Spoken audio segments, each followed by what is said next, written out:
Just waiting on today's batch of economic releases to come through here. A little bit delayed right now. U.S. PCE expected here. 4.1% on the year-over-year number expected for PCE. We're looking at a 0.1% increase there on the month-over-month. This is quite delayed at this point. U.S. personal income month-over-month, 0.3 versus 0.2. U.S. employment costs, 1.2%. 1.1. I'll keep an eye on this. Again, looks to be delayed at this point. Keep in mind, coming up at 9:45 this morning, Chicago PMI, and then University of Michigan sentiment at 10 o'clock this morning. Still nothing coming through on that PCE number. I'll bring that to you as soon as it does pop up there. A ton to look at regardless as far as the overall market is concerned after a monster day yesterday for tech specifically. The NASDAQ was leading the way all day long. We're downside ever so slightly to start things off so far this morning.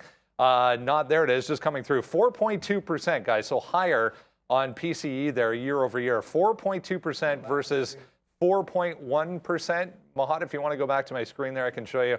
4.2 versus 4.1. 0.1 versus 0.1 on the month over month. So that at least in line with expectations. 4.6 versus 4.5845 on the price index. So a little bit higher for PCE. Remember, that's the Fed's preferred measure of inflation. Obviously, we get the Fed coming up next week. Wednesday, we'll get that Fed decision. Ton to talk about this morning. It's Friday, April 28th, 2023. TraderTV.live starts now.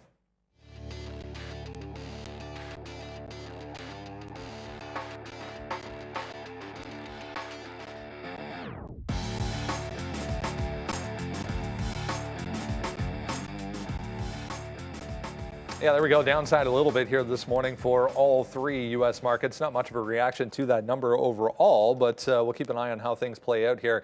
A little bit red, though, coming off a monster day yesterday, obviously, for all three U.S. indexes back to the upside in a big way. As we head towards the weekend here, going to be interesting as far as earnings are concerned. We are back to the upside now for the indexes right across the board. Again, if you missed it, 4.2% versus 4.1% reading there for PCE. Sharif here, as always. Just seeing a note on Zila coming across there as well. But overall, market actually seems to like this. Top of the morning to you, Brendo. Yeah, I had to lead with that one. See what you did there? If I wasn't going to lead with that one, what kind of a morning would it be? Wow. Anybody watching the pre-market yesterday? And there's been a whole corollary effect to this top. Migos moving. I got AGBA. There's a host of them, Brendo. So small caps on watch, guys. Yeah, random low float Chinese, I mean, primarily fintechs going crazy this morning. HKD even up once again. That other crazy one. There's a whole group of them for whatever reason, I guess, after that move in top yesterday. Still watching the market here back to the upside a little bit, guys. Negative, though, to kick off for Friday after monster rally yesterday. Yes, sir. Wow, what a rally it was. We may get to positive here. I think we got a chance. By the way, that Meagle already is pulled back like 30%. There's so many of those. I just, pick your poison. It might not be in them. I did pay for locates on a couple because they were really cheap. Oh, yeah. Wow, okay. It was 1.5 cents a share for locates on Meagle, but on top, it was 12 cents a share. And it was at $90 at the time. Well, there's no liquidity on it, but yeah, just in case. But yesterday's move, to say that it was a strong move, it doesn't even do it any justice, quite frankly.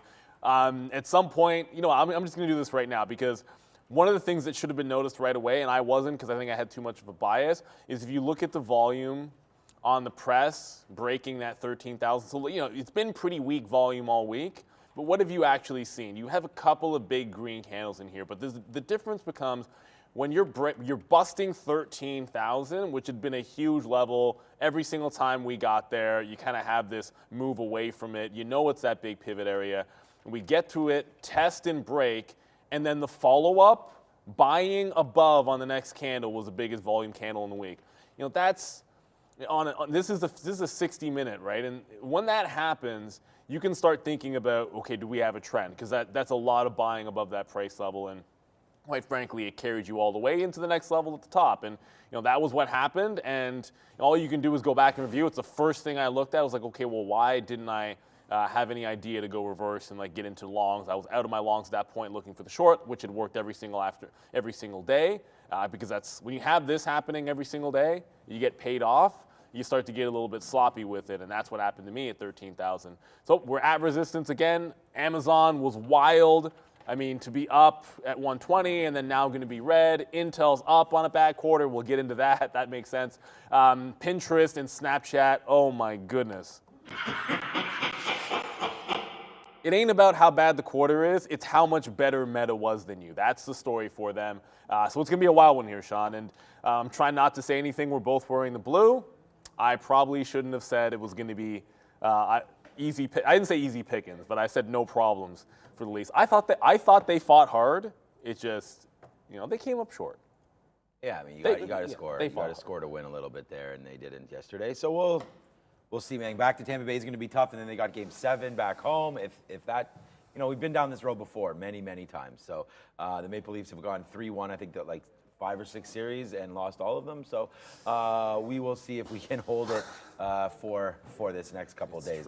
We're excited. We were out last night, but we definitely had opportunity to watch the game. We're going to watch it on Saturday. So yeah, look, yesterday again, I know a lot of traders. I mean, especially me. We were going short, we were getting rocked. I think that was yesterday.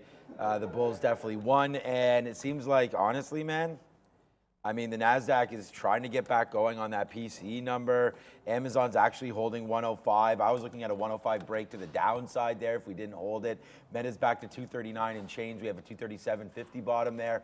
Microsoft's still above 300. Let me see what happened on that last little number there. Yeah, still didn't even move. So 304 for Microsoft. Apple's still up there as well. Google's starting to make some moves. Like you mentioned, Intel. We have AMD coming pretty soon. So yeah, a little bit beat up yesterday. We're going to see what we can do here today.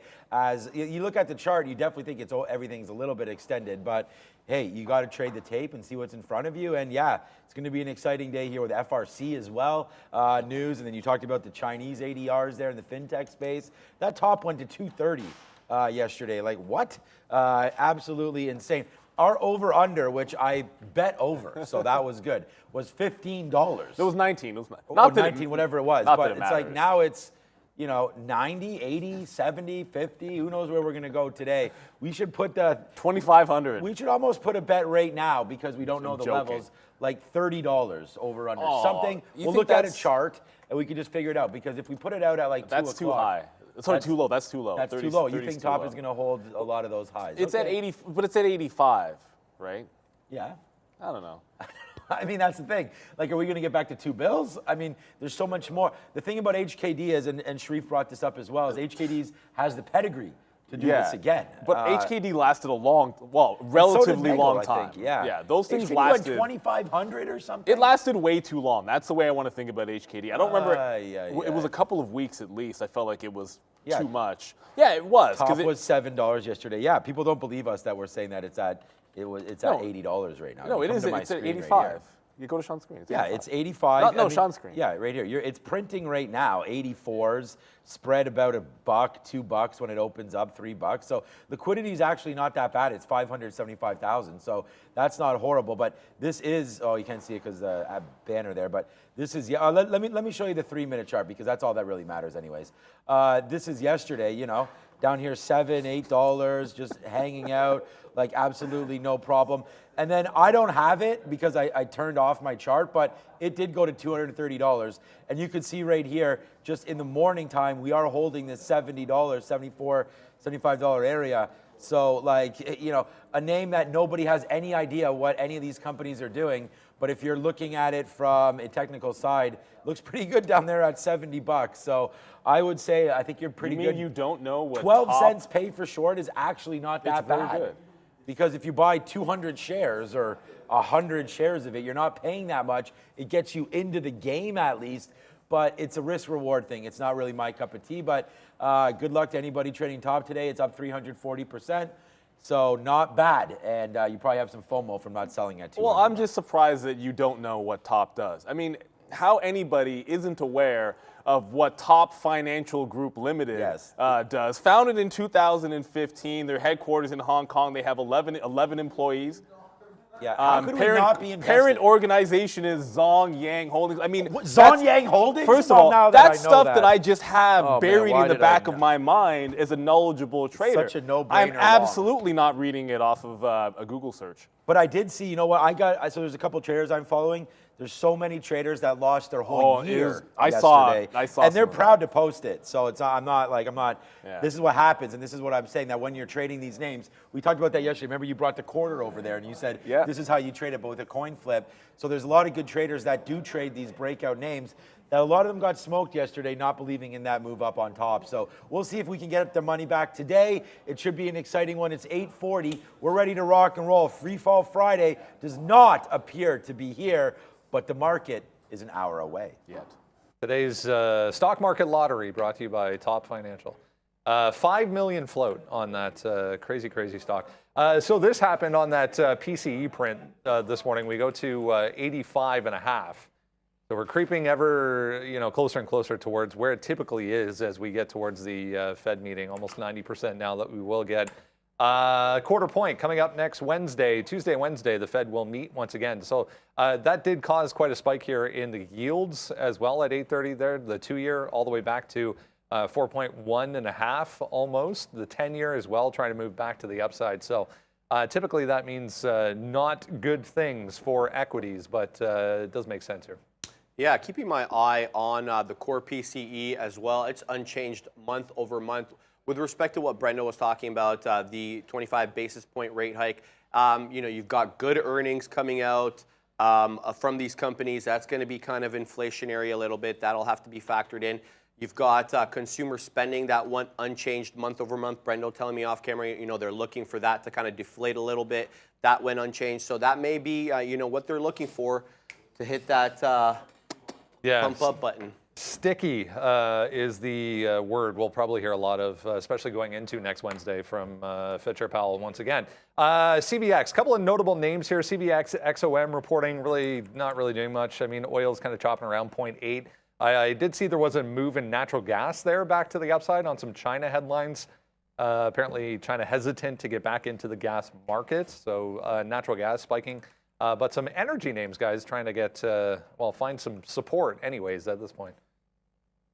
Yeah, I just looked at Exxon and was a little bit disappointed because, we talk about stock selection and trying to pick the right things to trade and the right things that are moving.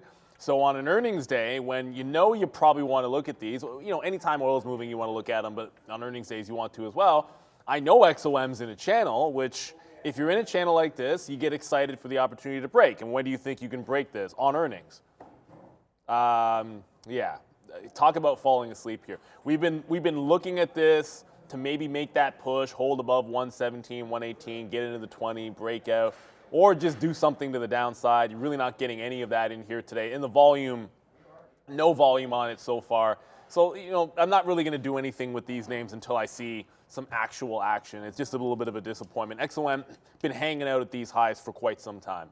And you're waiting for that breakout to happen, or you're an XOM trader that scalps it. If this is your thing, if this is your baby, I look at these energy stocks every single day, then what you've probably been doing is just going long off 115, sort of working that range every single day, tediously, and that's perfectly fine too. But if you're someone who only trades these when they're moving and you wait for those opportunities to get a breakout and not scalp it, look for a hold, that's how I look to trade them. Maybe once every few months, I'm waiting for that actual break. So XOM's not doing it. I remember when this was bouncing off the 200, that was giving you some long opportunities.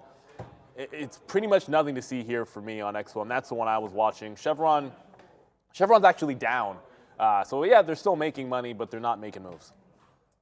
Yeah, I just have the chart up here of oil, and it's it's just stuck. It's not really doing anything.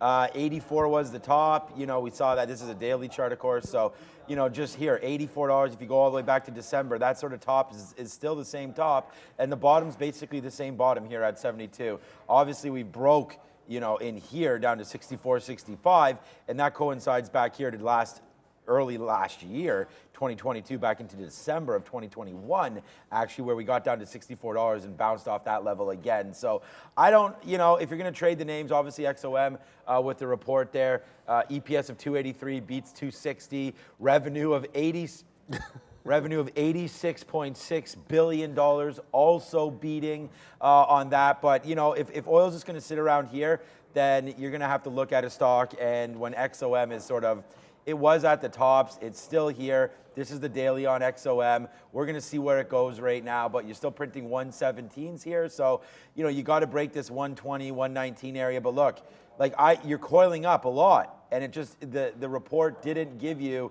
a sort of a direction here. So, XOM on the day, let me see, what is it up? XOM, I think it's just up a little percent or something like that. So 0.78 right now for XOM, or now 0.49, but still just stuck, right? So XOM, I think it's a buy down here, near the 50 period at 113.50, something like that. That's the bottom. And then it's a monster breakout. If you break through 119, 120 there, then yeah, this is a big breakout, starting to make new highs. And wow, go back to December, the last time, this is what I was telling you, last time oil was down there at $64. XOM was also at $64. Now you're almost doubled up back to 120. So this is why, holding oil or anything like that, it's much better to be in the equities than in the name oil itself, because oil is right here still, and XOM is upside when these companies are just absolutely printing right now. CVX, the same thing. So I don't know, dividend secure, good way to sort of diversify. I think everybody needs to be an XLE or some part of XOM or Chevron. It just makes too much sense to me. But hey, we're going to have to see what summer brings. Is it going to be a warm summer again? And then you're going to have more. I mean, we can look at nat gas as well. I mean, there's lots of talk in the energy space. And then the EV space is getting pretty pummeled. We've talked about that over the last little while. Although Rivian and Lucid have been getting going a little bit. Tesla can't seem to go. So, hey, man, there's still so many combustible engines out there. Oil's still massive, obviously, in production. And if China gets back on board, oil, could skyrocket from here. And we're going to see what happens with 120 on XOM. I think that's a huge break. If we can get that anywhere near there today, we'll probably short it if we can get near that there today. But if on Monday or Tuesday we open up 119.50, something like that, and 120 is in the sights, I think you take that for a long. All right, we're going to talk about Cloudflare, down huge. Another one, 23.25%, just got absolutely torched off of their forecast. Primarily was the biggest problem. This thing was $60 yesterday. We're at 45 today, but coming into significant levels down here. If this gets a bit of a flush down a little bit further, maybe you find some sort of level here, but net, pretty ugly so far. Yeah, and I'm not really surprised. We heard from Amazon yesterday that companies continue to look for cost-saving measures, and they're not sparing the cloud service when they do that. So it looks like it's going to be, unless you're Microsoft and you're incorporating AI and you're dragging a lot of people in with you, margins are getting tight right now for cloud. Yeah, giving back basically its entire year, or better part of its entire year here so far for Cloudflare, guys. It's a comparisons thing. It's at the end of the day, this is exactly why Pins is getting its butt kicked right now. So Microsoft was fine with cloud. Alphabet turned a profit for the first time with their cloud division. So Amazon, I guess it had to be perfect for them. And net, it's just, it's a bloodbath. And when you come up short in this type of market, when we're at these levels and people are getting pretty pensive and selling off pretty easily, that's what happens. But I want to acknowledge something. First off, thank you for the super chat, Larry Sanders, or Summers, sorry. Larry Sanders. Why am I thinking Sanders? Congratulations! Bought Boyle for 9,000 shares at 313 to 315. Good price. Sold at 361, which I'm assuming you just did. Thanks for showing how to use size. You guys are the goats. You're the goat, my friend. I'm good, Randy. Because thank you. Appreciate because you found a good show, you found a great community, and you're benefiting from it like we all are. We don't always look at energy. I'll take one, Randy, thanks. We don't always look at energy very often, but we know nat gas is a bit of a mover. Boyle, by the way, is just nat gas, the pro ETF there. And it's a good mover. It trends pretty well. It's been in of course, this is ETF. I should have pulled up the nat gas chart. I'm going to give you guys the nat gas chart because I like this one a little bit better. if we can pop it. We can pop it. Like, it's been in this, I guess, doldrum for a while, and you're starting to see things sort of kind of consolidate and maybe make some breakouts. Like, it's very volatile to trade, but it is out there. And the thing about trading is you can apply lessons from risk management to scaling entry to taking profit, how to set stops. All of that stuff sort of applies generally to a broad set of instruments out there. You want to make sure that you have an understanding of the instrument you're trading a little bit on a deeper level, how it moves, the little ins and outs. That's why maybe we don't focus on energy as much, except for the equity. But hey, I'm glad you found that one. I'm glad you're getting benefit out of it. That's a great trade, no question. And we don't always talk about nat gas, and I know it's explosive and gives you some opportunity. I shouldn't have said explosive. Gives you some great opportunities for day traders. So I'm really glad you got that there. Mr. Summers, I don't know that I want to trade net today because I'm looking at Snapchat and Pinterest, and I just feel like those will be the dumpers that I want to be trading. Now, if Cloudflare gets back underneath, back to the 50 level or something, it's not that liquid right now. Like, if it gets back up here and there's a fade off that 50, that would make a little bit of sense to short, or maybe after day one, if it holds a reasonable bottom, you can work longs next week or something. But this is not liquid enough. I know Snapchat and Pinterest are going to be there for me, but you just can't miss in this. You can't miss in this environment when the comparables are always going to be. They're right there. This is a stock pickers kind of area that we're in, where you'll have a couple of names in the same space do well, and then the slightest miss somewhere else, and it's like you're down 20%. I don't think you'd be down 20% if you hadn't got the numbers out of Microsoft and Alphabet, but that's the case. That's why you're beat up here on Cloudflare. I'm not likely to trade it, though. No, I mean, you saw, we're going to get to Amazon and everything, and that was the problem. We talked about it. That's funny because Max yesterday was asking about Amazon, and we were like, oh, yeah, well, the cloud's been great for every single company. Why not for Amazon? And then Amazon, of course, rips right to that 120 and comes back down when people are starting to look at the cloud numbers. So we'll talk about that in a minute. But, yeah, still very, very fun space to be in. There's Twilio. There's a couple other names that you're going to want to look at in the space. So, yeah, it's net Cloudflare today should be on people's radars being down 20%. But I mean, there's so much more. There's Snapchat. There's just a lot of names. I want to get some second day plays in Meta as well today. So I feel like there's more to go here, and we're excited, to put some of these trades to work here today. Rivian was up 5% yesterday. So I feel like Unity was. I mean, everything. Yesterday was such a big day that there's a lot of names that are potentially, near some tops. That tops. Top. We're gonna say that a lot. There we go. Yeah. So what happened to your thumb there? They wouldn't. Yeah, I can see that. Wow. It's like black and blue. Damn. When you have your nail like that, you're pretty much cheers. Hopefully, cheers. Thanks, for the talk on Boyle there, and congratulations to your Buffalo Bills for getting another tight end. And I'm pretty happy with Van Ness myself. He's a good player. He's going to be. People were comping him to.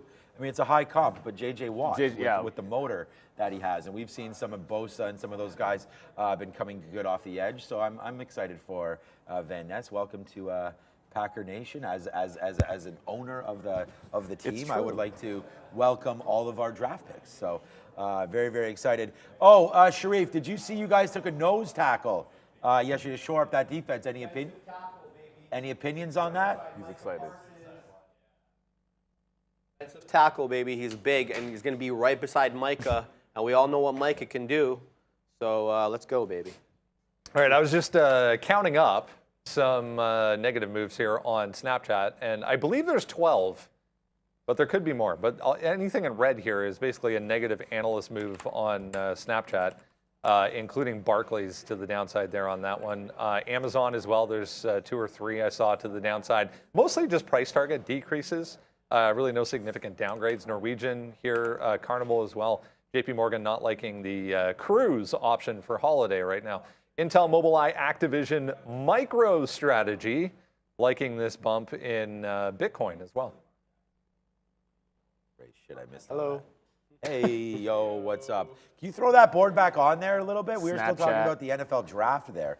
Snapchat. Do we have that board, Mahad, the upgrades and downgrades again? We can just quickly look at that. I think that was pretty fast. I saw CCL on there. Yeah, there it is. So CCL, okay, so Intel Yeah, so these are yesterday's. Oh no, Intel's not up 6.2 right now, is it? I mean, I was just looking at it was up 4. Is it? Did it just rally there a little bit? It's at 30, almost at 32. Yeah, wow, okay, so yeah, nice Almost huge move up there for Intel. Me and Neil, yeah, 6.6% now. Wow, okay. There's your Mobileye after yesterday's sort of disastrous quarter. That could be maybe that's the bottom, man, with that little upgrade. So we'll see what Wolf Research Full is up to. disclosure, I am now a shareholder in Mobileye. Okay, nice. Carnival, Norwegian there. Amazon, wow, big names on the right side right there. I'm not sure why people are still putting up upgrades or downgrades on ATVI because that's just going to float with that decision. Well, I guess they have to. They have to be adjusting, I suppose, right? Like, yeah. Okay. All right. Thanks, Mahad. Yeah. So I was looking at CCL. I mean, CCL is at that $8 level, so that could be something that you want to look for on a downgrade side if you can get to $8. I don't think a downgrade send this thing down 10% today, but if you're looking at a daily chart here for Carnival, then you're going to see what I'm talking about when you're looking at $8. It's right there. Just comes back in, and it's not even that long ago. Mid-March, you're at 850, and then sender down here, 750 bottom. So something in here would make sense for Carnival in order to start to go a little long. But it's down like 20% in 2 weeks. You know, like we were just at 10, now you're at 9. I guess that's only 15%. If you take the very top, 1050, yeah, it's a nice little downside move, but right into support again. So if this Carnival cruise line gets into 850 or so today, and the market wants to stay up a little bit, then I think this is a decent long there for CCL. It's a good name because it's only $8. We can take a lot of shares, and then you have protection of the $8 mark. So I feel like 830, 850, something like that. If you can get a long down here, 850, and then watch that 833 bottom, I don't think that's horrible. We only have one more rate hike coming. It looks like that's going to be next Wednesday, and then hopefully after that, then people will be more settled with where the rates are, and then I could see Carnival and some of these names that are highly levered possibly going back up to the upside. So watch out for CCL. These names are, I don't know if they're investable, but they should be tradable anyways once you get to some key levels. About this FRC again this morning, if you missed it, it was late yesterday, well after the close. The Fed apparently, along with some White House officials and other U.S. regulatory bodies, looking to extend a lifeline, I guess, for FRC, or apparently they're in the works of finding some sort of solution to this. So FRC up here nicely this morning, 5.5% right now. Was up more than 10 at one point. Nice move higher on that initial rumor yesterday as well, after 3 days in a row to the downside. So one of those situations where we've been in before, going into a weekend with one of these banks that is in trouble, and everyone seeming to think that it might be okay, but let's see. And it's on everyone's radar. Let's no bones about it. The White House press secretary yesterday saying that the White House is monitoring the status of this bank. The FDIC and the Fed are now in discussions, reportedly, to bail him out, extend a lifeline, so to speak. So we shall see what happens. Trading at 650 right now, Brendo. Yeah, the first rumblings, as I mentioned, very late last night, but then this morning again, number of news outlets picking up on this, talking about, again, number of different U.S. officials trying to coordinate something here that would bail this thing out over the weekend. But urgent talks, guys, underway here for FRC. Well, yeah, they will. Of course, they're urgent. They better be. But just understand, like, any bailout doesn't necessarily mean stock moons, right? Like, it's any deal that they come to.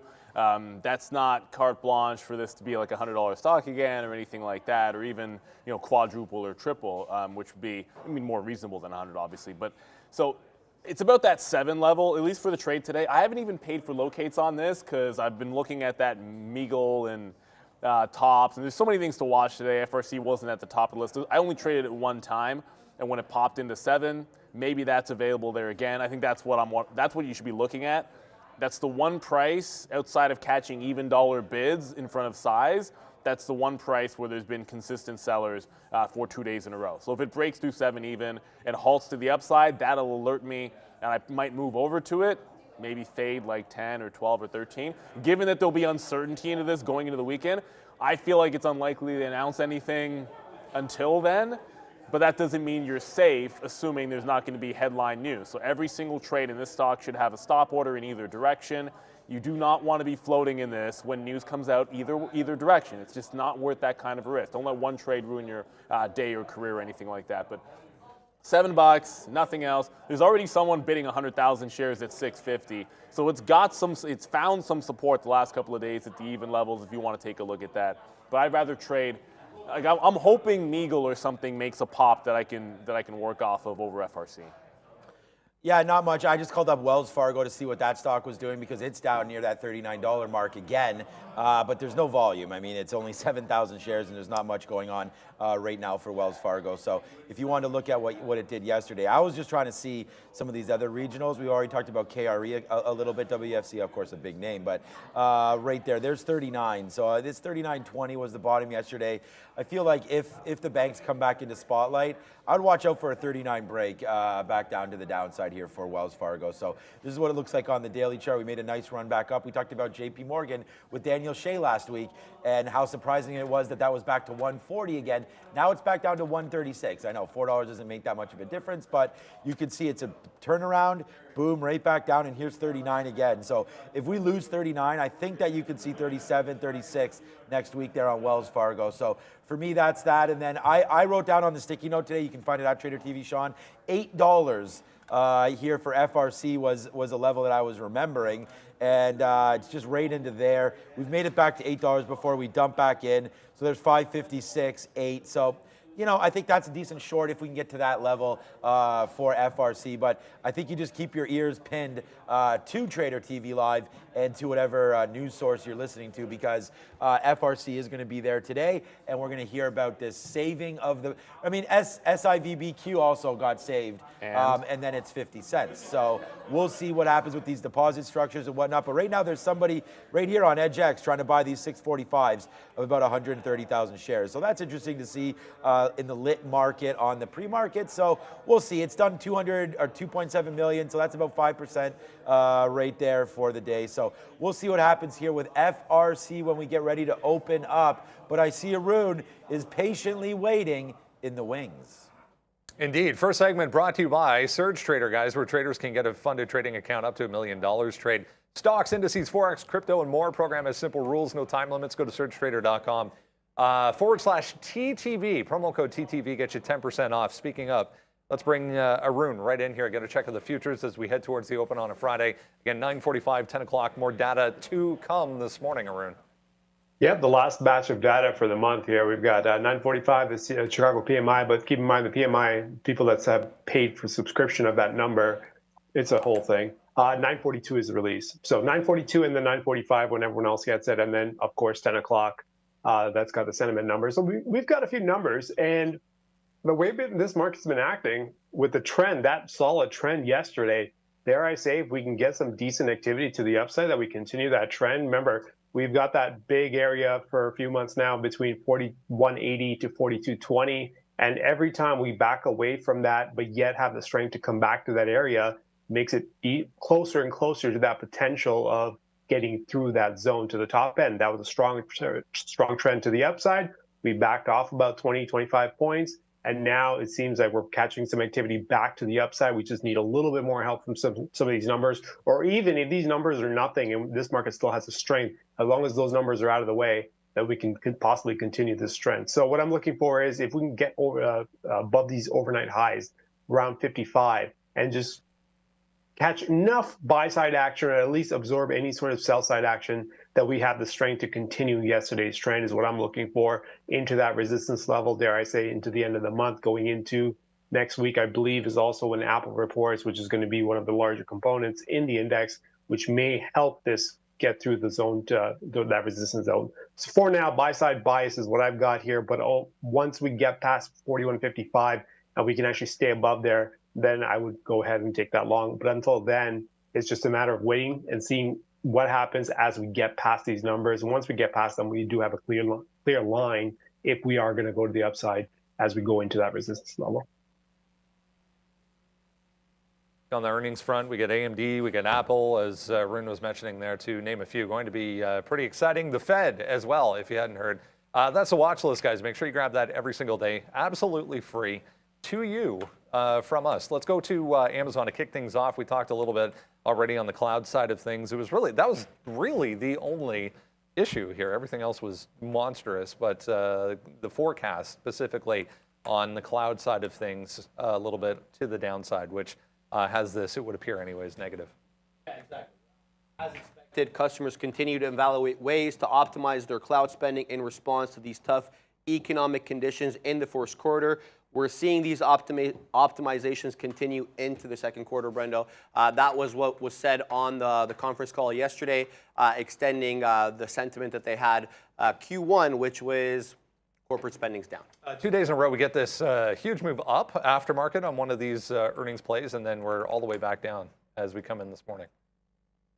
Yeah, I mean, these illustrations of be careful trading on aftermarket on those earnings. It's like you get a lesson on that every single day if that's what you're doing. But there was a swath of selling at 120 and 121, which was, quite frankly, I had never seen in the aftermarket on a big cap name, like the levels that were just showing up. The only way I could describe it is it looked like you were taking out an even dollar level in the middle of the day with regular volume. There was nothing different about it. There were so many shares on the offer up there at 120. And then when it got busted through several 100,000 shares, I'm talking like it does volume, but like this is lit volume. People just sitting on the offer waiting for it. And the same thing happened at 21. So I guess, the big money knew what they were doing there. But we have an interesting spot that we're trying to bounce off of here. We're at 108, but we bounced off 106.5, which if you look at the bottom from yesterday, I liked 106.5. It kind of got to 106.80, dipped below 7. That's where there was those fills. And then you had that 106.5 there. So I was a little bit too far. I think I missed it by about 15 pennies or so, maybe like 10 to 15.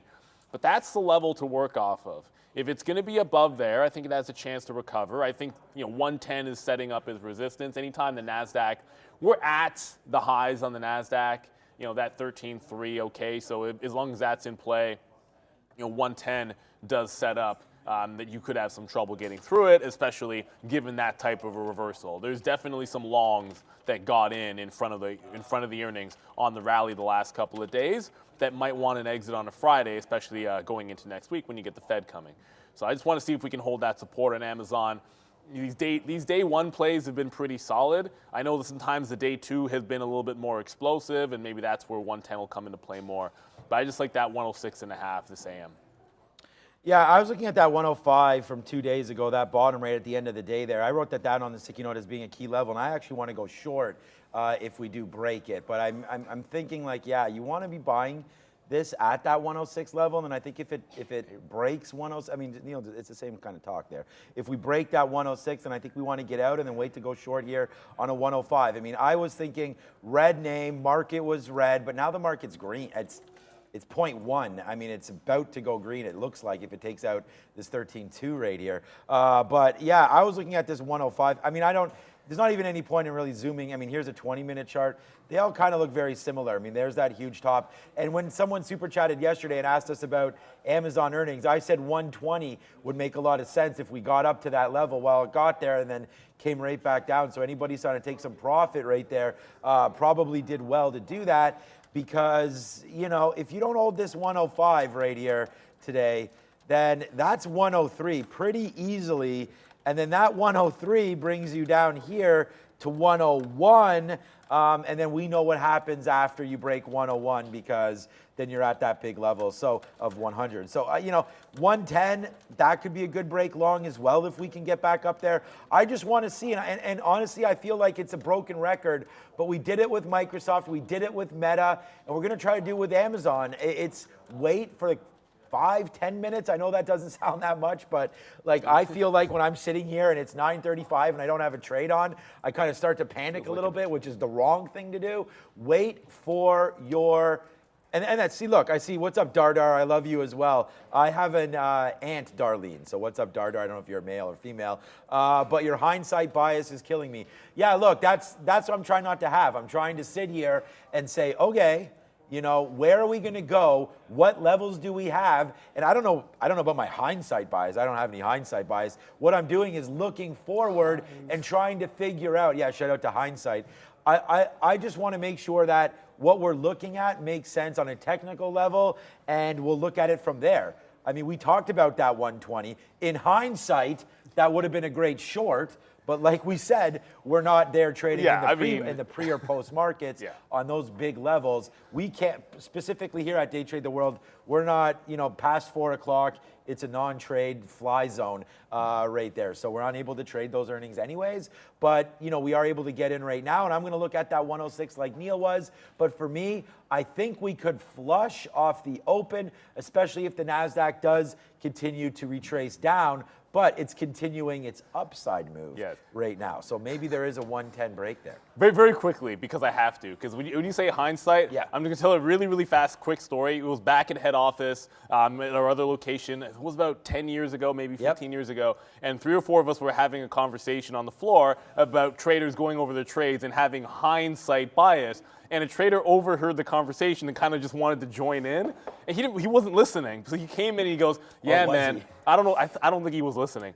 And he says, yeah, that Heinz stock, it always trades in these range-bound trades, but I like this level. And he starts talking about the technicals on Heinz because he heard Heinz. And it's for now, every time Sean or myself says hindsight, I just think of Heinz and may this trader rest in peace. He was a good friend and a great guy, but I chuckle every time. It's one of those, if you hear half a conversation, maybe until you've heard all of it, don't necessarily jump in. It was an awesome moment for us. It's a bit of an inside joke. So if someone says hindsight and I crack up, that's why. It was one of our good friends, and Heinz, there are no other kinds. And he kept talking about it too. Like, he did not stop. He just kept going on about Heinz. That would have been a good stock to get into because they did get bought out, Heinz. So. The price he was talking was good. Yeah, here we go. Okay, it's 9/11 right now. A couple big names left to go. Snapchat.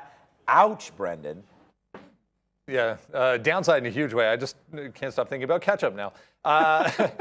Revenue missed expectations. Yeah, second quarter forecast pretty ugly here right across the board. They're talking 6% decline for the Q2 revenue for Snap. So yeah, down huge here. They're trying to paint a better picture, Brendo. They're saying their DAUs, their daily active users, up 15% year over year to 383 million, but they're still not targeting the right audience. They're looking to use AI to help with that. In a lot of trouble here, guys, but obviously if you zoom out, I mean, huge levels coming into play today.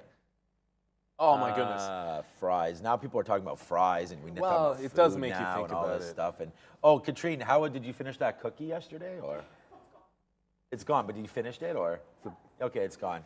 Better finish that.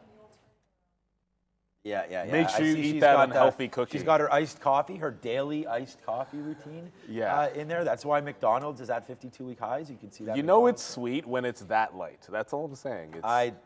My coffee She just orders it. I've asked her about that. Like Wesley Snipes is my coffee. Yes, exactly. When I get that coffee, iced coffee, it's just milk. That's it. Iced coffee with milk. End of story. I don't. It's too much cream there, but she likes it, and to each their own. So. Snapchat. I like having her behind us here. It's good. Yeah. So Snapchat, I'm not going to tell you that it was good, but quite frankly, if you saw what was going on with Meta in terms of surprising, solid numbers, and when you look at the advertising issues that all these companies have been having since Apple made their switch, and who's done better and recovered better, Snapchat's been on the other side of it. And down 20% is a lot. At least it was when it was down 20%. Now down 18%. It bounces off $8, which. To me, that's if it doesn't break that low, what else are you going to do at $8? So it's a really tricky short in here. If you don't like the report, I think I'm hoping for a pop that I could be fading above 950 into 10. I don't know if we even get that. If $8 breaks, we'll cross that bridge when we get there. I don't know that I'd take an $8 break when you're almost 10% away from it. That's flushing too fast into the level. I'd play off a bounce. Otherwise, I'm waiting for it to break 9 and just looking for a reason to be fading starting at about 950. It's only 5% short, so it might not have that big of a squeeze if there is a bounce. But once it goes off the $8 level, if that doesn't get taken out, that's the most obvious support on the daily. And I don't think you want to short. I don't want to short right at that level. I could be short into it if it fails 9 or 950, but now I don't know if I want to be shorting the $8 level if it comes in. Yeah, no, for Snapchat, it's not even that highly shorted. It's only 6% shorted, so it's not like, you're playing for some sort of a break long because it's overly shorted. But I'm going to play for a break long at $9, honestly. Come on, chart, let's go. It was beat down there. We've talked about those numbers. They had a bad comp against Meta. But the thing is like, this is a pretty decent move down, and $9 is right here. It's bouncing off 880 right now. I mean, I've gotten railroaded by Snapchat because once it starts going, despite it only being an $8, $9 name, this thing can easily move like absolutely, like just crazy. I don't know how to say it. Like there's some days here where Snapchat, like opens up here 1070, goes all the way to 12. Here back in March, on their last. So now we're coming back down in here. You're bouncing off of a nice 8,820 level. I agree. If the market wants to take this thing down, then you will be looking for some shorts. But you bounced off just like Amazon did, man. Amazon bounced off 120 to the high side, bounced off 105 to the downside, and now we're debating going long. So let's see if it can hold this 8,820 level right there down on the downside for Snapchat. I don't know. It's going to be an interesting name to trade here today. I don't really have a specific bias other than looking at that $9 level. And to be honest with you, if we get up to $9 today, I don't think I want to be short. I do think it goes back up to the upside here at some point. What you're looking for on the imbalance locator, and I haven't even looked today, I'd rather it be a sell perfect. I was going to say I'd like it to be a sell so that can get executed off the open, maybe bring it down, give us a level that we can buy, and then we'll see if it can run back up to $9. So Snapchat, I feel like I want to buy this 850 area, but I'd rather see it hold first. So I don't know. I'm interested to see this name. Let's just put it that way. We've had big moves in Microsoft, Netflix, Tesla, and then it didn't move that much during the day. So let's not get too carried away with Snapchat thinking that it's going to have a huge range today. I'd like to see an 850 dip and then hold. And then if we can take 9, then I think we'll take the break of 9, and then we'll use that 9, 890, 880 area as some support, and then get out if it takes it. So, I know we're going back and forth here, but I don't know. I really don't know what to think about Snapchat here today. So it's probably going to be off my trade desk, but on the radar, if you know what I mean. All right, let's go on to Intel here. Interesting report across the board, but it was all about this. The CFO on the call highlighting healthy, in this term, gross margin forecast for the second half of the year. Everything else a little bit of a question mark, but that seemed to help, at least as far as where we are today. Yeah, and they've scared investors enough this year. You'll recall they cut the dividend. Their CapEx is through the roof as they build 2 foundries simultaneously in the United States. They also weren't helped by slumping PC sales, the worst seen since 2010. But they beat on most lines because expectations were so muted. So good news for INTC holders. Just had a bit of a dip there on Intel, back to the downside overall. The market, S&P anyways, back to session highs, guys. What do we do with Intel today? So this is going to be a fun one. Intel was my worst stock yesterday, but when you're shorting into an upward market, and that's a stock I like to short, then you're going to lose on it. And it's not all bad, the report, like you said there, Sharif. You're burburning cash, but you're going to burn cash if you're building factories and you want to get that business, the foundry business, going and battle TSM. There's no ifs, ands, or buts about it. I think people are betting that the bottom is in. Candidly, I've said I'm long the stock off of these lows. I had some called away recently, but at the end of the day, this bounced off the 50-period moving average. I have this daily chart up just because it's a little bit more clean on my trade ideas. So if I zoom back in and show you, we bounced off that 25. 32 has been a bit of it was support that got broken down. So 32 is a pretty big price area on the chart. We got there in the aftermarket as well. So I want to be keying off that. If this is a clean bounce off the 50, like you see there, on 50 period on the daily, then you've got way too much runway to completely ignore the notion that it could fall and break the gap to the downside. So 32 is that line in the sand. If I'm short multiple times above that price, then I'm doing something wrong. I should be waiting for 33 even. And if it's breaking out and the market decides we want another 1% type of day, then Intel can become a long off of there. But I can't ignore that kind of a gap. There is some risk to reward to having that 32 area right off the bat and having a bit of a tight stop to go with it. So the bottom seems like it's in at that 25 level. Even though reports are bad, The numbers aren't fantastic. They're projecting margins are actually going to improve for the first time in a while in the next quarter. That's a good sign. And so a lot of people are just sort of saying, well, how much worse can it get? And there's a turnaround story here. Why not bet on that? I mean, it's so far down. Sometimes there's just no more, it can't go any further down. They were up 10% or something last bad report. This one is not as bad, and it's only up 6 right now. Yeah, interesting, interesting name for Intel. Interesting day for Intel here with an interesting name. I still think we can go long through 32 if it breaks it. I mean, it's been the top there for a little bit. I like that level. It's a pretty key level, but I am bidding down here near 31.20 just to see about this 31 top there, right? We made the 31 top yesterday off that report, came down, then ripped up, and you're seeing where we are right now. And just like Amazon, man, they got it wrong early. So, you know, if you're an algo, you know, you ran this thing up on that 04 beat. So what Sharif was mentioning there was it's 4 cents versus 15 cents, but the negative. So it is a beat there on Intel, but I just want to see about this 31 level. So I'm going to go long down here if we do have a little bit of a dip. The NASDAQ is very close to turning positive right now. So I think maybe AMD or something like that. NVIDIA, we were trying to go short NVIDIA yesterday, got hit there right at the end of the day on that name too, but we'll wait for this 31 level. I'm trying to buy some 31.20s. We'll drop it if it gets to 31 and then just reassess, because just like it went up, drops pretty easily as well. So let's just see what the market wants to do. This is one that I have an order out. So this is a pending bid right now at 31.20. So it's only 40 cents away. I do expect to get some love off some of these dips here early. We still have 10 minutes though. So if the market does come crashing down here, I don't really want to be long this name in the pre-market. I'd like to see it open up, flush down potentially, and then get us that fill if we break 31. So not trying to hold this one for very long, but definitely want to play off that 31 long until it's wrong.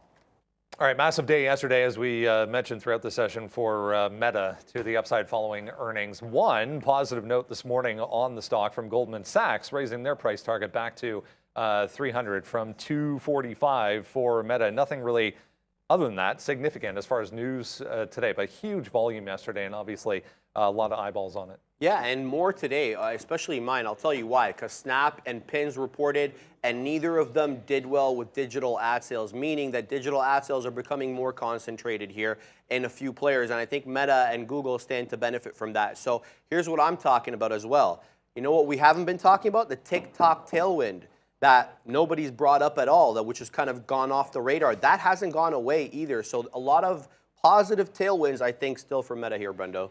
Trying to hold some support areas from late in the day and throughout the midday yesterday right now, guys. Meta back to positive here.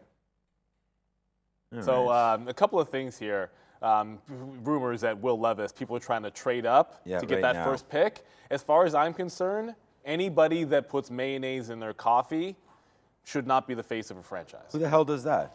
Will Levis puts mayonnaise in his coffee. I told you about Will Levis yesterday. These guys, everybody in the chat's been telling me this, and I think that's absolutely disgusting. Is that somebody in the chat? I have no problem saying this. That is an order of magnitude worse than pineapple on pizza. It's not even a comparison. He's a quarterback. He's the next I will quarterback. eat 10 pineapple pizzas before I would ever put mayonnaise in coffee.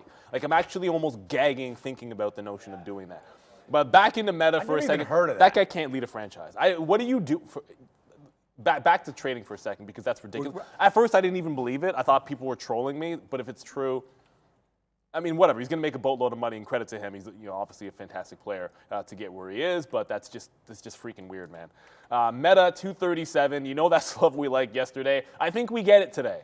So we waited for 237 at the open. We got it. It was one long. It never came back there. Waited too long. Did not take it, obviously, at 4 o'clock. But 237 on Meta, that's what I like. I should just have a bid down there. I don't know why I'm not stink bidding it. I'm actually not stink bidding anything this morning because I want to be more patient. I feel like the days that I've done well in the mornings, I haven't been into as many things. You know, it's like one or two, maybe get that third thing if it fills. Otherwise, you're waiting. But I know we like that Meta 237. The second day on Microsoft was the actual breakout day. So that kind of would bode well for Meta. If it breaks 37, there's just so much of a gap to fill to the downside. I think that's the obvious long, and I'm not really looking for longs beneath that. If anything, that's probably a reversal price. Cross that 42 bridge when it gets there. I mean, if you shorted the double top, which I did, I didn't get 300 on Microsoft the first day. I got it the second day, and it lost. So I'm not all that sold on shorting Meta the second day off of 42 when they blew it out the water. The competitors are getting smoked today, and they're holding up. That tells us something. Yeah, I mean, I actually think putting butter in coffee is pretty freaking gross as well, but that became like a thing as well, that bullet coffee.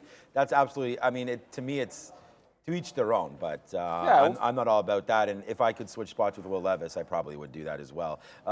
Never switch spots, but he's in a good spot, man. That guy will be okay. That's what I'm getting. He'll be fine. Right there, yeah. He'll be completely fine, regardless. So, anyways, yeah. Look, Meta yesterday, that 237.50. You know, we held that here today. We held that in the pre-market and in the post-market yesterday. And then if you're going back to yesterday's actual report, it's too bad that our ticks aren't here because we're long right here yesterday at 237, 238. So, you know, if this is that dip down that we're expecting to happen, maybe potentially in Amazon where you get a big report from Meta yesterday, dip down, find a base, and then go long. So this is 237.50. So this is the level that we wrote down here on the sticky note for today, 237.50. And then I also wrote down 242. Why not? Why not look at that from yesterday? If the market rallies, the Nasdaq's almost back to zeros here again. And if the market can rally, then I could see Meta, well, there it is. The imbalances just came out. So this is what I'm saying about watch out for your shares here, what's going on. There it is. Meta must have had a decent sell imbalance from 240 right down to 238 flat. Let's just have a quick look to see what is happening here on the imbalance locator. There's Google with a sell, so that helps. There's Meta right there. Yeah, 200,000 shares sell off the open, brings this name right back down into VWAP, which is 230. To VWAP and the 200 period of 239, 238 right there. So Intel also with a sell, so watch out for that. But I prefer it to come, whoa. Wow, I almost got filled there. I was at 20s. Okay, so Intel with a sell as well, so that'll come out. There's Megal, everybody's favorite. Who knows if it's going to be people's favorites today, but there's Megal moving around with a sell imbalance as well. This stock only up 400%, so you know you might not want to look at that because it's not really moving around. That's Megal and Tops. We can check out Top real quick here for everybody. That's, of course, just tongue-in-cheek right there. Tops coming back down, but still up 250%.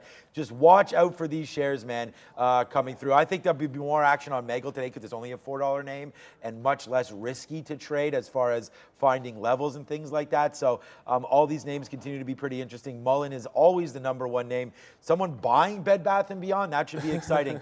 Let's go. Oh, we're talking about Top and Megal next. Okay, so let's go back over to the desk. We'll give a brief rundown, and I'm sure these will be on our mind today. You buy Trade Ideas, as always, real-time scanning and alerting used on this desk by everyone you see on the show. See what's moving in the moment with Trade Ideas, guys. Trader TV 20, bottom of the screen there. You can use a QR code as well. Trader TV 20 gets you 20% off. Mr. Noss, not with us today. He's in New York at the CMT conference this week. So shout out to Michael Noss. Yeah, let's go here. Top or Megal? Sharif? Oh, I'll take Megal any day because I just saw a $2 spread on Top. Albeit we are in the pre-market, but this one was spready at $15. It's going to be spready at $75 right now. Wild West has returned, guys, for small caps. I've got locates at 12 cents on Top, so it's not that I'm not forcing myself to trade it, but on the off chance it does something absolutely ridiculous and gets over like $250. Maybe over 200. If it gets over 200, and that high from the aftermarket, I stop my charts there. I can pull up my trade IDs to show you the aftermarket 200 level. But anyways, if it gets above that, I think that would be a zone where I want to deploy them. I just think you're trading Megal. If you're going to pick one of these two, it's actually slowing down and pulling back a little bit. This has made these moves before, so it's not as if you don't have any levels that you can go back and look toward. We're already through the first, breaking 360. You're holding that on a bit of a pullback. If you go all the way back, you know, going into like September of last year, about $750, $758, I think would be that target zone, where if it gets up to that price and manages to bust through, things could get a little bit ridiculous and parabolic. So that would be one short level to be sure. Intel ripping back up toward that 32. The market's catching this bid. And, well, it's catching. We're still negative on the ES and the NASDAQ, but it's so darn close. Oh, we haven't talked about Apple. I don't know if you want to mention Megal, but Apple's already green. So Apple hasn't wasted any time. This was, I want to say the last hour, this was the strongest, or at least the most trendy stock in terms of the last hour of the day. Not really finding a bit of a top there. You have a double top now, 168.5. This is one, man, I kind of wanted this off 167. If you can see the consolidation where it ramped, if it comes back and tests 167, I'm going to stink bid Apple. That was so strong in the afternoon, late afternoon. If it holds this, I definitely want to grab a little something in Apple. But Megal, I'm there. If we pop the high, I'd probably try to short that $8 level. Otherwise, it consolidates off 350. That's a great place to just hold along if it manages to hold that bid on MEGL. But I want to get some Apple bids in there, which I just did off 167. Yeah, I wrote down 166, but same levels, man, for Apple. It's taking out levels, and I don't remember the last time we talked about a short at Apple, and then yesterday I was trying to short it, which is ridiculous. But 168.50 trying to take it out as well. Bed Bath & Beyond still 12 cents. And then Intel right here, we just talked about it. I mean, we were close to getting that bid there, but I don't really want bids in the pre-market. Sometimes you don't want to get filled up, but we'll have to wait to see what's happening right now at 32 bucks for Intel as it's starting to go as well. I'm wondering about a short of that meta if we get to that 237.50. It's one name that's kind of just hovering around here. So with only 10 seconds to go, we've got Cat on the bell. We're going to try to be patient today, but Megal, excuse me, Nicole Harris, I think that's the one to look at today because it's rocking and rolling. 2 and 1.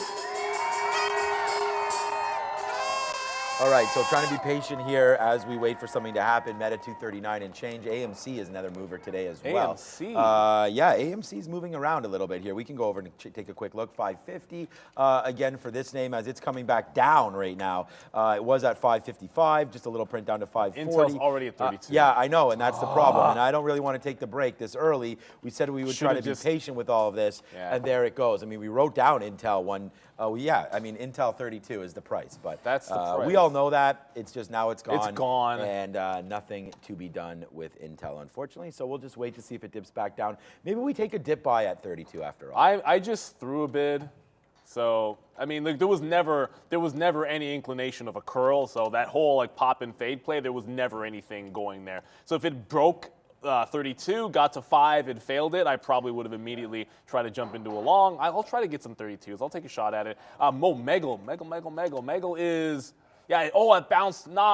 Didn't get to 350, so it bounced off at 380.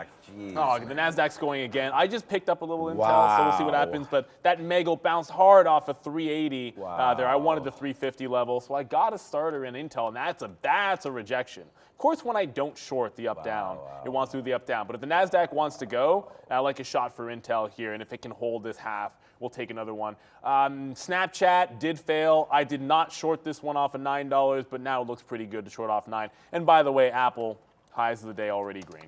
Yeah, I'm going to go long here a little bit on Intel, but I don't think this is the bottom, which is the problem. So we're going to just, I'm going to cancel my stop order right there and just figure out what we're going to do. Yeah, because if this breaks too much below this level right here of 40, then I think we'll just get out. I mean, it's only going to be a 20-cent hit, so it's not that big of a deal. So we'll try to take, I mean, me and Neil just looking at the same level there. So we're going to try to take that out. We won't try to take it out. We will take it out. We'll hold a little piece, but we are going to get out the majority if it does break it. So right now, it's a nice little win for us temporarily as it just touched 80s again. So we'll get the piece out there in the 70s because, again, this is like 20 cents worth of risk. We'll see. I don't want to be in anything too quickly right now. Amazon on earnings right now. I mean, the NASDAQ just did its move again, right? Up, down, right back to the open again. So, that's probably the problem with some of these names. They can't catch a bid or an offer right now. So Amazon just makes that move right back up to the 200 period of 109.50. Probably a decent short at that level, but we didn't take it. We're being very, very specific right now with what we're trying to do. Maybe the Amazon short is up there near that 110 right now. All right, so far so good here. Maybe Intel, I'm at 75. Maybe we can get a little fill there, and we can let this one ride after that. But you know what? I'm going to cancel that 75. Let's just go right back to 32 and see if we can get something out on the upside. 31.88. Mr. Eric Lindros is in the building. Eric Lindros, we shouldn't do hockey references. That makes me sad. I have my offers. I'm trying to get only 25% out in front of 32, and then we'll try to hold for the break. I didn't get any sub that 60 level, but Snapchat immediate reversal looks like it could be taking a move to that 8 level. Amigo just bounced again as I was getting orders out there on Intel, so it just bounced again. It's trying to hold that 350, but that is a Hwadunk if I've ever seen one. It looks like it is all about Apple, but that's not the only one making a push. Or at least attempting to make a push. Look at the reversal on Tesla. Tesla just broke 61 and is already $3 down or $2 down. That's kind of crazy. I took one leg out there. I said I would get 20% on an Intel. Finally, I did not take, there we go. Let me get another leg out there. I waited till the top end of the range to start taking it out. This has a chance to get to 33. 33 is a big level of resistance on Intel. It's done this before on not so great earnings. I guess it's doing it again. But make sure you pay yourself out. Ring that register. Snapchat just continues to flush, but just caught a pretty big bid there. I have not looked at top yet. It is, what the, oh, it's halted. Oh, it's not, this one doesn't, our halt thing is still not working on top. So this is off my, I'm not trading the stock again. It's clearly halted right now, but it's kind of going crazy where it doesn't show halted in our system. So that's not a stock I can trade. Intel now with the 20 level. This is where it stalled before. I'm going to get a little bit more out there. I got about just under 50% or just over 50% on at this point. Let's see where it goes. Yeah, it is halted top. It's just in our system. I can see it frozen. It's just not actually indicating the halt level. I think 33 is going to be a short. 10% up on Intel is also that 33 level, and that's what it did last time. Wow, do we have the banger right there? We are long at the bottom of that wick, man. 31.60 for Intel. We are now in the money a buck here, almost. Let's call it 90 cents there. Now let's call it $1. Don't call it a comeback. But there it is, a nice little move to the upside here. We are going to start to cash out a little bit here. We still have half, exactly half on. There we go. We get another piece out there at 43. Now we'll let it try to ride up to the upside right now. Our Amazon is also, I mean, ooh, wow, I might just stop trading. Okay, but Amazon, I won't. Amazon at that 106, man, this was another key level that we wrote down, 105 area coming into concern right now. So there's that 106. We did talk about possibly taking a long down here. I think we'll probably regret not doing that, but it's up to 106.60 already. Oh man, we could have had bangers, back-to-back bangers right there, but we don't. So there's that 106 bid. I hope some boys behind us got that long as well, but that was a good one down there for Amazon, retraced all the way back. The next shoe to drop, possibly Meta. If Meta can't hold that 37.50 area. Right now, no day two love for Meta yet, as it is flat on the day and just kind of trying to figure itself out. So I'm looking at that 237.50 level there. I'm actually debating a short on that. So that's sort of where I am on that, because it's not ripping up right now and might be a little overextended. It's a good thing we got out of more of that Intel. I think Meagle just broke. Oh, never mind. Meagle just broke again. Okay. Broke down. Oh, I'm surprised it hasn't even halted at this point. I'm not sure why that hasn't halted down. But Amazon, that 106 level, there's no bounce at this 6 just yet. It could still do over-under or under-over in this case, but that looks entirely too weak. It is flushing into the market, which is trying to, making some effort to try to hold these highs. Sharif, what do you got at the desk? Halt to the upside at 354. This one got going really early on, got up to 916. It's back down to 2, but it's halted to the upside. Yeah, we're just talking about some of these halts. Like sometimes they don't make any sense. You know, they should be halted, they should not be halted, so on and so forth. I got another piece out at 32 even there, and now I'm waiting. You know, I was going to wait at 32.10. I'm going to put another offer here at 32.20 just to see if we can get it, if it does rip back to the upside here. As the Nasdaq's failing, right? The Nasdaq just went to the upside right there, bounced off 32.40. Now you're to the downside. We just took 13.2, and now you're starting to flush downside a little bit here. So my short bias is going to be engaged here. Watch out for 105 coming up right now on Amazon. I am going to punch that short. I like the level to the short side here on Amazon for 105. We're not going to see it here. Where is it? It's right here. So it goes back to the 26th, so 2 days ago. We held that 105, but then we don't get a good report. And now it's trying to test us and our patience down here as 106 held, but it's still holding. I mean, this is still a hold. It hasn't tanked off 106 yet. So watch out for that. That could be that's a short for me, so I'm waiting for that. Intel's been a great trade, but we've given some back because we didn't get it all out. But hey, man, we're still here. Holding yeah, exactly. We're still going to hold it, and we're going to wait to see what happens. I'm also very interested in that Meta break, but the thing is like, how many breaks could we take? I mean, this is 237.50. It's held, and then if you look at yesterday, it's that bottom right there. Like, I'm just thinking, hey. If people, actually that's 237 flat, so maybe you want to wait for that, but 237.50 had held. Yeah, so that's going to be an interesting level, but here comes Amazon right back down to that 105 area. So I think I'm going to get into that short. Let's just see if it does continue to flush downside a little bit. Maybe you could take the short against 106, but I'm going to wait to see what happens at 105 and then give it to 106. Take a dollar hit if that's what happens. Microsoft. Microsoft Don't call it Microsoft, man. Whatever. That Just name because sucks. Sharif likes it. No, I think it's ridiculous too. But Microsoft just broke 305. I just do it for Sharif. I'll say it every now and then.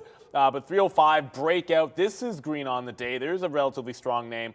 You saw that make a power move in yesterday's trade. I don't want to long any tops with the market looking like it wants to give it up.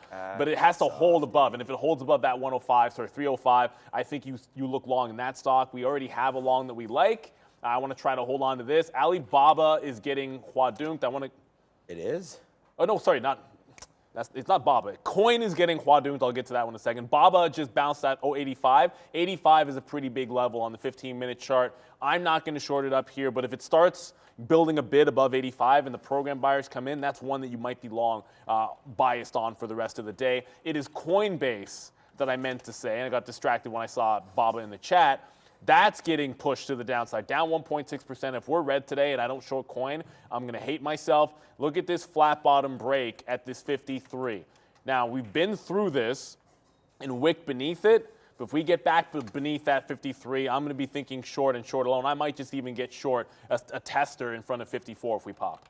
Okay. I'm looking at, Amazon's going to break 105. Like, what a great call that was. I mean, I should be short at 109, though. Looks like it's going to break. I'm going to take AMD short as well if that does break. But for AMD, I'm only going to give this back to like 20, 30 cents back on the upside. So if it does break 87, I think we're going to try that short. Right now, the market's below and looking like it wants to make a move. Amazon's going to break any minute. So I think I'm going to get into both of these names, Amazon and AMD, very, very soon. So I'm going to get out of a piece again of Intel. We just got a 32.10 there. We just took another piece out there at 03. And then here goes Amazon, here goes AMD. I just got to make sure that I get the stop orders in once we break. So Amazon right back down into 105. If you like the long, this is the area to go long for sure.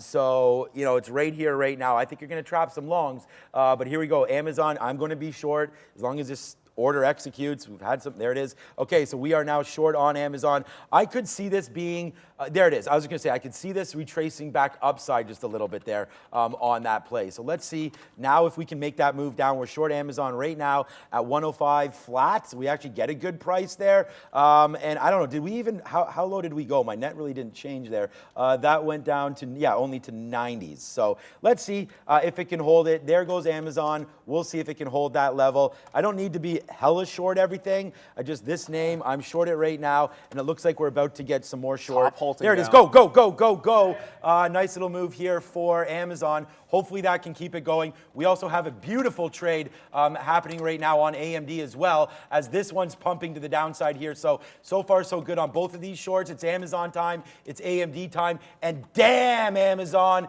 Damn, Daniel. We got a nice little trade there. Shout out to Pratt, who taught me all about that.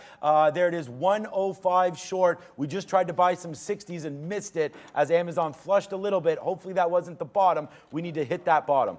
Yeah, by the way, top is halted to the downside at 48. Meagle is absolutely getting crushed. It's down at 3 even. I just worked into coin off that 53 breakdown on Coinbase. If we're going to have a huadunk day, I'm not sure Microsoft's going to hold up. It just wicked 306. That is a big-time move in Microsoft. It's got some room into the downside, but I like coin way too much. I'm going to trim a little bit of Intel because it's no longer holding. It's no longer holding that 32 all that well. I'm still in it. I actually still have 30%, but if it doesn't hold VWAP, you're headed back down into those bottoms. So I like Coinbase beneath here. I think you can see 50 even easily. Meagle's held $3, but watch out for that reopen on top. If top halts down again, Meagle is probably going to get crushed. This is a pure sympathy play. It had no news of its own, and it was a $1 stock at the close yesterday.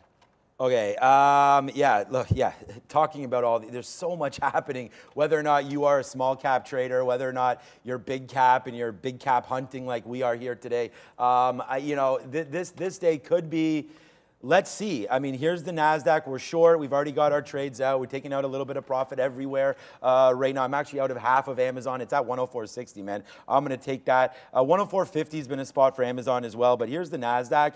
It just wicked that bottom. That's scary to me because we've seen that sort of the trend is your friend here in the NASDAQ lately. And when you're making these wick bottoms that we've already seen before, it's a little bit of a spot for me to be showing some concern because you know, the buyers can come in. Obviously, we see the kind of how aggressive these markets can get, and there goes Amazon. I've told you I was out of half of it, so there it goes right back up to the upside. I think we'll get a little bit more out of AMD here at 83 if we can do that. But yeah, just like Neil there, I was emptying sort of out Intel. I could smell that there was a problem there.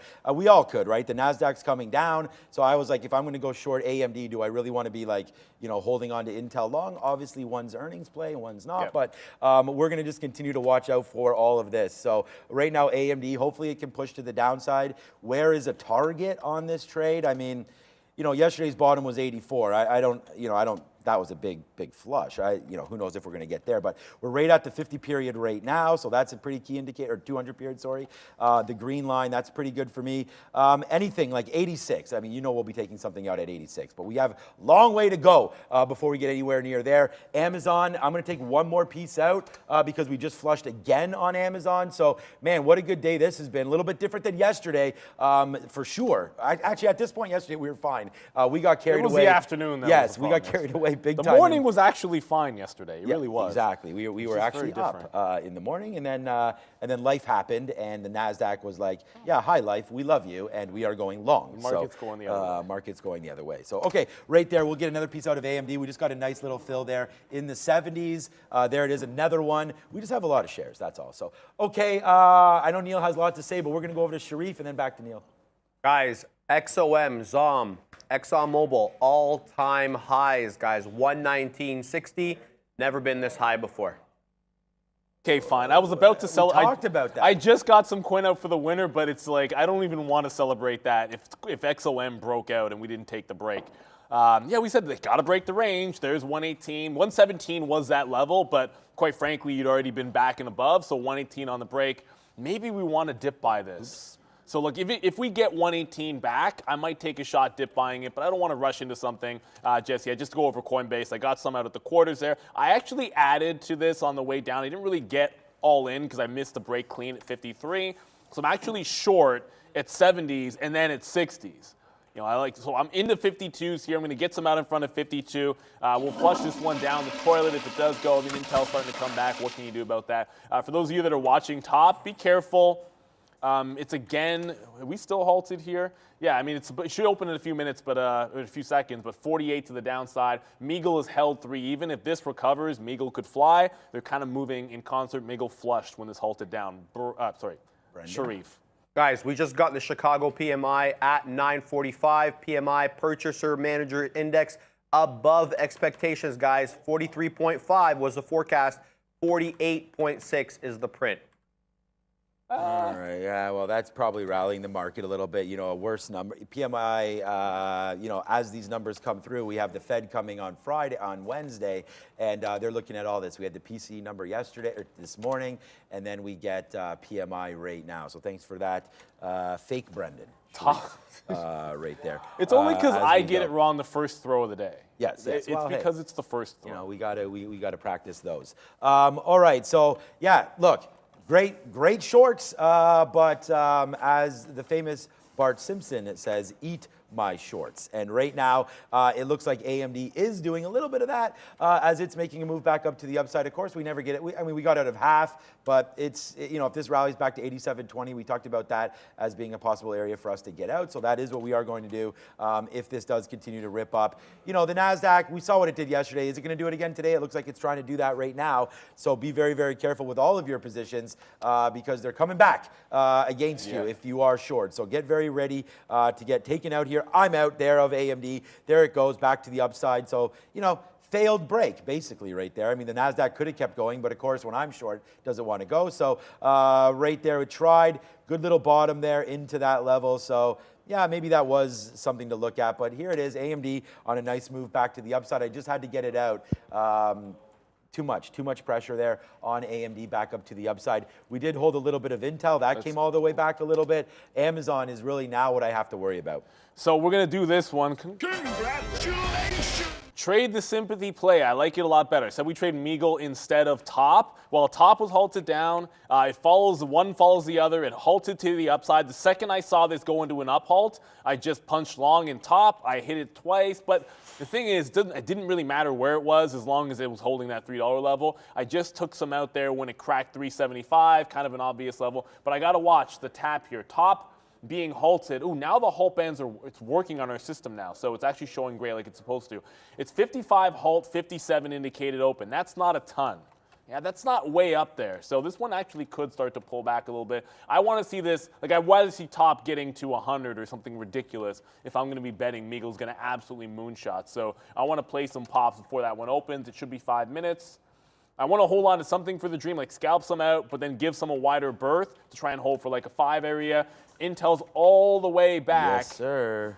Well, I'll keep back above VWAP. I mean, 32 is what I'm getting at. Up there, it's only VWAP, but it's back at that 32 level. If it can't hold 32, this one's a problem. It's above that price that is really good. And once we're holding above, I'm going to start getting some shares out again. I'm in coin. I did get some out at the bottom, but I reloaded in front of 53. I'll try scalping this back into that 52 level, which for now is the new low on coin. If you're watching this one on the daily, bit of a flat bottom break at 53 with immediate support at 50 even in play today. Even if a coin flushes, it probably catches a bid at that 50 even, or at least I would expect it to.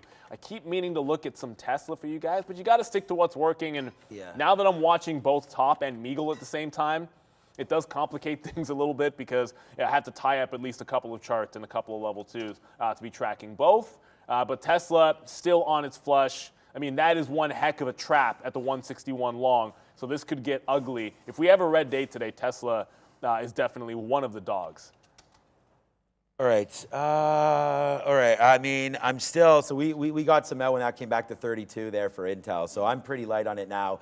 About 15% left and no more than that. Amazon's going to take out 106 and we're going to be gone. So, you know, again, it'll be fine for us overall. It looks like we actually will turn out to be negative on this stock if it does take down 106. So, again, you know, we tried the short again here today, and yeah, maybe there is a little bit of bias there, but I feel like we were right on that 105 short. It's just the market turned around pretty abruptly down there at the bottom. So that sucks, but there goes Amazon. Congratulations if you took that long. You had to hold it about 50 cents against you, which I'm kind of doing right now. I'm short at 105.50 right now, and here it goes right through 106. So we'll get stopped out right there. So we'll flush ourselves down the toilet on the last piece of that trade. So yeah, the shorts are not right now. Out of our AMD, as now the market's blasting to the upside. So Softy. I feel that, yeah, so I mean, Softy, probably Apple leading the way as well. All these names just continue to go. I don't know how you could have traded that any better other than just buying those dips every single time. But the NASDAQ looked like it was retracing, which makes sense off of a 3% day. So we could talk all we want, but either way, that was not a great trade there. Yeah, it's time to find the trend in. Look, at the end of the day, if there's a long that makes a ton of sense, it's probably going to be Microsoft. I don't want to be chasing. I want to be getting a good price. I thought we'd dip back to 305 there. We obviously did not. There was one chance to get it. I was clearly in another place, looking at a couple of other stocks, and distractions will get you. But now that I'm looking at Meagle, that's going to happen. So I want to get into the trend. If we get 06s, I'll go for 06. I just don't want to chase this too far. Coinbase is the only short I still have left on. It's at that 53 level, so it looks like it could be a little something. I was just about to look at Meta. So it bounced close to 37. That exact level, man. 237.50. Yeah, see, this is the thing. Like, Meta's still holding that support level. This could be, you know, if the market holds up, I mean, why not? It's on a support level. The market's already bounced once off the bottom. This is what I mean. If you're tuning in late, 237 has been a decent hold there on Meta. You gotta, you know, I gotta take this one. If I don't get Microsoft, I gotta at least take this one. Was that Sharif again? It was. Yeah, guys, Jinko Solar earnings loser down 9.25%. It's been down and to the right. This one coming out with weaker than expected EPS and revenue, guys. Jinko Solar, JKS. Got to look at Snap. I want to see what Snap's doing. Yeah, Snapchat will snap up your shares real quick. Yeah, we could definitely double check that in a second. We made everything back on Amazon, and then it went back up again. So now it looks like we're going to take 106 again. And that's that, man. We went short there. We got a lot out there in the 50s. And now Amazon, I like the name and I want to be in it, but you don't want to hold this until that 109 area where we were at earlier, where we probably should have been short in the first place. But here it comes back in. Hopefully we can flush through the 50s one more time. I am bidding down here. I'm short at 81 right now. There it is. We just got that 53 bid that we were doing. And now if we can get back into the 40s, that'd be all good. And then breaking back down lower. Come on, I'm bidding 41, yes. So we made it all back. We're actually now positive, obviously, there on Amazon, as we did get taken out early, and then we just got right back in. I hate getting those top wicks like that, and it just absolutely sucks. But and there it is right there. Same thing happened to me. Oh, sorry, I wanted to go to AMD. Sorry. Same thing happened to me on AMD. We got out right there on VWAP as we thought the market was maybe pumping, and of course now it is dumping a little bit. So watch out for that. My meta call at 237.50. That was good, but there's the break of 237 right now. 237.50 hit once, and then it ripped to 239, and now it's breaking lower here on Meta. That's yesterday's bottom of 237 is what's kind of coming into play right now. There it is right there. So that's 230, I mean, to be exact, remember I was calling it 237.50, it's 236.75. So that's about as exact as you're going to get on that one. So, you know, breaking maybe through 237. There it is. I was going to say maybe breaking through 237. You let that happen. Then you let it break that bottom from yesterday and see if there's any continuation. And that's maybe when you start to engage in Meta. But you see what's happening with this market again. It's doing absolutely nothing. Goes all the way to the top side, then all the way to the bottom, and then back in the middle. So if you had that move, great. If you had that move, fantastic. But either way, if you didn't get out within 2 minutes or something, then you made your way all the way back up. So, yeah, I don't know. We got to see the trend. This happened to us yesterday, and the trend kept going to the north side. So if we can hold this 50 period, then maybe it is a buy again today. And I could see that happening. It's Friday. You know, we got some big earnings next week with Apple, and Apple's sort of been holding outside a little bit. So, hey, if Apple takes that 170, where are we on Apple right now? Okay, so we bounced off that 170 there today, high of 169. So let's watch out. Neil and I both looking at 167 for Apple. I'm hoping for a downside push here, as there goes Amazon back flushing again. I'm going to take another piece out. What's up, Sheriff? It's a small cap crapper world, and we're just living in it, guys. Another one to the high side. UCAR up 52%, halted at 818.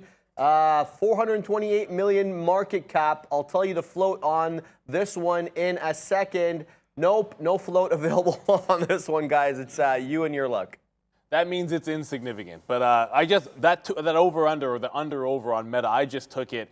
So it bounced at 237, wicked the bottom, held it. I scalped some out in front of the 75 level. I'm offering on the north side of 238. So support level gets wicked. Generally speaking, I'm going to go long. If it's the other direction, I usually like that short off a key level. If it starts holding volume beneath it, you got to get out. But, you know, my stop is going to be underneath that wick bottom that just got put in.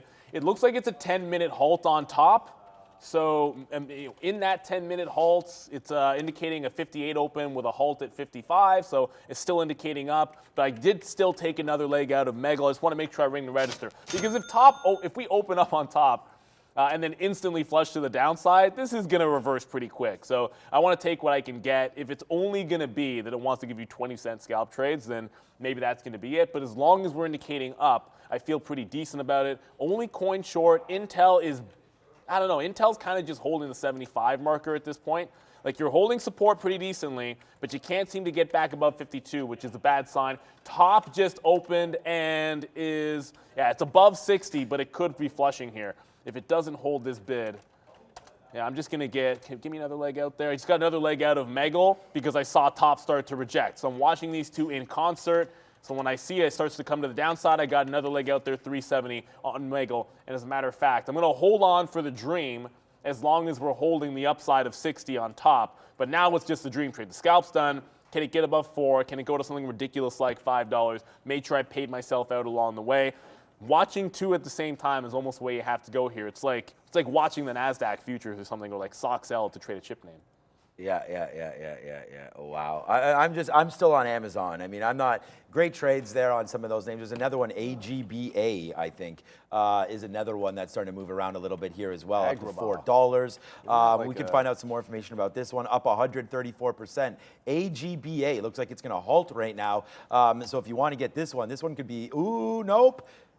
fake halt there? What just happened? Oh, it's halted again, and our screen is not halting. So that's the problem again. So it doesn't. It's in a halt state right now, and I don't know if this flattens people or not. I don't know, but because right now it's not. The reason why this isn't flattening people, Neil, I feel like, is because this is not extending. It's still 81 by 97. So okay, so it's like when I got flattened there, this was like 10,000 by zeros or something. Right. So right now, this is now halted. AGBA, I apologize. It's supposed to go gray. So that leads me and Neil to understand that it's halted. But I can see that did all of a sudden like just stop trading. So, okay, we did average into Amazon up on the upside here. So if it can fall down a little bit more, that would be nice. So here it comes back in just a little bit for us now as we're, we're positive. We're net positive position pending on this name so far, but it's not dropping down as much as we thought. We're short at 80 right now, but hey, you trade this with. I mean, I'm not trading this with thousands of shares right now, just hundreds. Let's just see if it can come back in, and we can just sort of massage some of the day here and get it started on the right foot today, and not just keep averaging into the wrong side of these trades. So we'll start taking some out. I just punched a little bit more out. It looks crazy on my screen because I have so many ins and outs here, but we just reloaded it there on Amazon against that 106, and it's just not like, if you see, these are real trades and it's not printing lower. So like I have like fears and visions of yesterday again, where we're well in the money on a lot of these names, but the bottoms aren't breaking, and yesterday it was the tops that weren't holding, they just kept on going. So maybe today the NASDAQ doesn't know what it wants to do again. It's just inside. Right. Yesterday it knew what it wanted to do, but yesterday early, what did it do early yesterday here? Again, my chart sometimes is messed up on this. We have the continuous contract problem, but I'll figure that out for the NASDAQ. But here we go. Hopefully Amazon can come back down. I'm going to try to hold the rest. Yeah, we're going to go to Sharif in a second here for the rest for happening now. But we have a number coming as well. So we're going to have something at 10 o'clock here. I have stops out below the day, but I think, are we ready to go to Sharif? No? Well, there the numbers out. All right, University of Michigan sentiment coming out right now.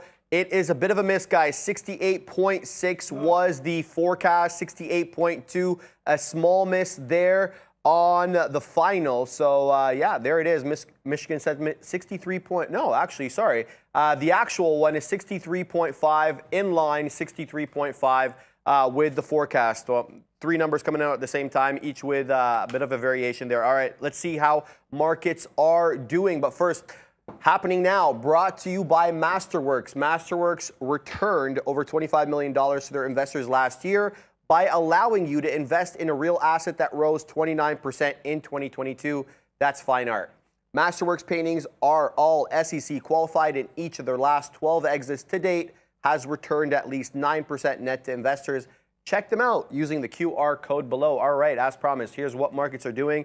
The Dow Jones up 0.13%. You have a bit of a flat session on the Russell. The NYSE, though, bringing us down, not by much, 0.013. The NASDAQ, 0.13 to the downside. And the S&P barely green, up 0.1. Guys, let's see what's happening now. We got ZOM, yes, ExxonMobil at all-time highs. You saw the guys bring that to you earlier. Intel up decidedly despite weaker year-over-year earnings. They beat estimates and they had good gross margins. And Amazon down on weak AWS revenue as corporate clients continue to restructure costs. Here's the look at ZOM, 119.60 high, looking to break through 119 again on ExxonMobil. Intel, a bit of a double top brewing there at 67.50. Looks like, this one might be excuse me, that's a monthly candle. What am I talking about here? It looks like 32.57 was the high. We're looking to maybe flat bottom breakdown here at 31.50, 31.55, the low, guys. And Amazon down decidedly after moving yesterday positively in the aftermarket, now looking to hold 105. Yeah, certainly. And I got out of Meta on that breakdown. I just tried to scalp the short and missed a bid here, but once it broke that level, that was yesterday's, like that 37 level, I was out of the long. I had one scalp win and then out of the long, reversed into the short. I'm short here at 87s, so just underneath that 7 level. If it's trend down, obviously it's a pretty large gap that can be filled in here, but it doesn't mean it has to fill. If the market's going to be decidedly red, then a gap fill like that is just one that I'm going to have to AMD, take. I like, still give me have break. that coin. Intel. Oh, I just got hit on the bid of Intel, by the way. Intel just refilled that low. So right on that bit of Intel, this could get hairy, but this is what held, 31.40 at the open. Let's see if it can bounce off that one another time. Like AMD again, thanks for bringing that up in the chat, whoever that was, like just ruining my day. Now, just shout out to KL there. Good call, good call by looking at AMD. Like, so, you know, we identified AMD was weak. This is something that I'm going to have to solve and fight my demons of getting out of shares a little bit too early. So yeah, we're red on AMD today, which is kind of crazy because we hit this 87 short. We get some out in the 80s, and it's like, okay, you know, the market's going down today. We have the short. We know we like this name. This is going to be a good one. Then it comes up and it takes out these levels, right there. That was a level for me. And then all of a sudden, I was like, nah, you know what? Nah. This is going back down to the downside. And then all of a sudden it takes VWAP, and then I have to get out again. So I'm going to try to figure out, I'm going to do some work, try to figure out like a better strategy for trying to hold some of these. And it's probably less shares so then I don't punch myself out. But I'm not trying to like think about share size. I'm just trying to think about levels. And it's just like, you know, it's been working. It's just right there on AMD, missed opportunity on AMD. Okay, but here's an opportunity right now on Amazon. Came right back into 105 again. So I'm going to put another bid right here at 105.05. Why not? 5? We'll see. And then we already do have some bottom trades here, which is why I'm holding out to see. It just bounced off 05 there. You see I didn't get that fill. That's hilarious. But right there, we'll see if we can get it back down to this 104.60, 70 area. That's where my bid is right now. It's at 104.80, but I am seeing it bounce now off 105.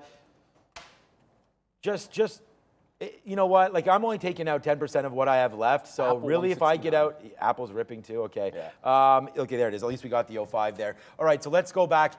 Meta's almost coming out. There it is. I wanted to hold it against that 237.50. So there it is right there. It takes that out and then goes back in, of course. So now, you know, that trade might be squashed there temporarily. Meta back up to 238 could be something as well. But there's the market trying to bounce back to the upside again. So yeah, Meta out right there. Temporary small loss there on Meta, but I wanted to try that in case it did fail at that 237.50 again, which it still might do.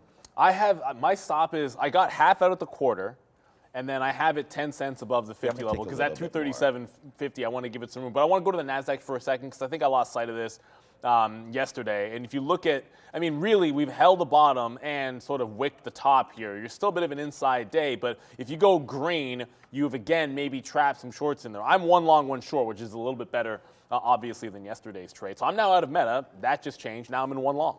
And it's the first one that we started off with. It's just Intel, but have a look at what's going on in something like an Apple here. I mean, Apple double top. I mean, it's not, okay, double top, because this was a high yesterday as well, 169, but also a double top here. So big level up on Apple. Microsoft is absolutely churning. This was never in threat. I still haven't been able to catch any dip buys or bids in there. I only have that Intel long, and quite frankly, we just reloaded it, and maybe I don't want to get another leg out there. So I've already sort of scalped again off of this like 31.5, but we need to crack 32 if this is going to be any good. It's got to take out that 32. Top, by the way, I don't know, it's again messed up on my system in terms of whether it's halted or not, but I can see that it's not trading and it is halted. It did make a move to the downside. I got out of Meagle, which however you pronounce it. Meagle, that's how you pronounce it. So that broke consolidation. I got out. It ended up only being a scalp trade.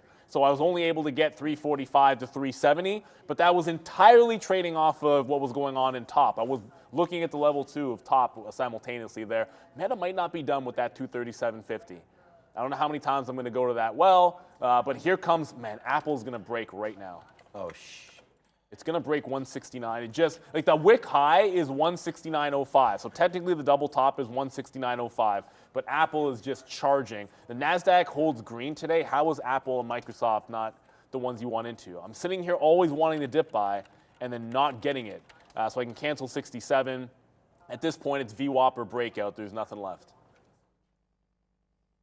Yeah, I mean, I re-shorted Meta there.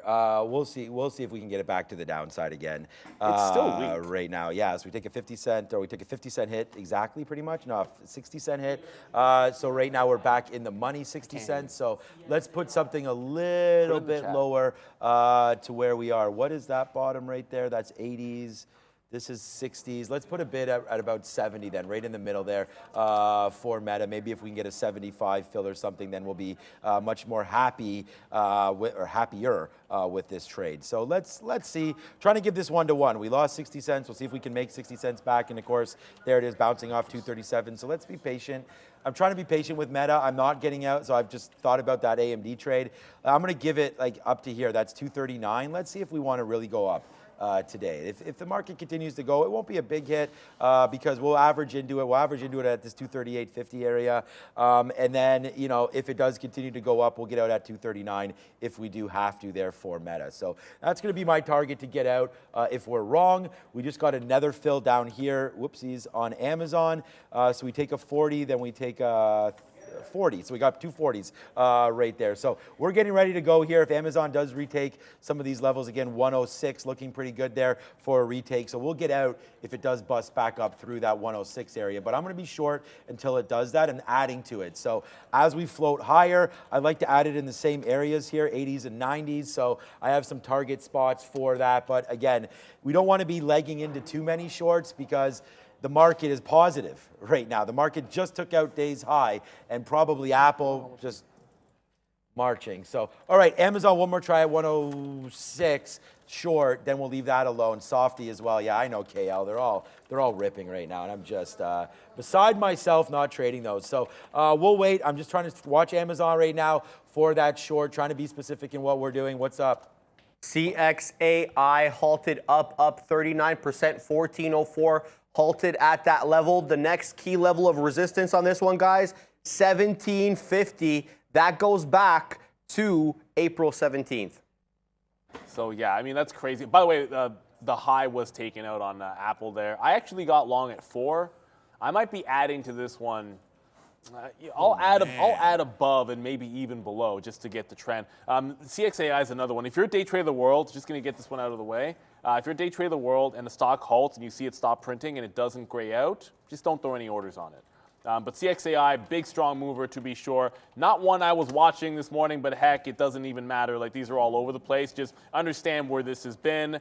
It can go as far as it wants to. I'm not paying for locates because I've already done for a couple of other ones that I might take a shot at. But if it were to get to like past $20 and maybe into 30, that makes a little bit of sense. Apple, as I was saying, super strong name, PC load letter. You can see up there in the daily, 169 is a bit of a thing. Holy shit, Microsoft. And it's continuing. Yeah, I thought we'd maybe be able to add under here on a dip. Is the first ad going to be over? The first ad's over if it breaks 10s. Otherwise, I might just have to wait for a little bit of a dip. I do want more of this. I do want to get some Microsoft. If we're going to continue the upside, the NASDAQ's now green. I didn't even get 10s there. Whatever, I'll just take 14. So my average price now 9s. I'm going to be long Apple. It's just, this is what I didn't do yesterday. Holy. So if I'm going to lose today, let's at least lose with the long. Meagle, I don't know. Whichever one you call it, this is still giving it up. So I'm pretty much done with that stock. And top is just halt after halt. Those two, forget about them. I'm now long Apple. I'm long Intel. I'm trying to find a way to be long Microsoft here. And this one is definitely, every time I dip by, I'm in the wrong spot. So I'm going to cancel my bids on Microsoft and reassess. I got a couple of longs, one of them looking pretty solid, the other one looking only okay. I haven't checked out any other chip names other than Intel, but I'm happy to look at NVIDIA there. I see Dr. J. Shout out to an absolute great, by the way. That's a great name. Dr. J, who I met once while I was in Florida. Great guy. NVIDIA breaking out in a big way. Watch out for 275. I wrote that down this morning. 275 on NVIDIA because yesterday, look at that wick at the open and the rejection of 275.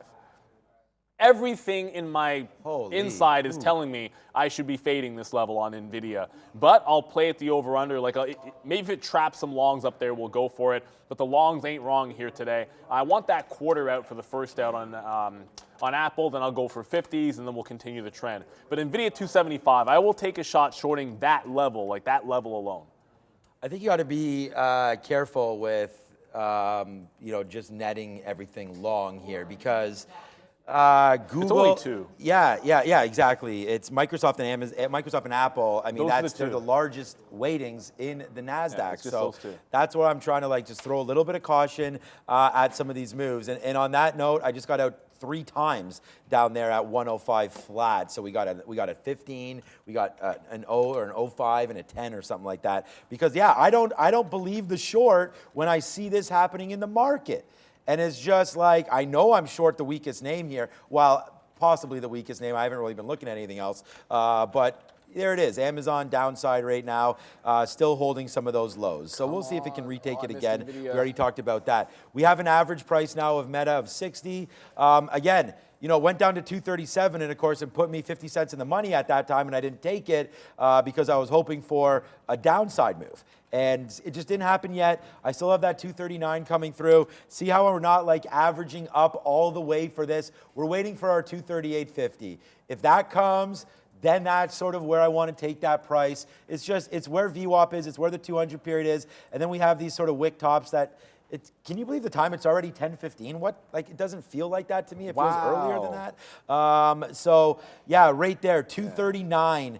I'm looking at this. I'm like, oh wow, maybe it's a little too early to develop some levels there. Wow, what the hell just happened to Amazon? Amazon just ripped up again right there. So I don't know. Yeah, it's probably nothing, man. Just a big move up there. The market's catching. Yeah, I'm going to try it one more time, Amazon, on that short, that that bump up was not what I thought it was. So we'll wait to see there. We just got stopped out of Amazon. Fine. We talked about getting out of there, but we did average it back in, and now we're back into this name. So as the market takes off, maybe we've seen that bottom for Amazon.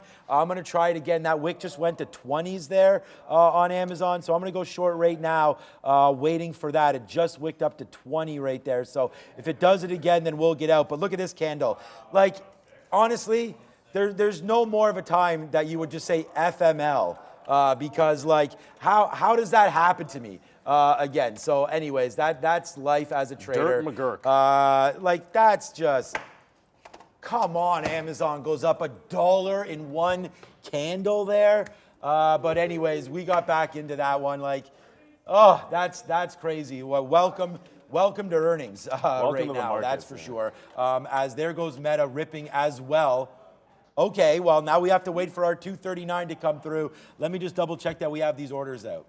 Yeah, so I want to show something on the futures, but I'm just going to get my stop in place on NVIDIA. So NVIDIA making a push into 275. I'm shorting that level, but here's the NASDAQ futures. I'm long Apple. Intel's kind of okay. It's in the money, but it's not going. Apple is going.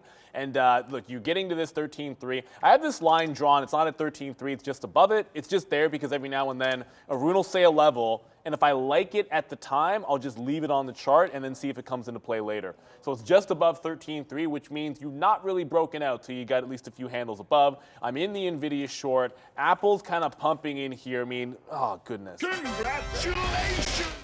It's this is so much like yesterday. We liked Apple at 167. It never gets there. It bounces 168. I like Apple into VWAP. I never really catch it. It goes 169. Then I'm only taking the breakout. So it's it's going up, and we're going to see 170 at this rate if we get to 13.3. But I'm so late to this move because it happens. It is what it is. I'm not going to dwell on it here. That CXAI, just be careful with it. If you got the longs in Apple and Microsoft, you're okay. If you are long this name at the top, it is. I thought, maybe it's not going to halt down. I thought it was just about to go and hit a halt band to the downside. Looks like it stalled just a little bit shy of that, but it rejected 15 even and is starting to pull back in pretty heavily. So careful with all of these. As fast as they go up, you know they can come down just as fast. I was trading Meagle and only Meagle, but now I'm kind of off those and into the big tech. With the short in NVIDIA, I'm going to give it through 75 for the old up-down move. And then I will only add if it rejects the 275 break. Try to get some 90s on the way back in, if there is even a way back in. Man, this is just I can't stop hitting keys here. This Amazon is a nightmare waiting to happen here. I don't know what to do with this. I feel like I'm living a nightmare. When in doubt, short pins. I am short, so there's pins. no doubt about all that. That's probably trash. Right. Okay. Here it comes back down in. Okay. This one, man. I'm not wearing the Apple Watch today to check out my freaking pulse. But yeah, that was, I don't know what's going on with all that. So I'm just going to keep getting some more bids out here. I mean, now we're well up. Like we're doing really well today on Amazon, and there's absolutely nothing wrong with the way it's trading. It's just I'm getting frustrated because of that. It's just really that candle right there out of nowhere. So that sucks when you're in it. It's always nice when it's the right way. Like if I'm long. But when you're short and that stops you out, when you get a stupid candle like that, that sucks. But what else sucks too is shorting Meta, it looks like right now. We will take the L on this one as this continues to go up to 239. That's our stop zone, and that's where we're at right now. So it looks like this one, unfortunately we took the shot on Meta. As a day trader, we have to take shots, and we talked about that yesterday. A lot of people got absolutely destroyed, and some traders gave back their whole year on that tops yesterday, according to Twitter, is what I saw. Anyone that said I believe them. Yeah, and I mean, it's a tough trade, and that's what I'm saying. Trading's not easy, no matter what strategy you have. There's always opportunities that present themselves. Either you don't get a fill, or you do get a bad fill, or like if you're loading up on that Amazon trade and it just does that for you. Look, you're right now, but that moment you were wrong, and that's all that matters. So ball don't lie, as they say, and right now price action is true. And if you're getting stopped out on some of these trades, then they're just not the greatest trades. It is what it is, and you got to be careful about that. So we're going to try to continue to hold on to some shares here, see if Meta wants to work for us back down. I'm looking at that 239 area, and I'm fine with this. I cannot. It's very hard to do this in the market. It's doing it again today. So if we get taken out on Meta, we really do have to relax and try to find some longs, because yesterday we saw what happened if you're playing stubborn. It did not work. And today I feel like almost like this is a rinse and repeat situation for me here on all of this. So with that being said, let me put a bid here at 250 on 238.50 here on Meta, just to take some out because again, it's not really reacting the way that I thought it would right now, as it's making that move back upside. So let's wait to see. Take some out. Yesterday we held until we were stopped out on names. We're not trying to do that today. We're trying to take advantage when we get pullbacks. Let's get out until the NASDAQ reverses itself. Yeah, I'm looking for that 75 reverse here, and I'm looking over at Apple and Microsoft, and of course, it's like I go long, I get the long in one of them, and it's like it still somehow manages to be the wrong one. It's just like, you got to be kidding me. I don't know if we're going to absolutely flush on NVIDIA off to 75. There's a vast difference between this short off 275. Whoa, goodness. This short off 275 yesterday here, and the one we have here. Like this one, that is an abject rejection of a breakout right away at the open. This one is it charging into the level, consolidating. To me, that's a VWAP reject. If you got that one, you hold on to it as long as you can to the bottom. Very, very different story here. And just to illustrate the point what I'm getting at, this is like Microsoft up 1% at 308 on a 305 break. Apple 169. It's at 169.5. So it's in the money. But man, is it ever a Microsoft day. At least I got the long in Apple, but I really wish it was Microsoft. It is what it is. I can't do anything about it. Let's go to Sharif at the big desk. Yeah, what a day, Neil, on these futures markets. All right, let's talk about some small caps. In case you were asleep, I don't know, wherever you were, Top made a huge move yesterday, got up real high. Meagle, a lot of sympathy plays as well. So we are really moving to the small cappers today. CXAI, this one was up 35%, was up a lot more. Rejected off 15, halted a single time. Yeah, looking to curl back up into 14 now. Keep your eye on CXAI. AGBA, this one was hot early. It was a multiple halter to the high side. Now it is making a bit of a move back into that $3. 261 is the low there. Look at that move at 5:45 a.m. All the volume and all the move up to 925 there. UCAR, this one's still going though, guys. This one is still in play. Let's go to the 1 minute on this one. Halted to the upside initially, kind of consolidating between 8.5 and 8 at the moment. We'll see if this one actually continues with this bull flag shape that it's developing. And then the one that everyone was talking about, Top, up a measly 300% only. $78 is where it's trading. But this one, like it was at $15, guys, super spready at times, a couple of bucks spread. Super spready. I want to give an update to the stock I haven't Tongue talked twister. about in a while. Wow, tops. I can't believe you just said only. Measly. I love that. I love it. Look. Congratulations. Yes, sir. If you're making money on tops, I'm gonna tip of the cap, all that good stuff to you. But those things are insane to be able to trade. But watch what's going on here in Intel. Like the initial long, great, but if you zoom back out here, you've got a big gap up. The 15 minutes is gonna be way better here. There we go. If you got a big time gap up into resistance at 32 even. You got a break, it fails 32.5. Now you're right back on those lows. That's a failed break every single time. So I don't know if I want to reload this again, like a third time through. I'll hold on. I still have about 30% of the position. Originally, I scalped some out, but I'm not reloading this one a third time. It doesn't feel like it's going to be right. I know I'm short NVIDIA. That's not bias or anything, but I've taken a couple legs out scalping, and it's very different than what we saw here at 275. Make sure you get paid out. Not every trade is going to be you hitting a home run. Sometimes you got to take a single or a double. We're still charging toward 13.3, which if we break it, the NASDAQ's gone green. There's all the reason in the world that this could be the long of, just a long for the rest of the day.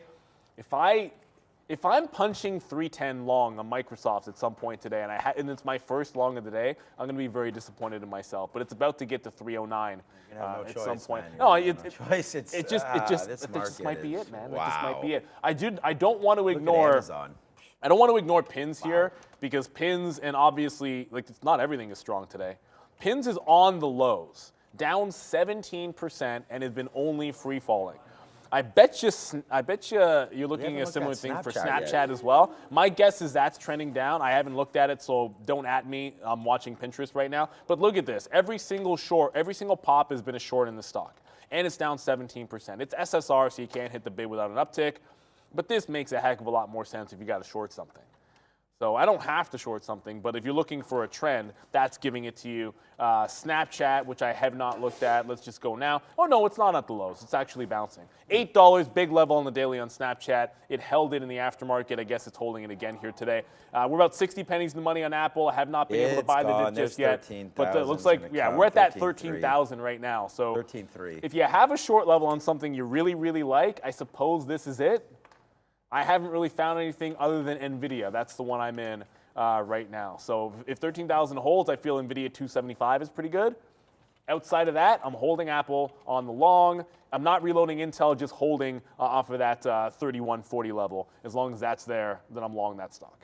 Okay, so good thing. I mean, we are net positive on Amazon, so we're going to say congratulations and oh my God, because considering where it is right now, it is ripping to the upside. And Meta are about to get out.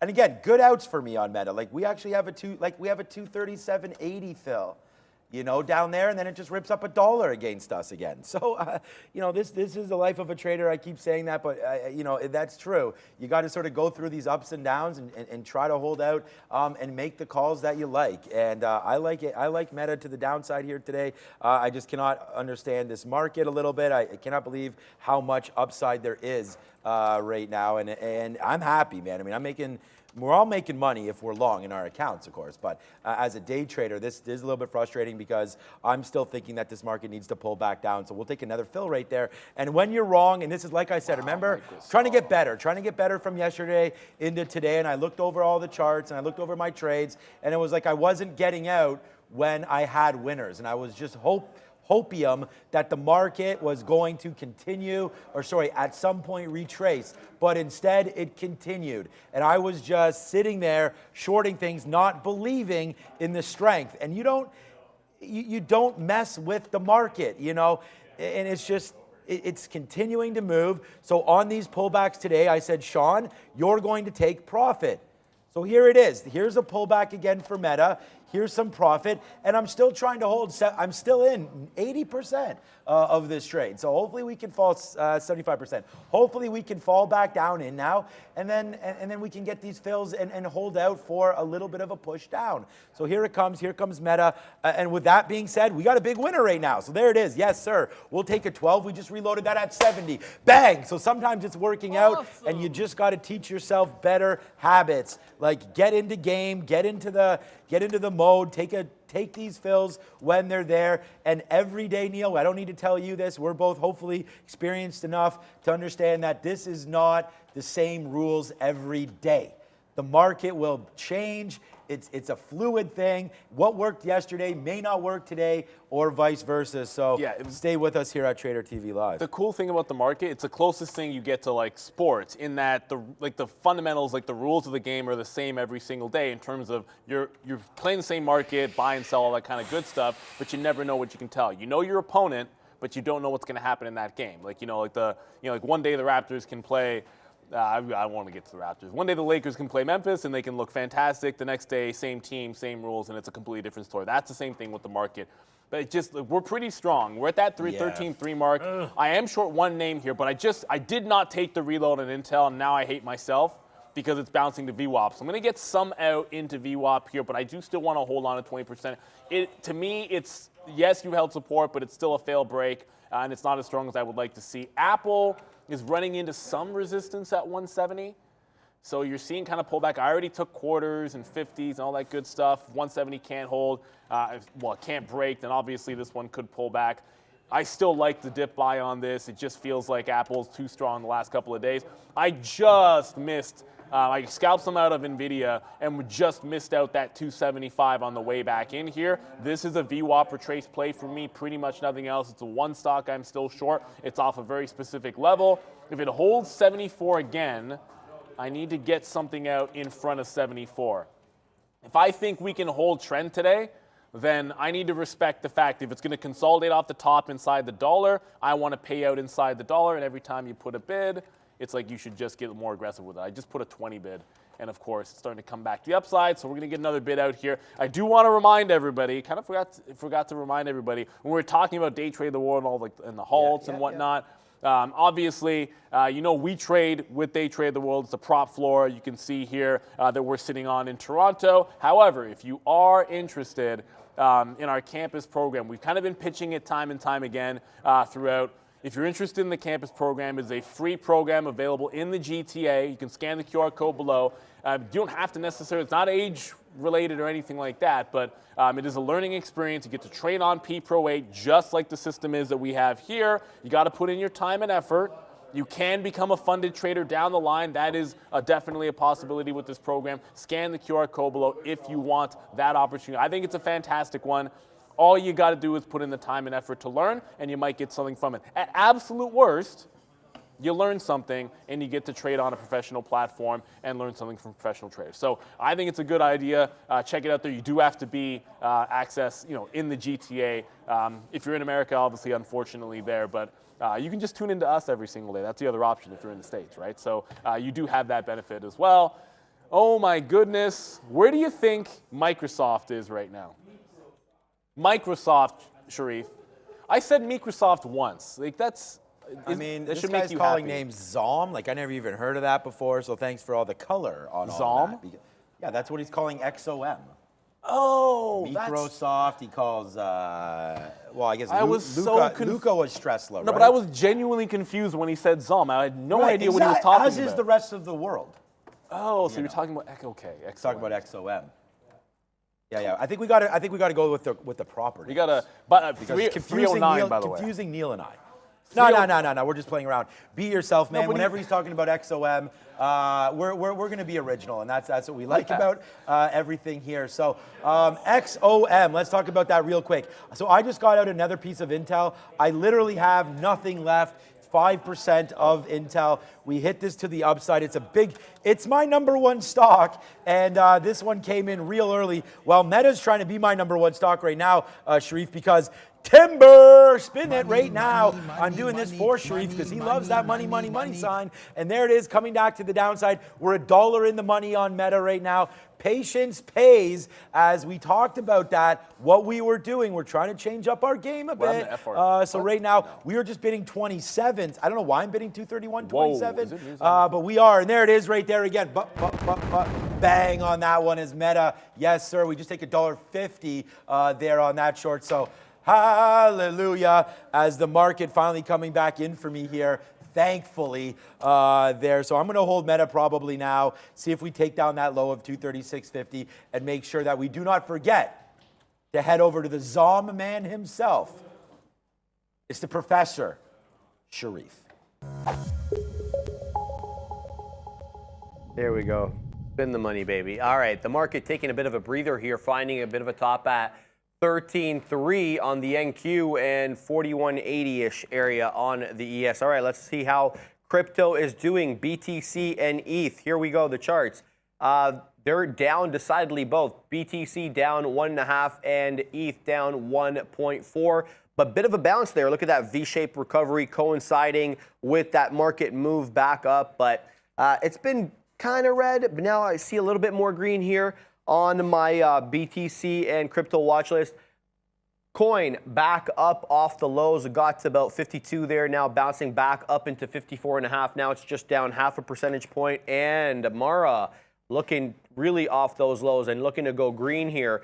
Holding $10. It's been strong for these mining names. Mara and likewise Riot actually green on the moment, breaking through that 1185, guys. So quiet-ish morning for crypto, but sneaking back in there. Oh, man. FRC's halted to the downside right now. So I don't want to say buggered off, but I ignored this stock today pretty much completely. So 577, it's halted, indicating a flat open. But again, the way it's been working with these halts is the tap values on New York stocks is basically not telling you anything. On the NASDAQ stocks, we're getting updates, so we can tell you the indicated open on a NASDAQ stock. But for New York, it's not been any good. Oh, my. So that'll be open in just a couple of minutes. A couple of things to remember here. Well, one important thing to remember here, I didn't see any news on it or anything, but $5 the other day was an absolute brick wall. It was a monster bid. We'll see if that's still the same case. If it is a huge level again, I might take a shot with the long on that one. But again, it was huge that day. I don't know if the same thing will be true. I just got another leg out in front of 274, so we're kind of rinsing and repeating here on that 275 level on NVIDIA. And just another name out here that we have just one to the short side, really, at this particular point. But Microsoft got to 309, 209, and is pulling back. First indication of any weakness in Microsoft's part. This could be a chance. Like maybe we can see something like VWAP to like 07.5, and there's a bit of a bounce play in there for Microsoft. For Microsoft. No, that was an accident. I didn't mean to say that, Sharif. Whatever. Sharif just goes, woo, he got all excited because I made a mistake and actually said the wrong thing for Microsoft there. You guys know what I mean. So bounce on Apple here at 169.5. If it rejects 170 again, I'll probably just take it out, look for a re-entry point at some point. But wow, that FRC move has got me interested. I didn't pay for locates today, so I actually have to go ahead and do that. I was watching pins to short any kind of a pop that we're able to get. Not much of one, but it got to 23 and started to turn around. Might just have to work into this one a little bit shallow, like 23 into VWAP instead of hoping for the absolute perfect price. It's down 17%. It's probably going to move a little bit more than normal, so you can open things up just a little bit with Pinterest. Snapchat a little stronger. Pins has been all week, all morning. Like, to not be shorting, did you see, I know you're in I'm Apple not still. Yeah, okay. I just want to talk about that because that just went to 170 there. Which is $13 away from all-time high. Microsoft is well away from all-time high. It's got well, Microsoft is 350, I think. We talked about that yesterday, maybe. But yeah, this, again, if the market is going to retrace back down, this is looking like a decent opportunity here for Apple to fall back down a little bit. We are obviously in Meta as well, so I'm going to take a small, well, I just missed the 69, but there we go. Now we have it. So now we're short. I'm going to give this up to that 70 level. If it breaks it, it breaks it right now. So that's 169.70. We'll take a little bit more if we get into that 90 area or something real. Yeah, I'll try. Let's just go 85s here. And then I'm just putting the stop in right now. If we take that 107, 170. I'm not doing what we're doing yesterday, and notice the difference here so far today in the game plan. We're waiting for these stocks to get to peak sort of max pain levels here, and 170 is not a very painful thing. It just broke 5. Okay, FRC to the downside right now. And just quickly, we are going to look at that in a minute, but Meta, I just want to give everyone an update because I know there's a lot of you in this name, but Meta right now bouncing off 237, so I've been taking out. So just so you guys know, I've been taking out some Meta down here at 237. FRC, did you? If you're busy, I'll take it. No, I'm trying to get the locate. Okay, I'll do it. Pay for locates. Get the locates. It's halting. It doesn't matter. It just halted. Okay. It just halted 470. It doesn't matter. It halted 475. It's over It's over. It's Vince Carter That's over? it. Is it over? I mean, that $5 was. I mean, $5 was, like I said, it was the Berlin Wall 2 days ago, and it just, there was nothing, I mean, forget about it. It just took it out. Finally, like Apple, it was like a son knife of through a- butter. That's nasty, it's ugly, it's every adjective you can think of. It's halted down. I'll have to wait for the reopen. Maybe we'll be playing off that $5 level. I mean, the market's actually turning pretty decently here. I'm not trailed out of Apple just yet, but that'll be in a few cents. Now 120 on Microsoft. I just, Get the hell not down. Microsoft, on NVIDIA. I just got into pins, and it's already testing down toward that low. Okay, I got the locates. It's, oh my goodness. Yes, It's sir. a quarter of a cent a share. You got to be kidding me. I Finally, should have just had that in it's the cheap. pre-market. It's a quarter That's of a cent. the same as yesterday because Dimitri asked me yesterday, how much is it per share? And I was surprised too. I was like, damn, Daniel, that's cheap. But right Quarter now, of a cent? Money, money, money, money, money, money, money, money. That's so yesterday cheap. we're jumping off buildings. Today we're building them right back up. This again, right there, man. Look, see, this is why you just try to and I didn't do a good job of this yesterday, but limit the damage on bad days, because when you've got it, you've got it. And honestly, I want to stay true to the trading style that I think is going to work for me. And there it is right now. So Apple, thank you. Come again, my friend. I absolutely love you. You might be, yes, you might be one of the stocks that, I would buy in my long-term account and have been doing it. But thank you for the pullback right now because right there, man, that just was, I shorted it twice. 169.70, that's why we have, now our average price 69. So there you go. You saw me take that name a couple times. Let's just, whoops, my watch just hit the button there. All right, let's just get that out a little bit more out. We just punched some 30s right there. And then we did ring the register. Look at that, Phil, on Meta. Again, we did get stopped out right there, but that was it. And then we put on our patience hat. And this is what's different today than yesterday. Yesterday, I would have been shorting Meta, and I would have got out on VWAP. I would have got out like we did. We did get out, right? But then we found a level that we liked a little bit higher, let it float up to there. When it did get there, we put the offer in, took the short, and was able to capture a little bit of profit on this name. And we are out of 60% of our Apple now, as it did retrace right back into the 50 period off that instant short. We just made 50 cents in 2 minutes. So, we're going to take that profit and see what Meta can do and Apple can do right now. As this market, it took the 50 period, but now it's right back. So there's the flush. Did you pay for those shorts or what? I got them. So we're still not open yet. We still have 2 minutes to go. I paid for my locates, which, I'll say this time and time again, preparation is an important thing in everything that you do. And in trading, I paid for 3 or 4 names for locates, and FRC was not one of them. At that cheap, it's just worth it to have them. Even if it wasn't at the top of my list, at a quarter of a cent a share, you just want to have them in your back pocket in case something happens. I'm not going to pay for one of those crazy ones that, 50 cents a share or whatever, because I need to make a big move so that I know the opportunities there. But come on. We'll be open in a couple of minutes. Let's go to Sharif at the desk for Sector Watch. All right, guys, the board decidedly green. You'll see that in a second. There are a few notable red names, mostly FSLR and mostly an earnings play. Let's have a look here. FRC, there you go. It's down almost 24 points. Again, very volatile on, what could be a very important weekend. I mean, we don't even know if this is going to be here on Monday. A lot of speculation online and among analysts. There's the other red square there, if you could call it that. 13.25% to the downside for First Solar. They're coming off bad earnings, missing on both the top and bottom lines, and with bad guidance. Intel, though, lifting up semiconductors. They're near FSLR, up 6.25%. Intel on what was better than expected earnings, despite the fact that it was the biggest year-over-year decline ever for them. But hey, Intel play that I'll be keeping my eye on. Everything else green, guys. I mean, you have a bunch of ironically green names here: RL, RCL, NCLH, CCL, all the cruise lines here. These were all downgraded today by JP Morgan. They're all up nicely, 5.5, 3, 3 1/3. So some interesting ironic names, but everything mostly green. Yeah. So where'd the position board go? I'm going to do this. Position board be gone? Because it's draft season, but I just got out of NVIDIA. I did say at the outset when I took this one, oh, we're back open. I'll finish that thought in a second. Well, we're halting up. Oh, yeah, it doesn't matter. So we're halting. I'm not taking. You can do a Kincaid spike now, not a Gronk spike.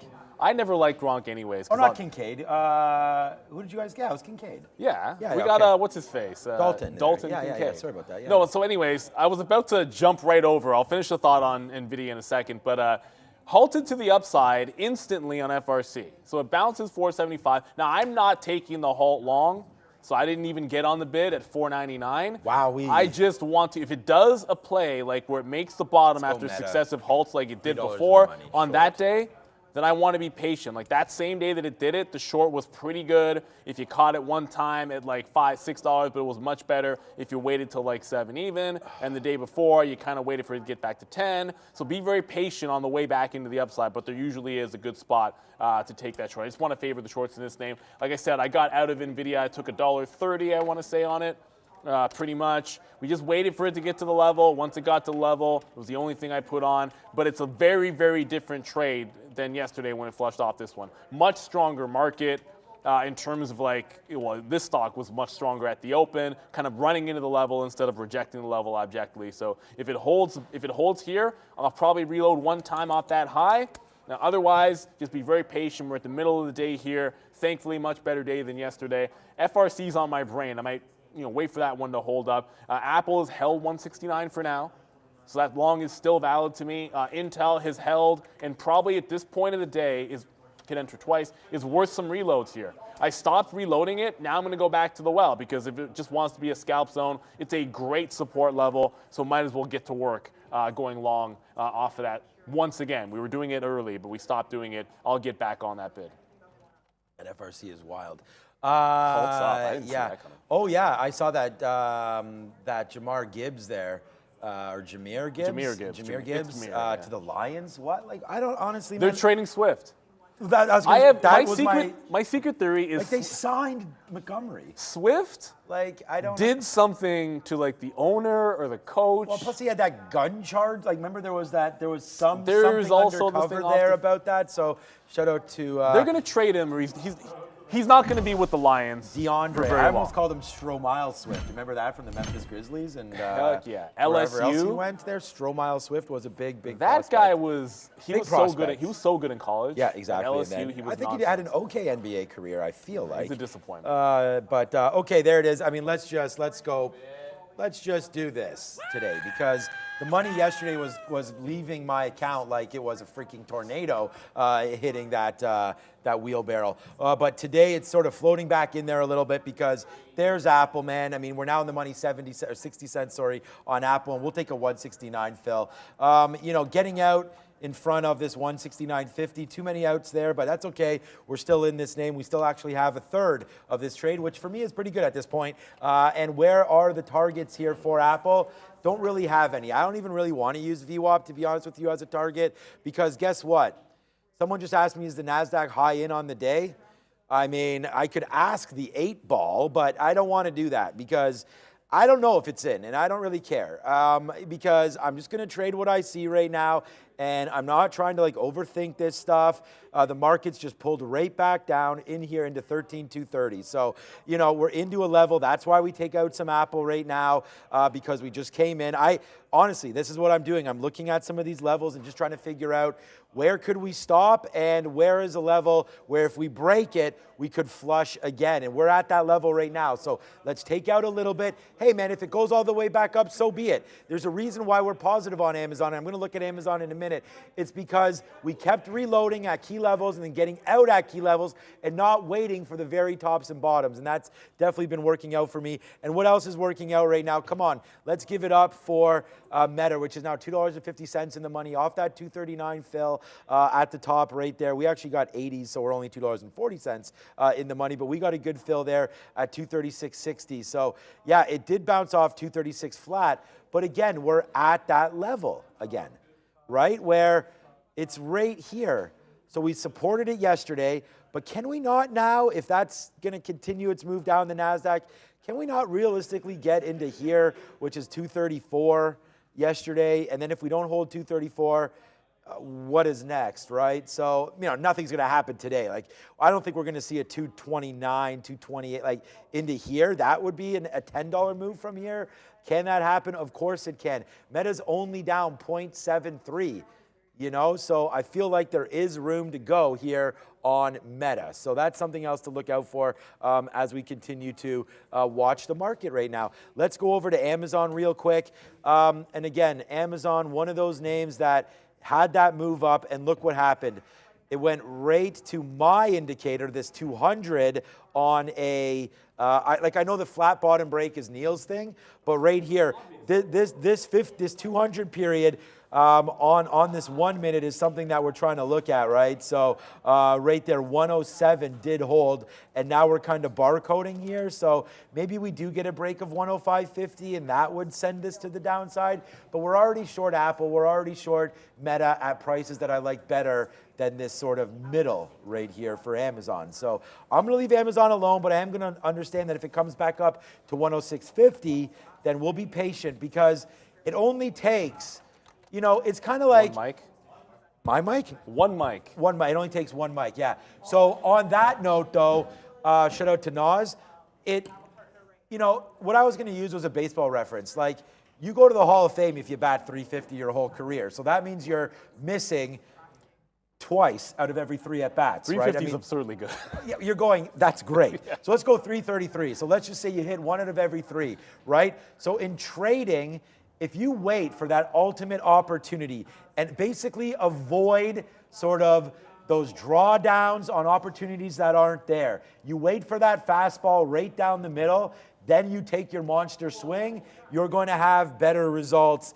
I mean, some of the analogies don't work all the time, but I just feel like pick your pitch, pick your spot, and trade it. And I just think that's what I'm trying to do. Like, look at Ichiro. Like, Ichiro hit a bunch of things. The guy had pop. He could hit bombs. You ever watch him in BP? Like, he could, he was not like some slap hitter. Like, the guy is a phenomenal athlete, but he knew what he was best at.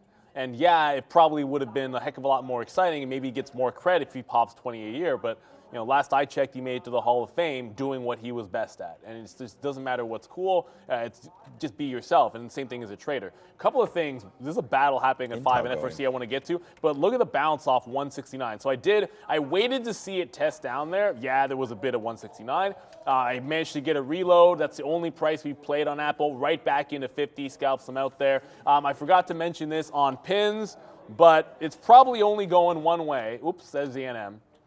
Hit it enter too fast. It's already broken low today. I couldn't even get more shares into this. Like, the first time I get short off a wick to 23, I take 77s, and it's already breaking lows today and trending into the downside. So that's continuing to work.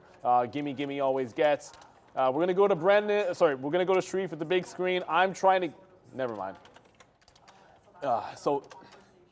Okay.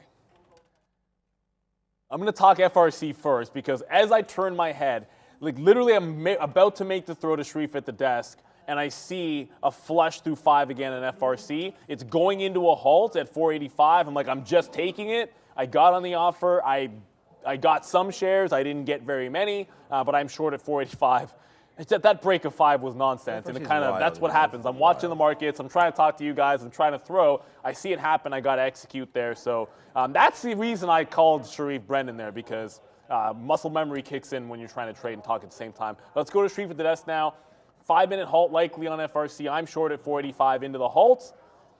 I'm not I don't hope that the stock goes down for anyone that's long, but the trend is pretty clear here. I'm looking for 450, then $4 on this one. Yeah, Neil, the ruble and the yen, the standouts against the US dollar today. The yen taking it on the chin, almost down 2% here, 1.8% to the downside. Contrary here to the ruble, it's up 1 3/4 against the US dollars. Muted day for the Canadian dollar against the US dollar. Dixie also having a muted day, up 0.18%. The British pound, the quid, up 0.46, and the euro flat as well. Red day on the crypto markets, guys, like we talked about in the crypto segment. BTC down 1.5%, and ETH also down 1.4. Let's see what's on deck for Monday morning. Not much. Obviously, nothing really Friday night, guys, for earnings. But we have SoFi, we have Norwegian, Lowe's Global Payments, yeah, not much, guys. Just a small batch on Monday there for earnings.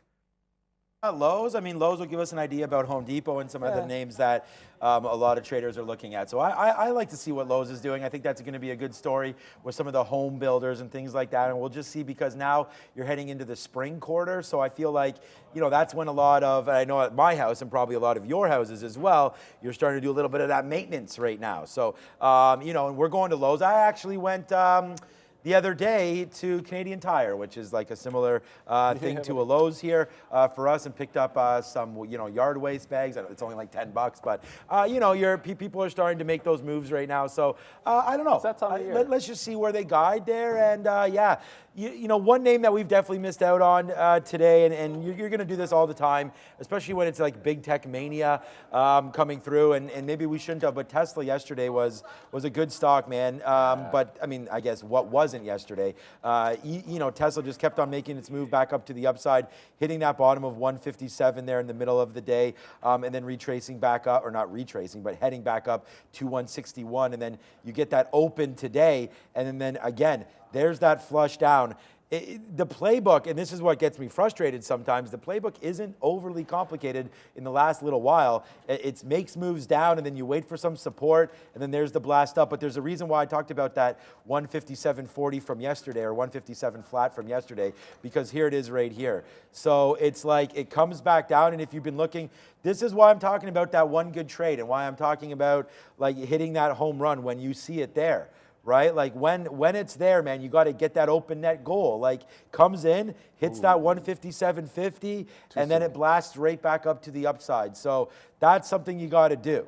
You know, if you need a quarterback and you're the Indianapolis Colts, too soon, bro. And you have Anthony Richardson or Will Levis there, I think you pull the trigger, and they did that. And now Gardner Minshew gets to have basically 1 year left in his career. But think about this. They bring in a coach who's the coach who brought Hurts to glory, right? With and Minshew. With Minshew is like the backup. Yeah. And now you have another athletic quarterback who needs to work on his accuracy and mechanics. Richardson's more athletic than Hurts, though, no? Oh, absolutely. It's not even close. Right. Like Richardson is like the LeBron of quarterback athletes. But saying not like the MJ, though. Well, that's different. I mean, MJ's the GOAT. That's like Michael Vick. LeBron is probably the best. Like, him and Wilt like the best athletes of all time at basketball, something like that. But he's not the GOAT.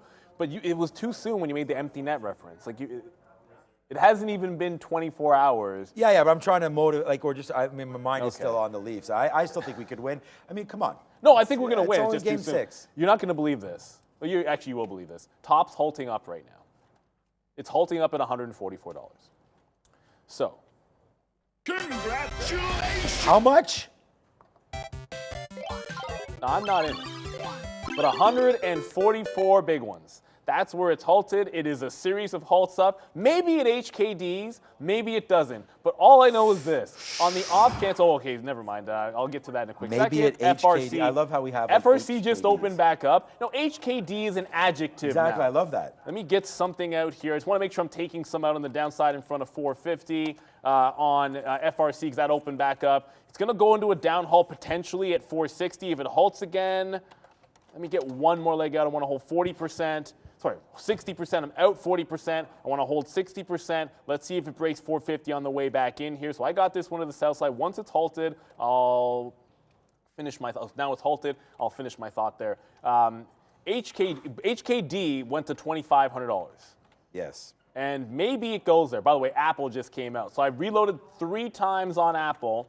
The first time, first time was a breakout. So that went to like 169.70s. I got the reload off 169, got 50s, but I got my stop underneath. I'm not going to allow that to completely reverse on me. This is the thing that got me in trouble yesterday. Way more discipline today. Get the long when it's good, get the short when it's good, and that's all that really matters. Play off the key level and don't do anything else.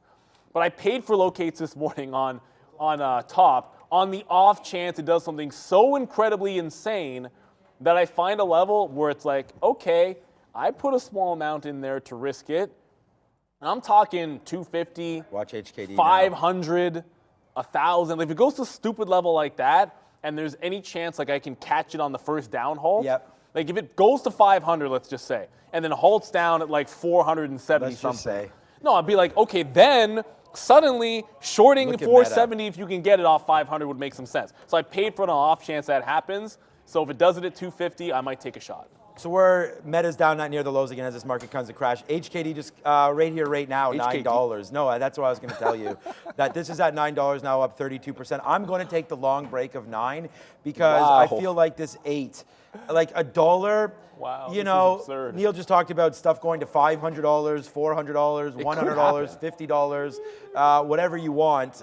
If it does break 9, I just see that. Again, not a full position. You know, if you take 100 shares on a 9 break or something, obviously that's not going to be a lot of capital to risk. And then if you go back down into $8 or something like that, it's a $100 hit. Like it's like paying a fee right there. So we'll see what can happen. But I'm looking at that 820 level, not to get in. I actually like to play the momentum on that 9 break. And I put the order in when it was like at 890. Like Neil talked about FRC, of course, halting, and then top halting, and then there's Megal going, there's CXAI going today. There's lots of different names making moves. But the one name that's making money moves right now is Meta's making money moves, because there it goes to the downside. We are now $3 in the Money, money, so, money, you know, money, if you money, let's money, go, money, man. money. Like this, again, we have abandoned the trade of the day, but I think Neil and I have a bunch today that would have worked. There's 239.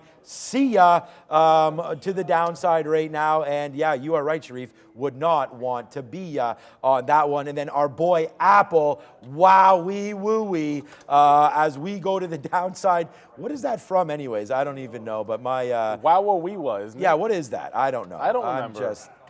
who knows? But there it is, right? Someone knows. But there's a nice move again. Let's go, man. What a difference a day makes there today. Good song. Sometimes maybe, you know, not that anyone partakes, but sometimes you do need to settle down and relax. And maybe that graphic might have been an example of Slow down, that. like Bobby Valentino Yeah, so, wow, 230... Sharif Yeah, Oaks. Sharif, your show's coming up, my guy, right there. So Sharif with some karaoke live in about a couple minutes as Neil will be joining him over there. I got a setup to get over there. Yeah, okay, go ahead, man. It's already 11 o'clock. Yeah, I will see you over there. I'm just going to get set up. Good, go. Actually, you know what? No, I'm going to wait.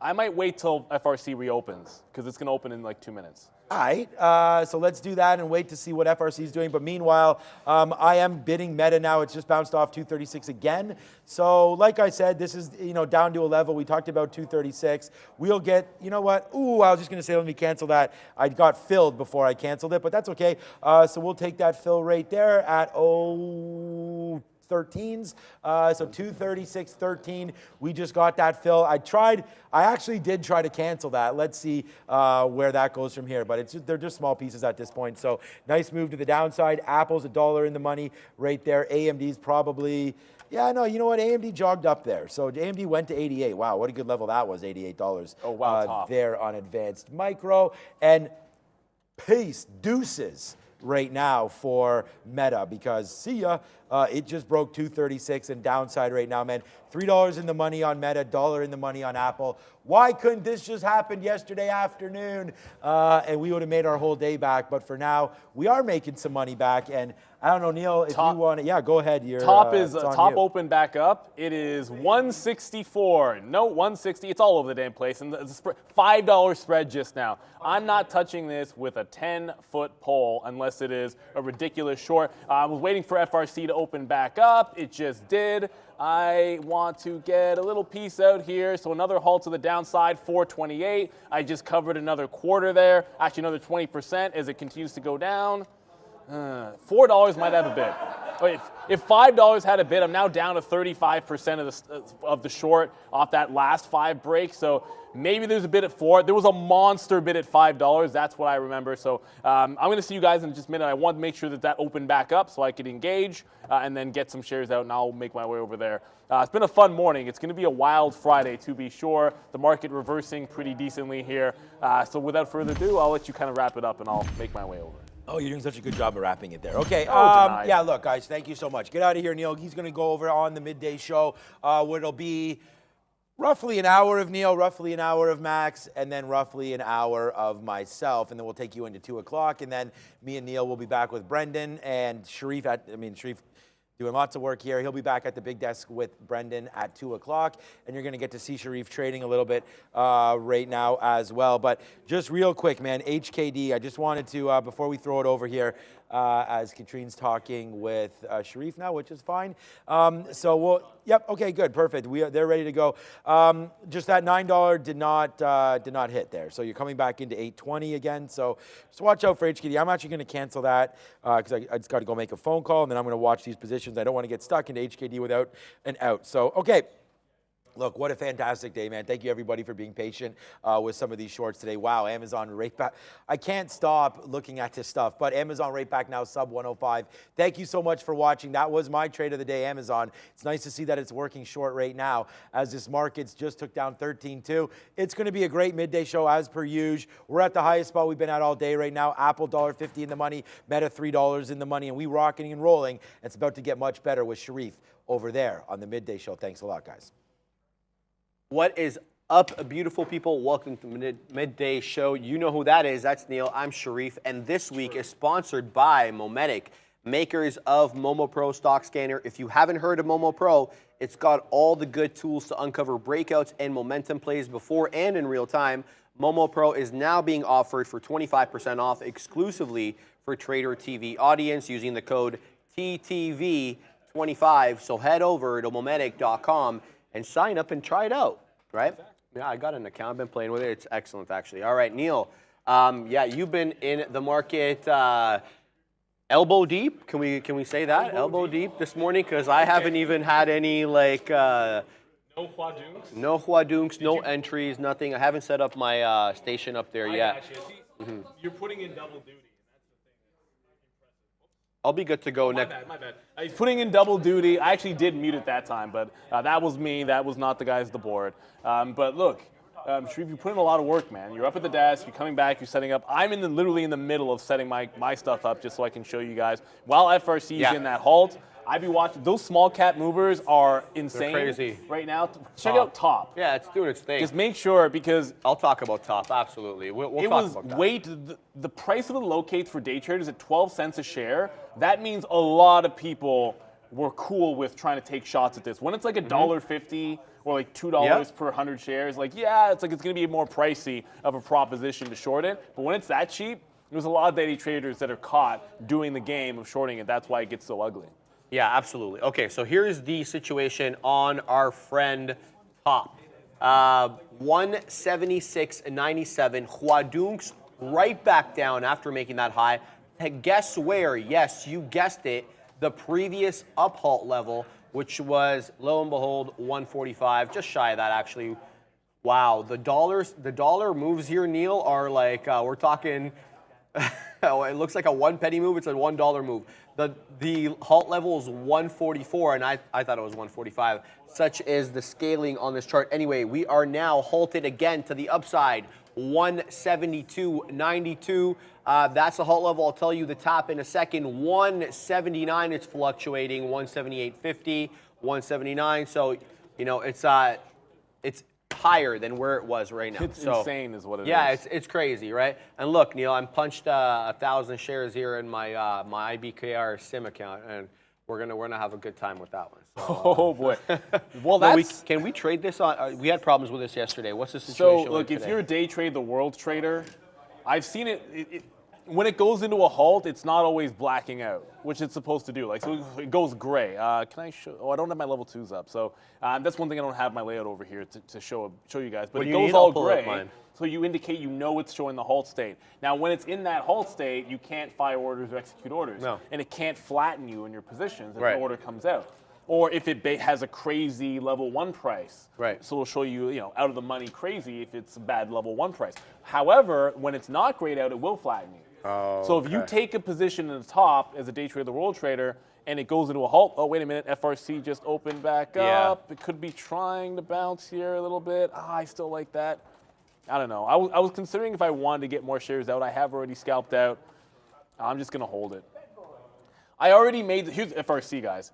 So I already made this play shorting into this, and I just taken 70% out essentially, just a little bit more than that, at 425. And so it kind of bounces here, gets to $4. We anticipated it could bounce. I don't know about these 450 prints, but 420 is, it halted at 420. That's where it is right now. So we'll halt at 421. There's one dark pool print at 450 that's coming up here. So I've elected, at this point, I've already scalped out.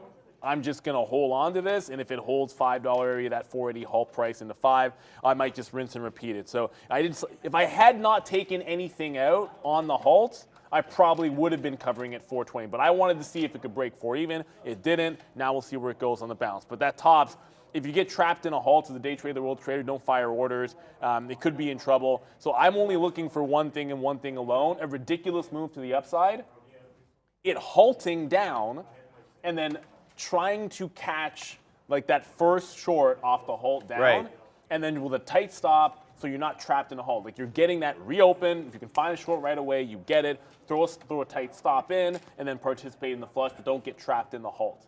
Because if you do, you might get one of those bad liquidations, and then you're shut down for the rest of the day, which would get fixed the next day. But I'm not taking that risk. I'm never taking that risk if I can avoid it. I have one other position on. That is going to be Pinterest to the south side. Their earnings. It wasn't that bad, but when Meta blows it out the water, then anything that's not perfect is going to suck for you, and that's what happened to them, Snapchat, both of them. I shorted off 23, like 22.77 here. It's at the low of the day, but I'm waiting for a pop to get more, or 22 even, which I should throw a bid down here. It's been a much better day, and I think it was more discipline today that worked out for me here. Like I was in Apple, you guys already know this, and this one, it broke that 169, and I got out of it. But the difference was, like, I had shorts on, but I didn't want to be all in either direction after what I pulled yesterday. And so yesterday actually wasn't that bad, but it was one of those, it was opportunity cost of yesterday. Right. Like it was so good to the long side that A, you didn't want to be losing short, but B, it's just the fact you didn't have any longs. Now, if we bounce off 168, hey, we could have some bottoms in here that could make some sense, because where you're at here in the futures, this is a NASDAQ. NASDAQ back to flat. NASDAQ holding support. Yes, we've wicked the top at this point, and it was at a big resistance level. Like this is a line we had drawn from I forget how long ago on the NASDAQ, but we're inside day. We tried to break the top. We rejected 13.3, and now we're right back in the same range. So if you've got a range, no hesitation being able to play it, guys. If you've got bids out there that are on strong stocks that are supported, that's okay. Yep. But if we break down on the NASDAQ, underneath that 13.17, 13.16. Yeah, you got a big gap. Maybe don't sit there stubbornly with the longs. Yeah. Right? Like that's, very good point. That's it. That's all I'm caring. All right, I got into a long. I'm in Microsoft. I'm looking for Microsoft. I know. Where's my head at? We bounced off yesterday's close on the ES. Now, first thing I want to note is, contrary to the last few days when we've been noticing the NQ has been stronger than the ES, today I feel it's the other way around. The ES definitely stronger than the NQ, and it's not just based on percentage up and down on the day, the ES being up a quarter and the NQ being down 0.2, but it's just really based on the chart pattern here. Very much an all the way back retracement for the NQ. Like look at the breakout area on the V-shaped retracement. Oh the my Christmas tree. What's up? You gotta be kidding me. Well, it's What's happening top. over there? That chart, when you show that, there's no way of knowing the stock. Okay. So hold on. Let me pull up. Yeah. Let me pull up the what's it called? Top 200. What are they called? Day trade idea. So let's go up NQ. How? There. Do you know what the NQ is on NQM on trade ideas? I don't know actually. Yeah. Okay. You want to talk to my chart? Yeah, sure. If you could just go for a second on the NQ, just intraday. That's good? Yeah, just this is a 60. This is a 60. No, just like the 5-minute chart. I got a 15. Okay, we can do that. Yeah, look at that V-shaped retracement, and you're not getting that kind of V-shaped retracement on the ES. It's a halfway retracement. Like do you have the ES? I can do that too. Okay. I can pull over. I use these are the charts. I have 15s and 60s. I show you guys the 60s. And look at that retracement. Oh yeah, not even close. Energy is going to be strong. Well, yeah, that's exactly what I was going to say. Yeah. So having a look at energy and our friend Zom, and I'm up $22,000 and 198 cents on my fake sim account there with IBKR on top. So this is pat on the back for me. There we go. Hit that. Bang. 22,198, Neil. It's not a joke, bro. It's up 900% today. I don't even think I would have got that, Phil. But, top HKD, and I know it was 2,500, but Jason in the chat says 25.55 was the HKD high. I'll take your word for it. I just remember 2,500. So maybe it's that. Maybe we should. We'll save the bet for. I don't have it set up to do it over here, but the thing top getting to HKD levels, I don't know if that's going to be the case. But it's possible. It definitely could happen. By the way, FRC, I'm on the bid this time. It just came up. It's at 431. I'm short at 485 there, and it still feels pretty solid. Like this one, it's still at the bottom end of the range. I don't want those bids. Let me cancel. It's still at the bottom of the range. It opened back up. Like it keeps holding beneath that 450. It's flat bottom. I don't want to get out of this until it retests 4 even again. If it bounces off 4 again, then I got to get out because it's doing the same thing off of 5, but it's holding the trend into the downside. That's my 15-minute. I can show you a 3, which looks a little bit more clean. So it opened back up, kind of bounced 4, held the bottom end of the range here, so it still feels pretty valid. If it opens up and we're holding above that 25 for too long, maybe I'll take another leg out, but I want to give this a chance to work. I've already scalped out this level, and as far as I'm concerned, that's about it. HKD was 2,500. I'm not saying top is going to go there, but were it to get to the same level that HKD got to, I mean, I almost feel compelled to try. You don't have to try short, but that's completely insane. And yeah, I can see why people would want the 4. Vegan Trader, you just said there. 5 was a great level on FRC. 4 could definitely do the same thing. If I was not already out a bunch, I probably would have I'd be constantly taking out here. But when you trade something like this, holding on to the last 10, 20, 30% for the home run is a bit of a strategy. And if 4 breaks, I just think you can get another $1. So like it just makes sense for me. If I was not out of anything, or if I had 80% left or 90% left, I 100% would be taking more shares out in between 4 and 420. There's no question about it. But I'm not at that point yet. I want to give this one some room to still work. CXAI, a bit more reasonable of a trade, Neil. I was going to say AGBA was as well if you're into a small cap crapper, but AGBA definitely slowing down. And by more reasonable, I mean like an 8-penny spread on a $16 name, which is not ideal either. But that's what we're presented with at the moment. So let's see what we can get here now. What's the play on CXAI now? I see a nice VWAP respect throughout the morning. You also want to say a 1450 respect. That's been kind of a bottom. On this, you see we had a little bit of action right here earlier on around 10:15 or so. We come right back into that level again, that 1450, 1460 level at around 11 o'clock. It's VWAP as well as the $0.50 level, and then you get almost $2 there as it moves up almost into 16.5. So it's been a good look, but we have a lower high, currently. So it's gonna, we need to consecutively see 5-minute candles, new 5-minute candles to make new highs. Otherwise, you have a potential trend change. That's what concerns me. So maybe the play for me, like it always is with these small cappers here, is that 14.5 dip. I'll be looking to get in on a key area of support. Yeah, I probably won't be taking this through the breakout of a 16.5, I would say. That would not be my play here, and it may not present me with an opportunity for a dip trade, and that's fine. Yep. So I'll let that go, and that's fine. We're in Microsoft, guys. We're in at the $0.25. We're break even at the moment. We're at 19s, 23s, in and around that area. The idea with this one is we're looking for a 13-2 hold on the NQ. Concurrently, we did bounce off yesterday's close on the ES, which is at 41.53. We bounced nicely off that, clearing it by about 13 points or so. So we shall see if there's long holds. Obviously, the out for me here is that 304.5 break. That will be my out on our friend Microsoft. And as I look up, Neil, top is still halted. And oh, baby, the tap is 212. The halt level, Neil, 199.17. So I'm going to be very, very rich after we open up here, Neil. Yeah, I'm kidding, of course, guys. I don't know where that thing is going to stop, and predicting it is going to be impossible. All I can say is, wow, it's just amazing when that kind of stuff happens. It's fun to watch. It's dangerous to trade because you never want one trade to be, you know, the reason your career is done or your account is blown up. Or for a prop trader, it's like career is done. For retail, sometimes it's like blowing up an account, which happens from time to time.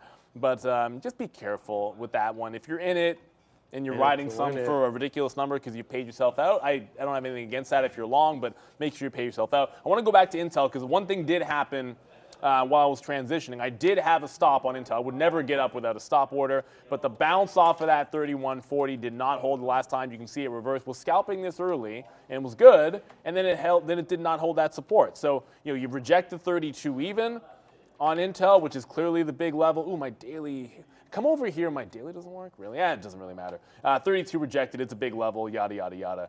If it is going to continue to the downside, there is a huge gap, obviously, to be filled here. Oh, yeah, now I'm going to get some out. Now I'm going to get some out of FRC. A bit of a bid just formed on FRC. So every time it opens back up, I do have my level 2 up over there to be able to watch it. So I am kind of doing double duty with this. I'll finish the Intel thought. I do think the short is probably on here, but I want to wait for a pop.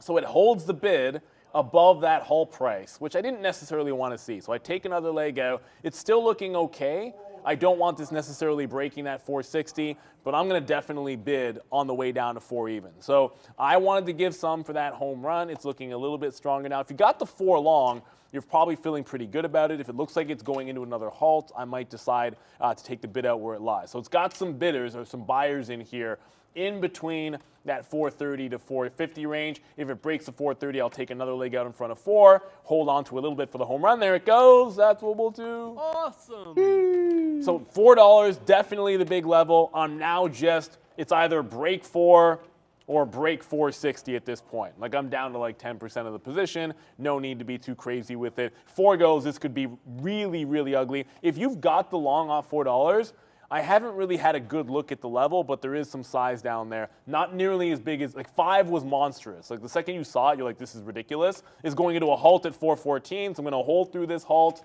If 4 breaks, it could be absolute floodgates. So FRC, once again, Huadun to the downside. It's been great if you've sort of been playing the even dollar breaks on the stock and then the even dollar bounces on this name. Tops, by the way, as one goes up, not tops, sorry. I made this mistake all pre-market when I was talking to Brendan because Top Ships, TOPS, was another like remember that one? It was a squeeze runner too. Yeah. So if you were trading back then, in my head when this is going, I just keep thinking Top Ships, but it's a different name. Please don't mix them up. I used to think that there was Topps trading cards. No, wow, that would be cool. I used to have some of those. But top Holy 226 is now the indicated open. Watch out. Another name I want to get to here because I saw someone mention it here. Someone just mentioned, I understand why Tesla is Strezla.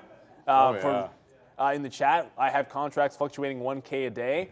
But look at Strezla today.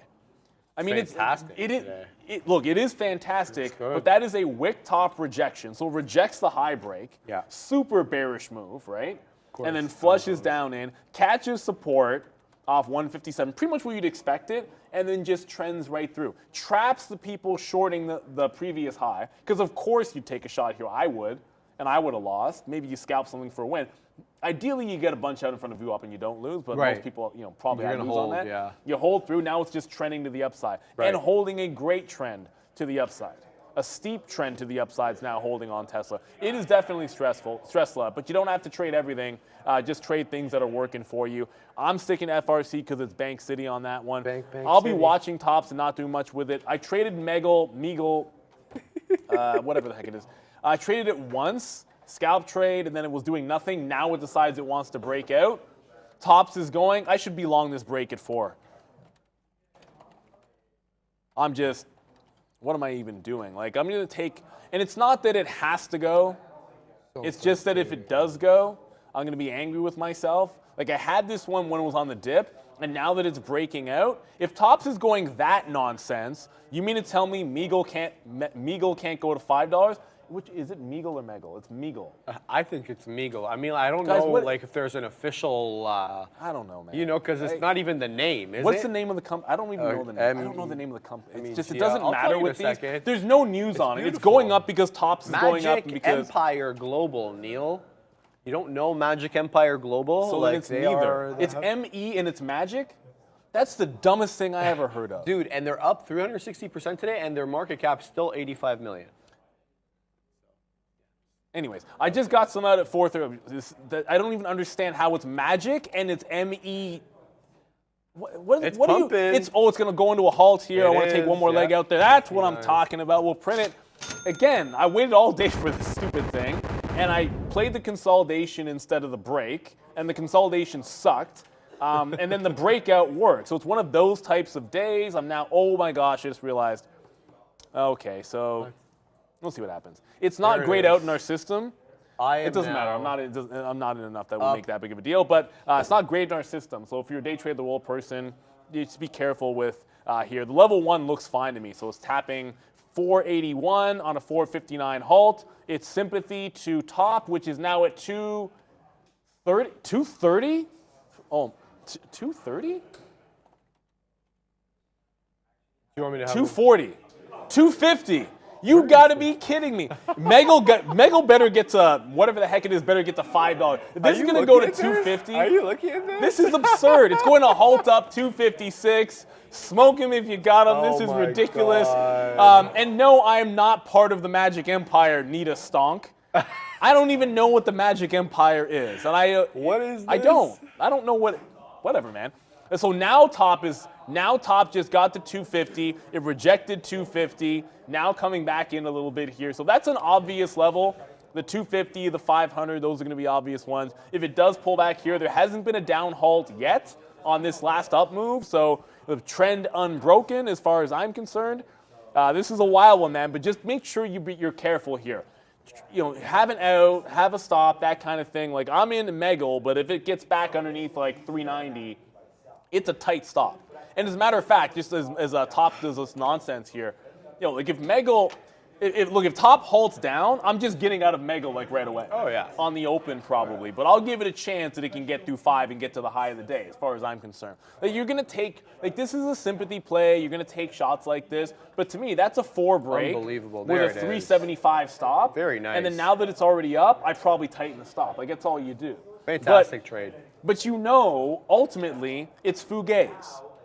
Like this is nonsense. Okay, so top is now halting to the downside, down 214. Surprise I there. paid for locates and didn't get them. FRC's open back up, but it's right at the $4. Wow. $4 does not have as much on the bid. It's gonna break that 4 pretty quick. Oh yeah, it's breaking 4. Now it's headed my to the goodness. downside again. Sorry, we're all over the place, but I'm basically only Can't in help it. I'm in 10% of FRC right now. I think 350, I might get, the next halt or like 350, I'm going to get something out, just so we'll be down to like 5% and we'll hold it at that. So I'm actually at 375 I just bid. Maybe I want to trail it through 4 piece. Nah, I don't want to trail this, man. I'm not going to trail it. I have too little on to trail it. So 375 we'll go for. Yeah, I'm not trading tops. I'm trading FRC and MEGL for obvious reasons. Yeah. Because A, they're priced better. B, they have better liquidity. And it's, I just feel like it's a more, you can Nice deal. actually structure a trade better. Tops, I don't really think you can trade reasonably. You can YOLO it, you can take a shot, but like I can get it. And we're halting down in FRC, so that's coming to the Here downside. we go again.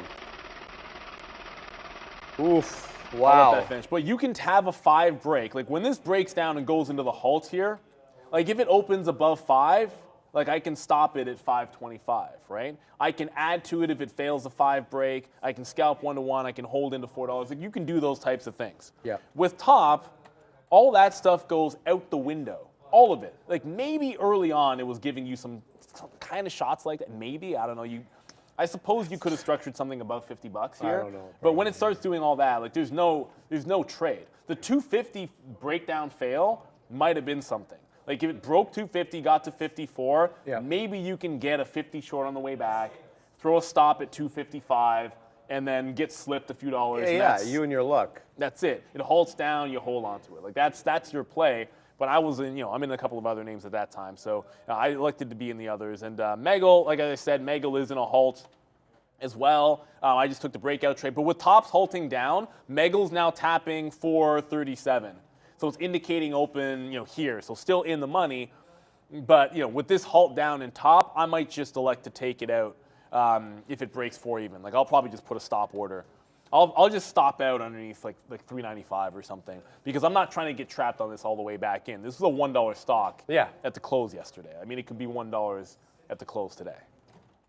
I don't know what's going on with my computer. All right, we are in one trade, and that one trade only, Microsoft. We're still waiting to see if we hold these bottoms. 304.5 is our out. We're hanging out at 303. But it looks like the NQ might be a little weak here as we reject VWAP. 13,225 was where VWAP is. We got close to there. We got that 13,221 looking now to go back into 13,200. Likewise with the ES as it comes back in 41.67. We shall see if the levels hold up. But yeah, man, holy. I had this CXAI dip trade. Didn't quite get filled. I mean, I raised it above the level that I wanted, which was what, 14.5. I ended up putting it at 14.69. It doesn't even make it down there. It stays to the $0.75, 14.75. And look at that. You get the immediate bump back up into 16, and that's really what I wanted here. So I don't know if this is a rinse and repeat type trade as we make another lower high. So this compression pattern, it looks good. Looks like, it might be a bull flag continuation, but it's not the look that I'm going for here. In fact, what I'd be looking for next on CXAI is an eventual break of that 14.58 consolidation and then another break downward.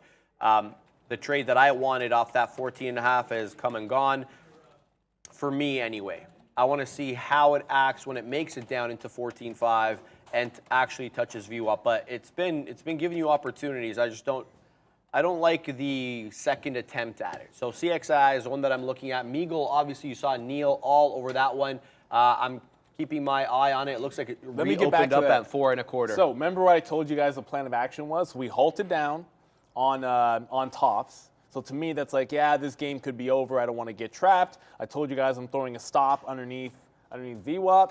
Well, not VWAP, underneath $4.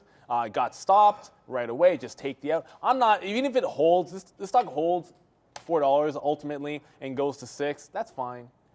Like it just, to me, the indicator was if tops is coming down, I don't want this entire group that's up on floating on air to stop me out. So I'm just going to get out, make sure we bank it. I have a couple of positive trades that were basically the same kind of thing, where I'm long, take my profit, get out underneath with a tight stop. Exactly the same thing here. That's what I'm willing to do with these. Because to me, anything else is it's crazy. And I'm not saying you can't do it. Top is back open. It's not that you can't do it. It's just do what works for you. And if I like to get in and out and not take a ton of risk here. Like this is what I'm kind of talking about. Like top is now flushing. It's going to go into a down halt again. So like what if I decide to hold on to Megal and then I'm getting out at $3 and it doesn't matter that you got that scalp win. You're just giving $1 back like a chump. And then you're not even up when you had a clean breakout. So halted to the downside now is top. Consecutive down halts. Bingo, bango, bongo. That's as quickly as it can happen to you.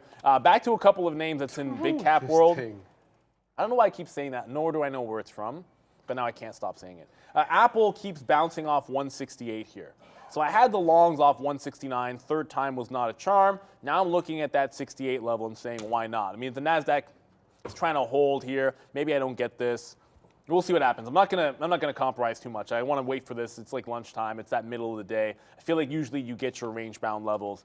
So we'll see if we can pick up some Apple. That's just another name that I am looking at here. Microsoft. I know you're in that one still. Yeah, you're still in softy. In the money now. I like that long. Yeah, it's a hold of the 305 essentially. Yeah, that's kind of the idea here. Showing a little weakness now, but I think as the NQ, and there goes the NQ, guys. Okay, so that's the whole idea. We're in the money on it, but it's not the best mover. Let's just be quite honest with it. I had to look at Stressla there. I was about to punch into that one.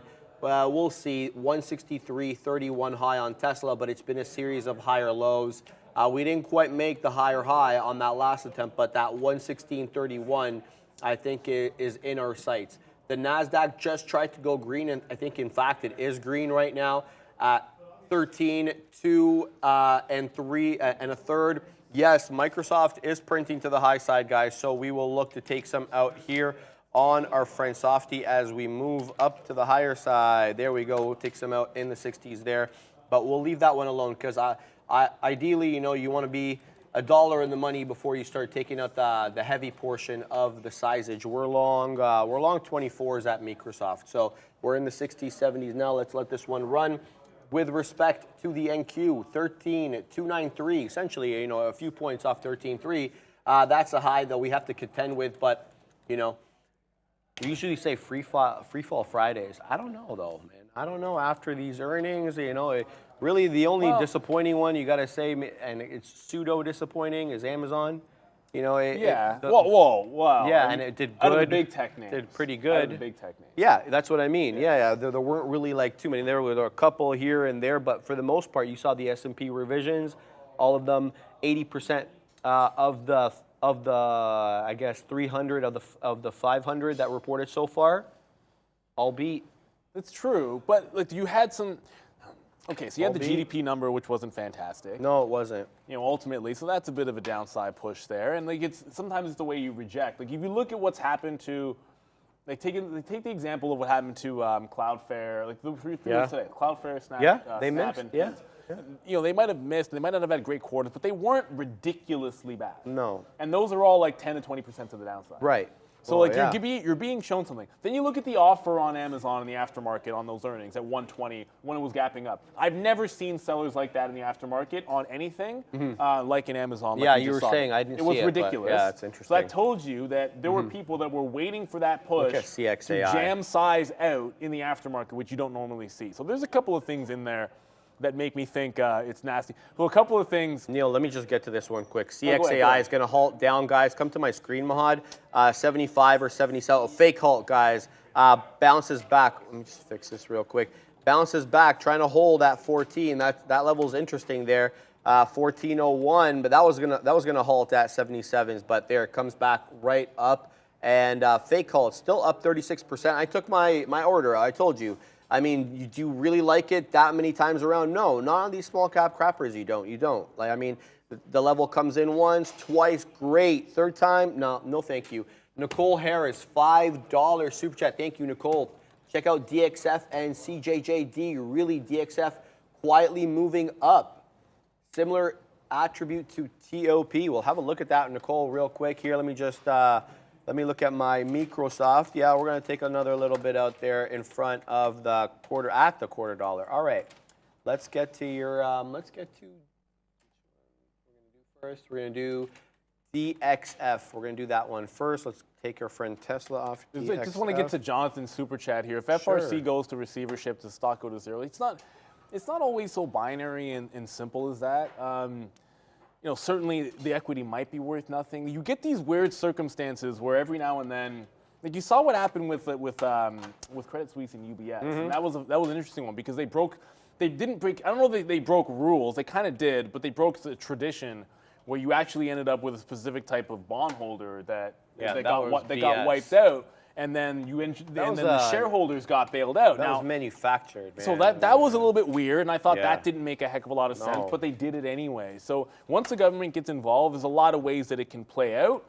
I'm not going to sit here and tell you that, I'm an expert on the mechanics of it. It's just that it's not 100%, and it probably can end up worth. It's a high probability it could end up worthless, but you don't know that. At the end of the day, you just want.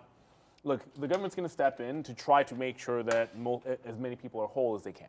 Right, like that's it. You know, we're here to trade the stock, so we're basically just gonna focus on that. But at the end of the day, like it is a serious situation, and you know it's like you could see it on the OTC markets. Look, trading at $1 and then bouncing to $2. Like these things have happened before. I'm just not saying I know how it's gonna play out. Look, there was some basic stuff that you learned.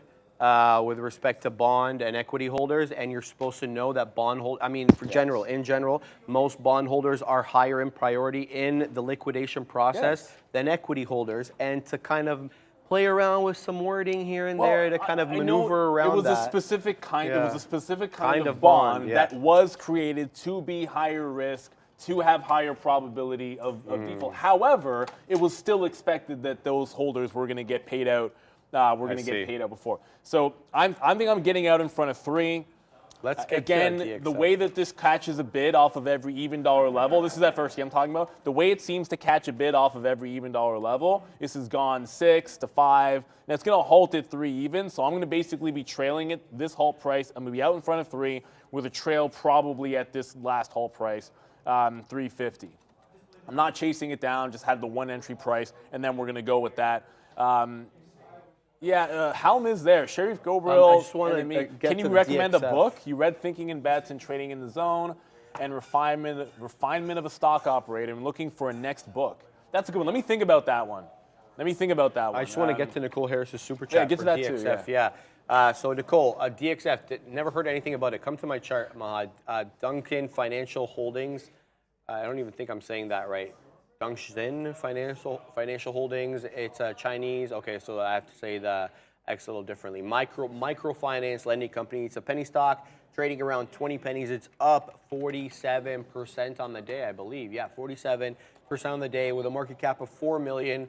The float on this bad boy, is that accurate? 507 million? Yeah, probably, because it is, a sub $1 stock. The price action quite choppy, very wicky, but looks like it finds a bit of a bottom here near that 15 penny area.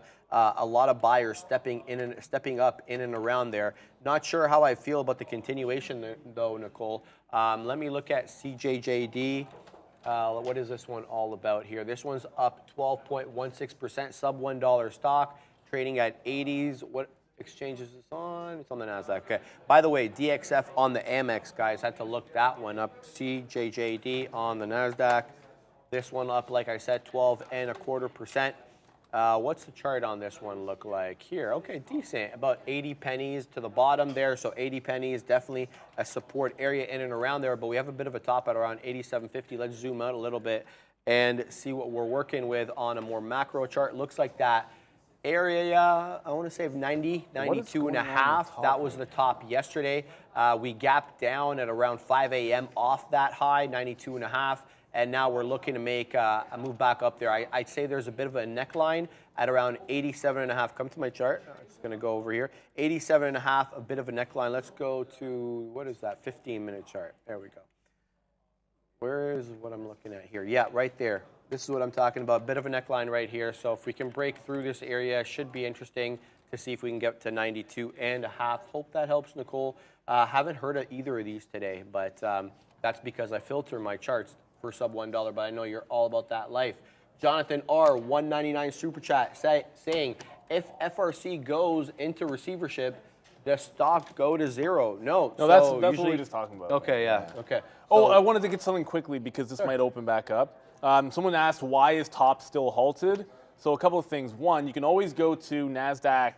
NASDAQtrader.com has a good website here just to always confirm what kind of a halt it is. So when it is a volatility trading pause, it can be 5 or 10 minutes. Now, my understanding of how it works is if it's a 10-minute halt, it probably just means there's much less liquidity in there. The whole purpose of a halt is to find liquidity and have orderly trading. So it's 10 minutes for that reason.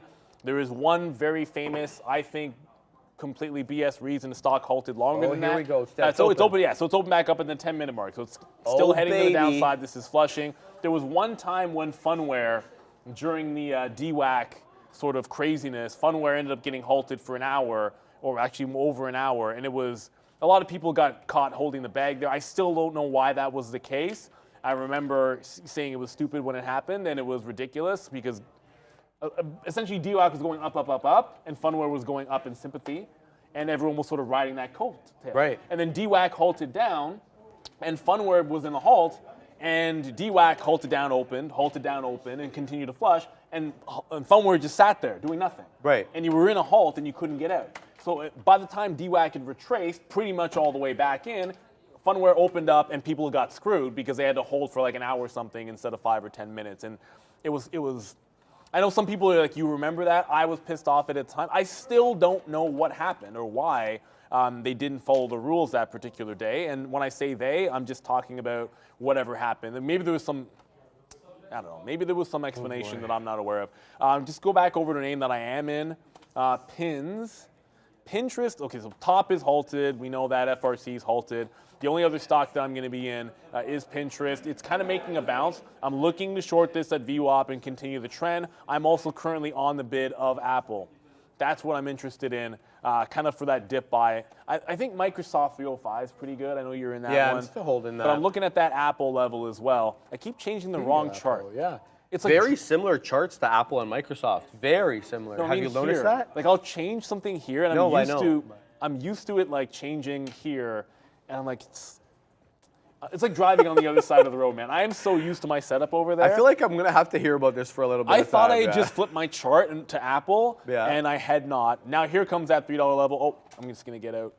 I just got out. I got a whiff of FRC down there, and it just resisted a halt, and it might have just trapped me out. You got me. It got me. It's still going down to 3. I'd probably be getting out here like 311, but I just got suckered thinking it caught a bid and just got out at 325. So it's over. It's over. At least for me it is. But it's now down at 309. Maybe it holds $3, maybe it doesn't. But the $5 level was an absolute behemoth and a monster. If you remember what happened, like this is what it did at $5. That's what makes it such a big level. When it bounced off 5, went all the way into 7, V-shaped recovery, double tapped it. So once it gapped down below, there was only one price I was willing to trade it. We waited for it. Just be patient. Patient when that does happen. Like you get your level, fantastic. If you don't, you're not forced to trade anything. Checking back in on some of these others, because Megal, where is that? So it came back down, back underneath VWAP here. Yeah, it still has a $3 bid, I suppose. Like this one's not dead till it breaks 3, but I wouldn't take the long unless it got to 3. Right, like you're testing, exactly. It's testing 3 and showing you a bid. 3 is great. And then I care about that. And then they're going to Huadunk it once it gets to 3. Oh, and one other name that I am waiting for here is someone mentioned Intel there. Yeah, I am looking for it to pop back in and give me, just give me some fills above 31.5 and give me some shorts into VWAP. That's what I'd be looking for on Intel. Like I don't want to short it down here. I'd rather be shorting it on more of a pop. I'm very patient during lunchtime when it comes to the bigger cap names. Yeah, no question about that. I mean, they got to take a breather sometime. D-Loaf asking me about CXAI, would a 13 be a good dip? And I'm like, look, I'm not going to stand in front of that one, especially after this big boy drop. I mean, remember what we were talking about here? If we didn't get the 1450 dip on this occasion, what I was looking for was a breakthrough VWAP, a consolidation sideways, and then another break downward again through the bottom end of the range. All right, and let me explain to you what I mean here, because come to my chart. So let's go to this, and then we're going to load up the appropriate indicators like so. And this is what I'm talking about. This black line right here, that's VWAP at around 1450. Now we've Huadunked, and now we're going to consolidate, right? And then what you want to see is a consolidation range. You don't want to see a retracement and a reclaiming of VWAP. What you want to see is the breakdown of this range.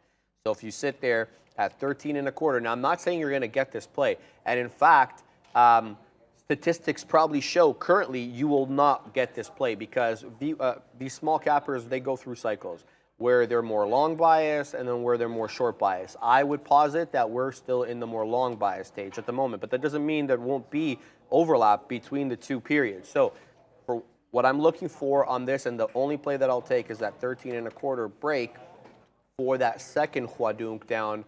I usually wait for a confirmatory initial Huadunk before I take that. So I'm going to go ahead here and stop talking and go to CXAI, and I'm going to go ahead and sit there with a script order below that 13, excuse me. Where do I want it? Yeah, 13.25. Let's go ahead and sit there, 13.24, and then 13, we're going to go down to here, and we're going to go with this much sizeage, Neil. So we'll get that set up and running. We're good with that.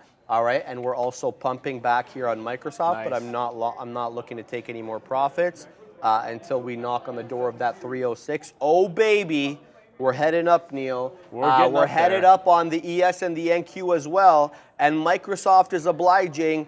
Bang, bang, bang. It's a good day. Let's keep it that way. Bang, bang, like Virginia. Bang, bang. Remember Cactus Jack? Oh, bang, okay. bang. See, but no, I like Cactus the Jack, one bro. from when Chappelle shows doing Rick James. Bang, bang. Oh, yeah. Ain't got none on me. Yeah. King Kong ain't got none on me. Well, it's a different word, but I'm you guys Rick James. know exactly I what actually have the hat. I'm gonna bring up. I got a present for you, bro. I like presents. I'm gonna You know what I I'm like gonna better bring than something for presents? you. Lunch. Because I can. It depends on what kind of present. I Don't can make smell, that pronouncement. I can smell lunch, but I Yeah. can't see lunch. I have no idea what it is, but I can see an opportunity brewing in NVIDIA. That's my ugly segue.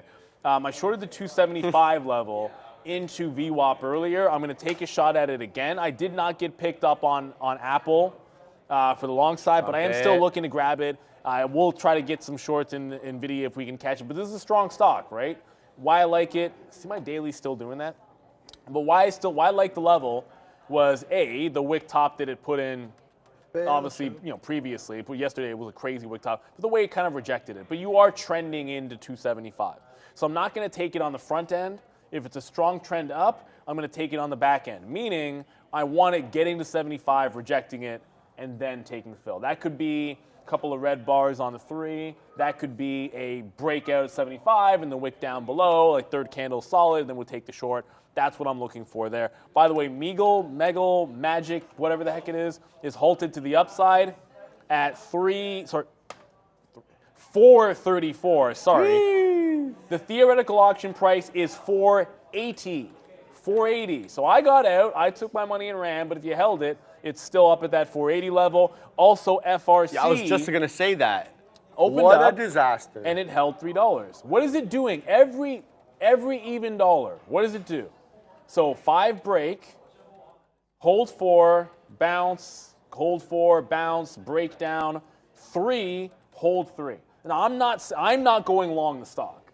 Yep. However, if that was your strategy, the long in front of every even dollar with a tight stop, reliable order to make sure you're going to get that fill, that has been working. I'm not taking it because that's not my thing. I would rather, when I usually go for halt bounces, like I'm looking for it to hold a halt level and give me just like a God mode, like not a God mode, but I want to see it like get to like a stacked offer at a halt price. Like it gets to the previous halt price and then breaks out from that halt price. Like I'd rather see that as a long with a wide stop and see a bunch of people trap short at the bottom, which I haven't seen. I don't think there's a lot of people trapped to short down here because people were covering. Right. And because I don't think people are trapped short, I'm not going long. There's a lot of things out there. Momo, I know you always ask about Moderna, so that's the last thing I saw in the chat. Moderna's strong today. Double bottom on Moderna. Ooh, oh, wow. Good. You long this, Momo? Let me know in the chat if you're long this, because that's that 130 level that just got held. So yeah, I mean that's a pretty good long. I wasn't looking at Moderna today, so obviously I'm not trading it, but that's a great long if you got them off the 130. That's what you're looking for. You want to find support, breaks it, traps some shorts underneath 130, reclaims it, and trends to the upside. So whether you're long 31 with a 30 stop or whatever the heck, how you structure it how you want to structure it. I do like that long, probably in the 135 resistance I could see, but who knows.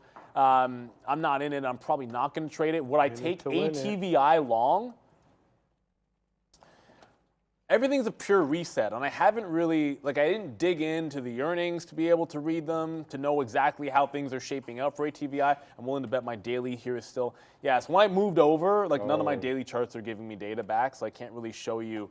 This was in I want to say it was the low 60s when the deal got announced, so obviously the market's done some things since then. So pricing this one is a little bit interesting. I know it's made a bid around here at 76. And usually once that happens, it's good to scalp off that level. I'm not doing it because I'm not really that confident in the level. I have no idea how the earnings went to be able to justify this price. If it did the same thing at 65, I probably would, but it's $10 away, so nothing to see there. Top, oh my goodness. It's still going down. If it had done this at 500, I think I would have taken a shot. But it did it at 250. Oh, it resisted the halt. Did it resist the halt? Yeah, it looked like it was about to halt down. And then it fake halted, and now it's pumping to the upside. So I guess it's catching a bit again. Yeah. You know what, dude? I'm rarely going to complain about being 90 pennies in the money on the stock. But in this case, I will. And I think I have a case because I've chosen the weakest of the names to go long on this move. Look at all these bounces here. And Microsoft is asleep at the wheel. in a consolidation range while everything else is up and to the right. You got Google up and to the right. Well, I'm talking about recently, not the entire day, obviously. You got Meta, everything curling up. Apple breaking through as well. I was comparing the charts of Microsoft and Apple earlier, and like, look, here, come to my chart. Here is the chart on Microsoft here. And then look at this chart. Not so different here on our friend Apple, except this last little bit. It's tilted up to the right, while our friend Microsoft, well, there you go. It's very much horizontal. So kind of annoying to get there. But here we go. We're getting some 90 prints here. So we'll complain a little bit less. Maybe that's probably good for you, right? But here we go. I'll complain again because we're back into the 60s. All the time. Right? I mean, this was, the weaker of the names. Yeah, man. Sometimes you got to vent. Let me get to some of these ads here, Neil. Stonkonia, Sharif, Microsoft is my fault. Everything I buy seems to stall today. Don't put that on yourself, man. It's my fault. I'm just joking. Jay Lee, Microsoft went up $20 in earnings. The move was already baked in. Not really the point. The point is, I mean, all of these ones except for Apple have had earnings, right? So, and they're all curling up. That's not the point here. The point is, you try to take it off a certain level. The level was 305, but in this case, chose the wrong horse. And Google looking a lot better, to be honest with you. Tesla looking good here. I think that one. There's a logic to that, what was getting said. I think you don't want to get too lost, because I think on like a day like today, if you think about how far Microsoft has gone and where it's at on the daily, and if we're getting, we get the Fed next week, and maybe we get a hint at how long any pause could potentially be, and that's what people care about. Like, you might just see a situation where it's up so much, there's a lot of profit taking. Whereas Alphabet, on the other hand, it's been sort of stagnant the week. We had a good day with Meta. It put in a low yesterday. Yeah. It's got more room to, the 105, it's just, there's a little bit more room to go here, and that makes some sense. And now the more I look at that, I still like Apple, but maybe Google off 105 is just superior for those reasons. Who knows? Yeah. Crazy moves. Yeah, so FRC's halting at 305. I know Top halted as well, if you guys are watching those. I'm not really getting the fill in Apple, which is kind of frustrating, so I'm not sure I'm going to be able to catch that long. I do want to be patient with it. Likewise with Intel, I do want to short this pop. It just needs to be a pop for me to short. It just made this little teeny tiny move back into, maybe I should just short this level. Like, that will support.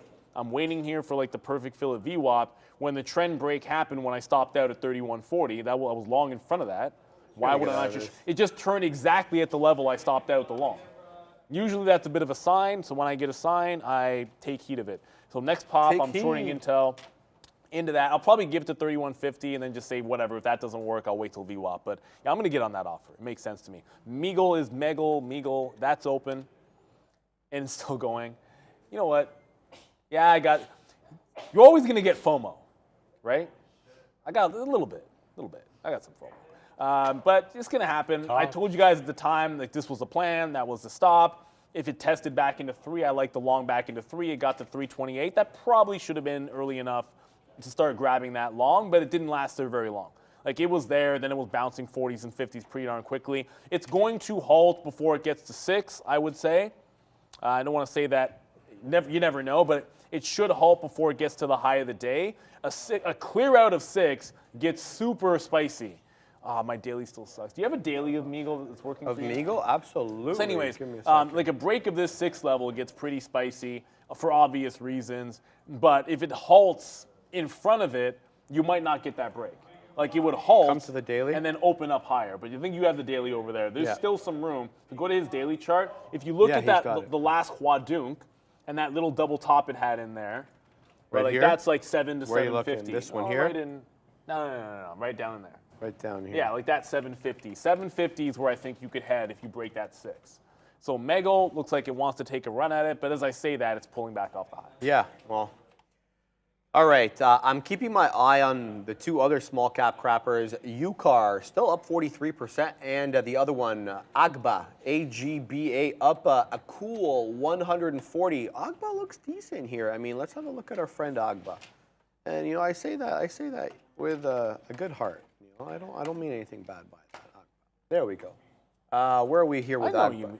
Yeah. We don't hate stocks except context logic. Except, I love how that was very specific exception there. I don't even know what's the backstory behind that. No, the backstory is when context logic came to market. Yeah. And in 20 years, I have never seen uniformly, every single trader on the floor was like, I don't like that stock. Okay, wow, trading erratically? No, it's just it's experiences because people have stories about getting fake merchandise on there, and so pretty much everybody had a bad story. And again, it's nothing really directly against it. It's just kind of funny, and it turned into a joke on the floor. That's all. Yeah. Well, there you go. It's a running gag, baby. Running gags are I like them. Anyway, Agba, $4 hold at the moment. VWAP on our friend Agba is at $3.25, a little higher than 3.25, 381-ish. A bit of a top brewing though. A bit of a top brewing though at that 4.25, despite the fact that the wicks go up to 450. All the action closing below 4.25 there. So if you can get a close above, you guessed it, that 4.25 will be looking bullish on our friend Agba. UCAR, let's load up UCAR. Okay, well, we'll load it up on Agba's over here because they both are NASDAQ names. There we go. UCAR doing kind of a dance with VWAP as well. VWAP on my charts at 757. A bit of a top, a recent consolidation top at around 1120 or so at high 780s, maybe low 790s. But you're looking for that 8 break. A lot of wicks up. That's the ugliness about this. A wick up through 850. A wick up through that 875 into 887. Doesn't quite make it up to 9, but a lot of wicks. Be sure to be quick on your keys or have resting orders with these small cap crappers because they don't hang out at levels for very long. So make sure to take profit. FRC, geez Louise, is it halted down again? Yeah, but it's still holding 3, right? It's holding 3, yeah. 3 is still the low of day. 320, I think, is where we're at right now, right? So yeah. And as long as it holds that, I mean, there's not much unless you want to go long 3. There's Have not you much seen anything on the book? At 3, anything notable on the book? No. There was a level there, but not like there was at 5. Like the level at 5 that one day, like I'm ashamed of myself for not just going long. Right. Like, usually as a day trader, if you see a bid like that, you just hit bid enter at like 01 or 02 and throw a stop. And that's just, if it breaks, you're out. And you know what? You don't even have to use a stop order there. The level's so big, sometimes you can just hit it as it goes. Now, I would use a stop because quite frankly, I'm not trying to get trapped long in something like an FRC when the news could take you out. So it's bouncing again off 3. So it bounces off 3 just now. But someone asked about AMD for a long break. Okay. Look at 88 on AMD. I haven't looked at the microchips yet. Let's see. Yeah, so now this. Now, I know, look, you can see that it broke 88 here yesterday, but let's keep in mind. Oh, that's a beautiful level. That is post-market on Intel earnings. Yeah. All you've got for the 88 break. On lesser volume, too. Yeah, exactly. On lesser volume in the aftermarket. All you have is this wick top here in the morning. That is set up pretty nicely. It also sets up a pretty decent, like, higher low trend from early on today. And it was super trendy in the afternoon. So if the market wants to go up, the chips have been dogs a little bit here. Some of that's Intel's fault, quite frankly. But NVIDIA is pretty strong, heading 275 right now. And you have an 88 on AMD. I think these levels are very similar. I had some success showing 275 on the front end. I'm going to do it. If it fails at 275, I'll try to work into it. But I only have a minute to go. I just realized I saw Max. Mad Max is here, baby. Mad Max is chilling like a villain. I know he's got his lease cap on there. I thought the boys played hard. He's going to be very excited to see that I'm up 32,000 smuckaroos on our friend Top here. What was your long on Top? Just out of Man, I'm trying to get the what was the price? Okay, so I got in, Neil, 1,000 shares at 177.17. Yes, it's fake. No, this is my IBKR sim, guys. Simulation. Right? Yeah. And then I got out, Neil, 209.68. So you got in, just so everyone can see this. A terrible No, hold on a second. Pull up my chart for a second, just so everyone can see this. The price you got in is 170. What, sir? 177.17. 177. So on this reopen, you got long here. Yes, sir. And you got out 209. Yeah. Here. All right, too bad. So I guess your stop was like this. Or my stop was the bottom range. Yeah, like the previous. Exactly. Yeah, the previous. You know how I love those. I don't see. To me, I would never chase that far. No, but that whole like you just take one of these to like a really tight stop and then risk like a minimal amount and take the first out you can get.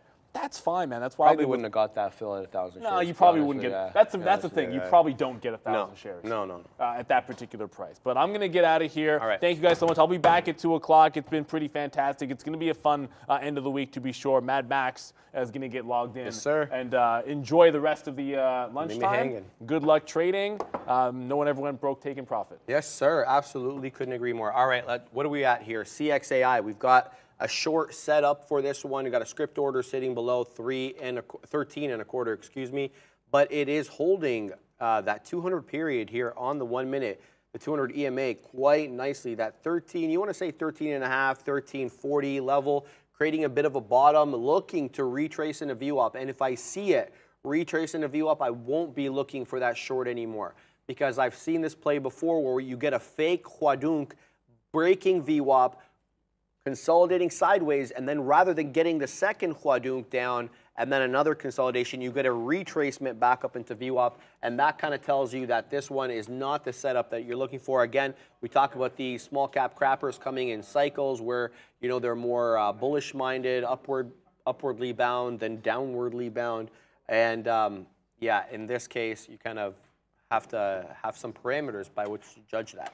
But looking at CXAI, you got to feel, you know, that this 1450, 1460, a good area of support and resistance. It kind of looks like a bit of a border there between a country. Like, look at the lows here and then the highs here. So support flipping into resistance, we'll see. So if this one breaks through that 1450, which is where VWAP is, we'll definitely be counting out the short. Daryl Finch, NVIDIA getting close to 275 again to test. All right, we'll have a look at our friend NVIDIA. You know, the chips have been a bit muted, but NVIDIA now closing in on 1% on the day. It's up 0.9, looking to touch that 275.17 high. It's currently at 274 3/4. Primitive Trader, PFE short at highs. Let's have a look at Pfizer. Have not looked at Pfizer lately at all, to be honest with you. 38.82 high. We are very much near high. We're up 0.13% on the day. The notional range is, you guessed it, 20 pennies. Look, you may have a particular type of trade for this Pfizer, but you know, 20 penny range, not really an intraday kind of range for me anyway. Maybe some other people. All right, back to CXAI. This one curling again, keeping an eye on that one. And I'm also keeping an eye on UCAR. We talked about that possible $7.98 break. That would create a new high. We already have new lows on UCAR, which is what I like. Look at this upward tilt here. So let's get this bad boy set up. Yeah, we're getting newer lows. So if we can get a newer high vis-a-vis 8, then we could realistically test 9. But again, bamboozlement level 9.99 on UCAR. So be quick with either the resting orders or those hotkeys when you get around these higher areas here, because they may not be there for long. If you go and get a bathroom break, you may find that you come back and there's nothing left to take profits on. Here we go. We're looking to take that high out. The exact high, I'll tell you in a second, 790 exactly.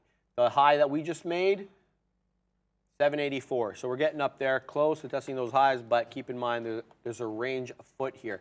All right, Microsoft. This one, we got out of it because I kept complaining about how it wasn't moving upwardly bound enough.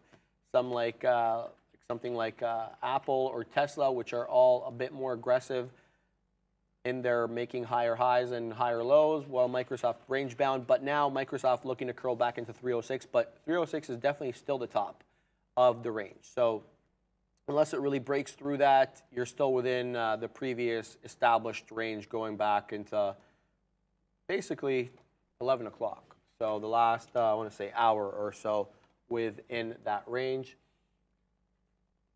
See what else here. Yeah, the NQ moving up, man. We're moving up on all these names here, and I feel like I should have been in either Apple or Tesla, but spent too much time with Microsoft, who's now knocking on the door of 306 again. Oh boy, and there goes 306 on Microsoft.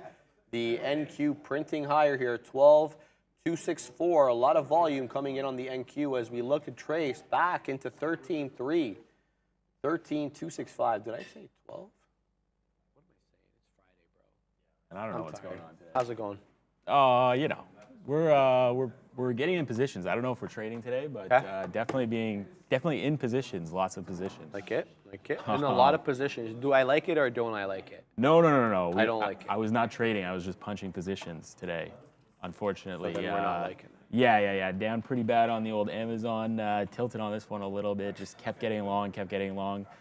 Like the good longs are in this 105 area when it holds, and I'm getting long up here for whatever reason. But yeah, now taking out like these consolidation highs, I was kind of looking for that to maybe fail, but looks like we're not failing and potentially back over 106 on Amazon. So I'll keep that on watch. I thought the earnings were, not as bad as the move is saying, but I mean, the earnings were great. The guide is bad. I don't know.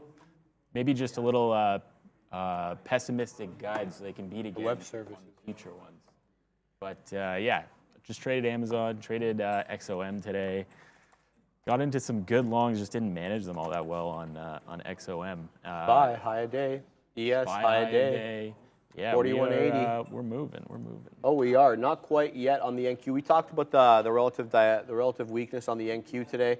The NQ hasn't made newer highs. The ES just did, making me feel like a dang fool for getting out of this Microsoft trade. But I just gotta tell you, fatigue is setting in today, Max, and I'm not my sharp self, like I am sharp ever. I'm just joking. You right? No, I'm not feeling watching it. the hockey game last night? I did a little bit. It was a Might have had a little couple- frustrating there, especially getting back to within one and giving up that last one there. Was frustrating, they but- keep trying to rely on their third period comeback. Yeah, well, how many times that that ain't no out, strategy. You got to No. play the whole game, and shaky goaltending too was. Did you feel like same old yesterday, or no? We weren't saying that. Same old. Oh, they're gonna lose? No. No. Okay, they haven't lost 3 games in a row all season. Maybe once. I think once they lost 3 games in a row. I don't know. I don't follow. So now they would have to lose 3 games in a row again. I don't know. I mean, Yeah, that's. leave it to these guys to do that. But I feel like this You is a remember more Boston, resilient group. 2013?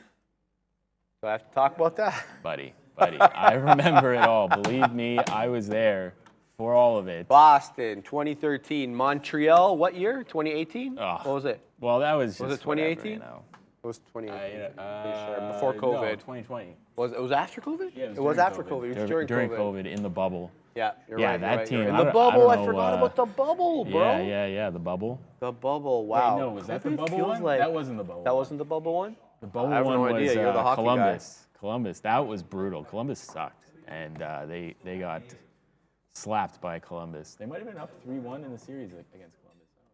I don't know. I know that Montreal, Boston, those two that I remember were epic collapses. Yeah, but I mean, at least in the Boston ones, they were not the favorites to win. In Montreal, like that team was not good, and they. But that team ended up going. Yeah, that was Right? Was Carey Price in that? I'm pretty sure. I think it was one of those famous Carey Price playoff runs. Yeah. Anyway, All right. what's going on with the market right now? I don't know, man, but Microsoft just went up $1 and I didn't partake. So here's the 1 minute on my Microsoft. That's a 5. Here's the 1. It's just a frustrating day for me. So I'm just, be honest with you, I don't have the patience, so I got out of it. I didn't feel great about this trade. But yeah, there we go. We get the curl. It holds 305. The idea was that the close was 304.80, so essentially 305. And the hold made good money on it, but could have made way more. So too bad for me. Keeping an eye on tops, though. We are moving. We're at 191. I was gonna say 187, and then I had to correct myself and say 191. It moves. It moves pretty damn quick. I'll just say that. Tops is a beast. I considered punching in on that fake halt down at It was the best. 150, Sean 148. said it was the best stock on the floor yesterday. Really? Yeah. Who was trading I this don't yesterday? know. I want to know. Wow. Who was punching it? Yeah, that one was nuts. Crazy today. Cal's in the chat, baby. Cal. Uh-oh. Shout out to Cal Master. We miss you, bro. I see you there, KC. I see you there with that weird pink emoticon thing that you have that I always used to see in the chat. It identifies him so well. As soon as you see it, you know Cal's talking. Yeah, we miss you, that brother. weird elephant thing. Shout out to Montreal. Montreal's area code is 514 and 450, right? Those are the two Montreal area codes. Shout out to the 514 and the 450. The 514, eh? Yeah.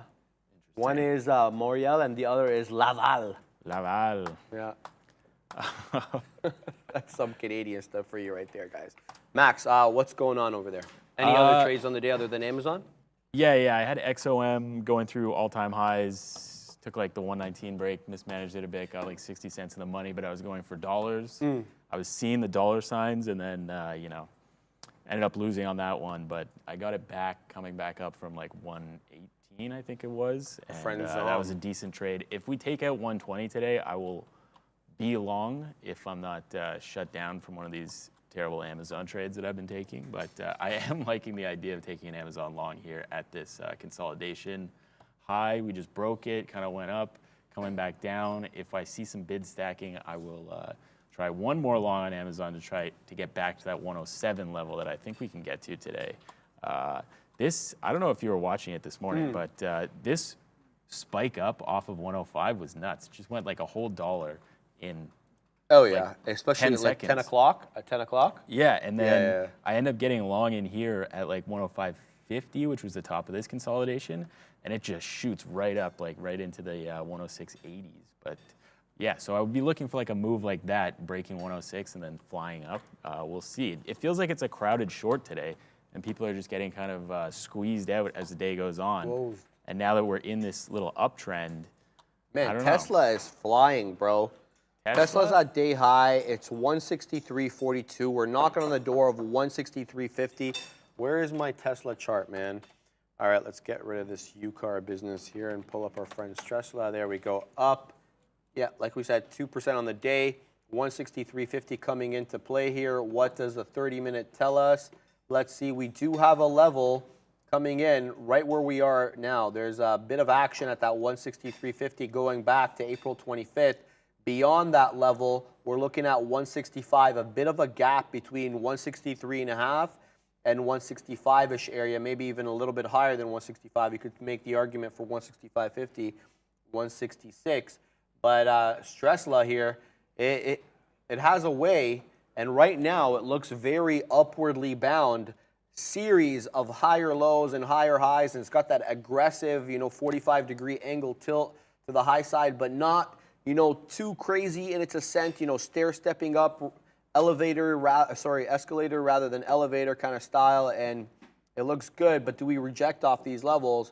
Like I said, it goes back to a few days, this 163.5. But if the ES is any indicator, we're printing newer highs here on the ES 41.81 a quarter. We just printed a newer high. I remember Arun this morning essentially said above that 41.55, he was taking it along. He will obviously see how it trades around there, but there we go. 41.55 was yesterday's close on the ES, and it has been a very, very good level today because it broke through it. We got up all the way to 41.77, and then we retraced right back into that 55 yesterday's close on the ES. Here it is. This is the big move up, and there's the eventual retracement, and there's the big move up again to make a new high. So the ES, shout out to Arun for... That was a good call today. I remember hearing that. So shout out to him for that. And it looks like it's buoying some of these energy stocks here. We've got Oxy up 2 1/3.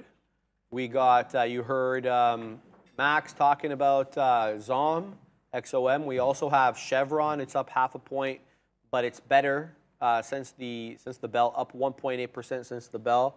What else? We got, where is our friend CNQ? Yeah, CNQ also up 2.4%. So we got some decent energy movers. Nat Gas also in play today, baby. Let's see what UNG and Boyle are up to. What do we got there? Nah, UNG's poopy. I'm not going to talk about that. But Nat Gas, some Nat Gas plays decent. But here we go, Max. Back into more days highs here on Stresla, 163.42. Nice. And we got one of our favorite levels on the offer right now of NVIDIA is 275. This is approximately high of day. I think it broke to like 275.15 or something like that earlier on. So potential for a short here off NVIDIA as my Amazon goes a bit into the money. I got long on that dip. only a starter position because I have not been reading it all that well today, but we'll see if we can break 106 and get back into those highs of 106.50-ish. But yeah, this NVIDIA, if the market doesn't go, this could be a great short off 275. And as I say that, it kind of materializes here. If we get a spike back above and then get back down into the 90s, then I would get short on NVIDIA for sure. Yeah, let's go back and check out this Amazon. What are we doing? Doing nothing. Bouncing off VWAP for now. Looking for it to get above 106 and then make some decisions on where to get out. This is not supposed to be like a scalp, more of a next leg up kind of move. But I'm not going to let this break 70 and stay in it. Looking for ultra tight risk on this one and then the move back up. MEGL, is this trading or is this halted? Let me check. I was looking at MEGL for a long through $5, but didn't like what I was seeing on the tape when it was going up. Didn't take it. But yeah, great long through $5, up to 570. If we can get like a 6 break, I believe pre-market high today is 605. Yeah, 605. So 6 break on MEGL could be something serious on that sympathy with TOP, which let's check out what that one's doing as well. Halted down again on TOP. So rejection of 200 halts down. If we take out 150 again, you got to assume that we're getting back into this range. But another halt up, what's it tapping? Yeah, so the tap is down. So this one, probably a short, not going to get involved with that one unless we see like a fake halt down or something like that on TOP. But yeah, for whatever reason, MEGL is still going despite TOP halting down. I feel like MEGL could get to like infinity. We've already been at, what was it? I think it was $250 once. 250, so exactly the same high as top today. So MEGL room to 250, could get long now at $5 and potentially sell it at 250. Maybe take out the high for the squeeze to $2,000. Who knows on MEGL? But I'll be watching for a break of that $6 level and then a halt up potentially around. Should be around 620, I think. But yeah, we'll see on that MEGL if that can keep going. This one's been kind of crazy today, though. Not super easy to manage the risk on this guy. You got to be in on the dips. Like, I don't think taking the breakouts on MEGL is the right play. Take this opportunity to like and subscribe to our YouTube channel. You won't be disappointed. There's lots of bangs. All right, guys, smash that like button. Like and subscribe, guys. That's how we grow, and we always reinvest right back into the content to expand. Big new things coming, so keep an eye out for that. Not going to tip our hat, but new things coming, guys. All right, bit of a retracement here on these futures after that 41.81 print on the ES, making a new high of day, retracing now back into that 41.75 area. Likewise with the NQ. The NQ's retracements are always a bit more aggressive than the ES's today, as I still feel it is relatively weak. Microsoft, though, right back into that 305 level. Do we get a do-over here? Or is this an eventual flat bottom break waiting to happen at that 305? Or do we get that 305 recycled level? Right back into break even, 304.95. Even in the pre-market here, I mean, let's have a zoom out. Go to the 5. That'll give us a better picture. Look at that pre-market action. The top there is clearly 105. Sorry, 305, 105. Get it, get a grip. 305. And then this morning, the bottom is 305. So this level's getting recycled again and again, and it's just about how we play this. So let's see how it trades around here. I'm sure Arun would probably say that. Let's see how it trades around here, and then we'll make a decision. But yeah, 305 coming back in. BT channel. I don't know what this A is. Oh, Australian dollars. I'm assuming, right? A dollar, Australian dollars, usually? Yeah. $30.99 Australian. Thank you, Trader TV team, and special thanks to the professor. You help me improve my trades every day. Well, at least that makes one of us, my friend, and that's you. No, shout out to you. I'm really happy to help all the time. Thank you very much for your kind words and for the super chat. Really do appreciate that. And shout out to all our fans out there. All right, Max, 305, Microsoft. Oh, sorry. I didn't mean to do you dirty like that. You like that 305 on Microsoft? How do you feel about that? Yeah, I mean, how many times is it going to come down to there and not break down? Well, the question is, the though, question.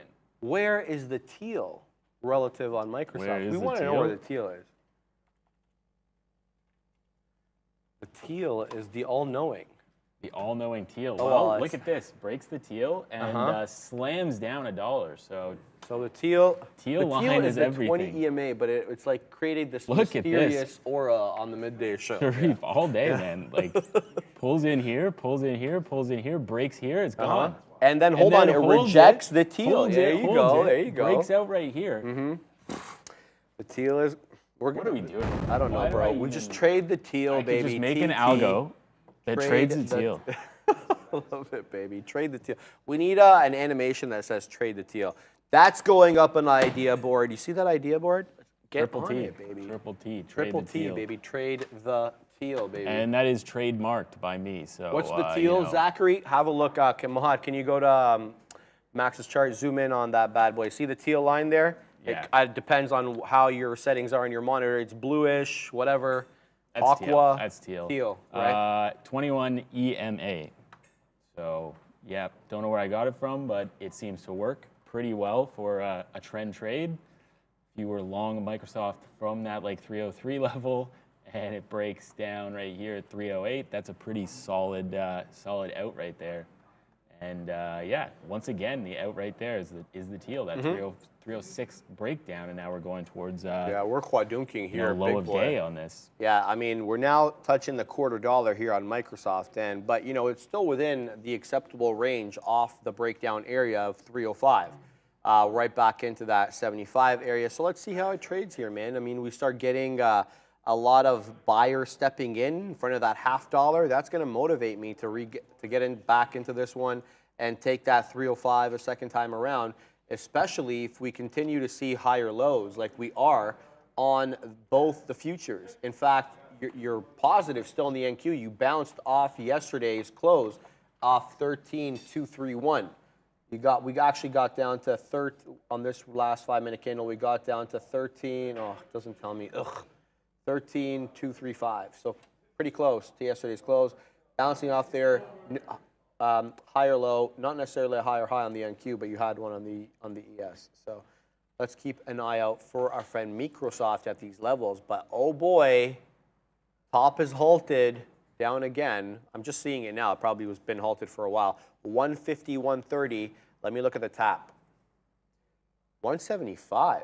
Okay, so this one's slated to 180 now. This one's slated to go up, Max. 30 smackaroos. Did you say it's halted down and the tap? Okay, and now the tap's 151. So the tap is, and then now it's 180. I don't know. I can't trust this. Yeah, it's going to go kind of crazy. Yeah, well, it's moving $30 per tick here. Okay, so we're going to leave that alone, because that seems to be a bit random.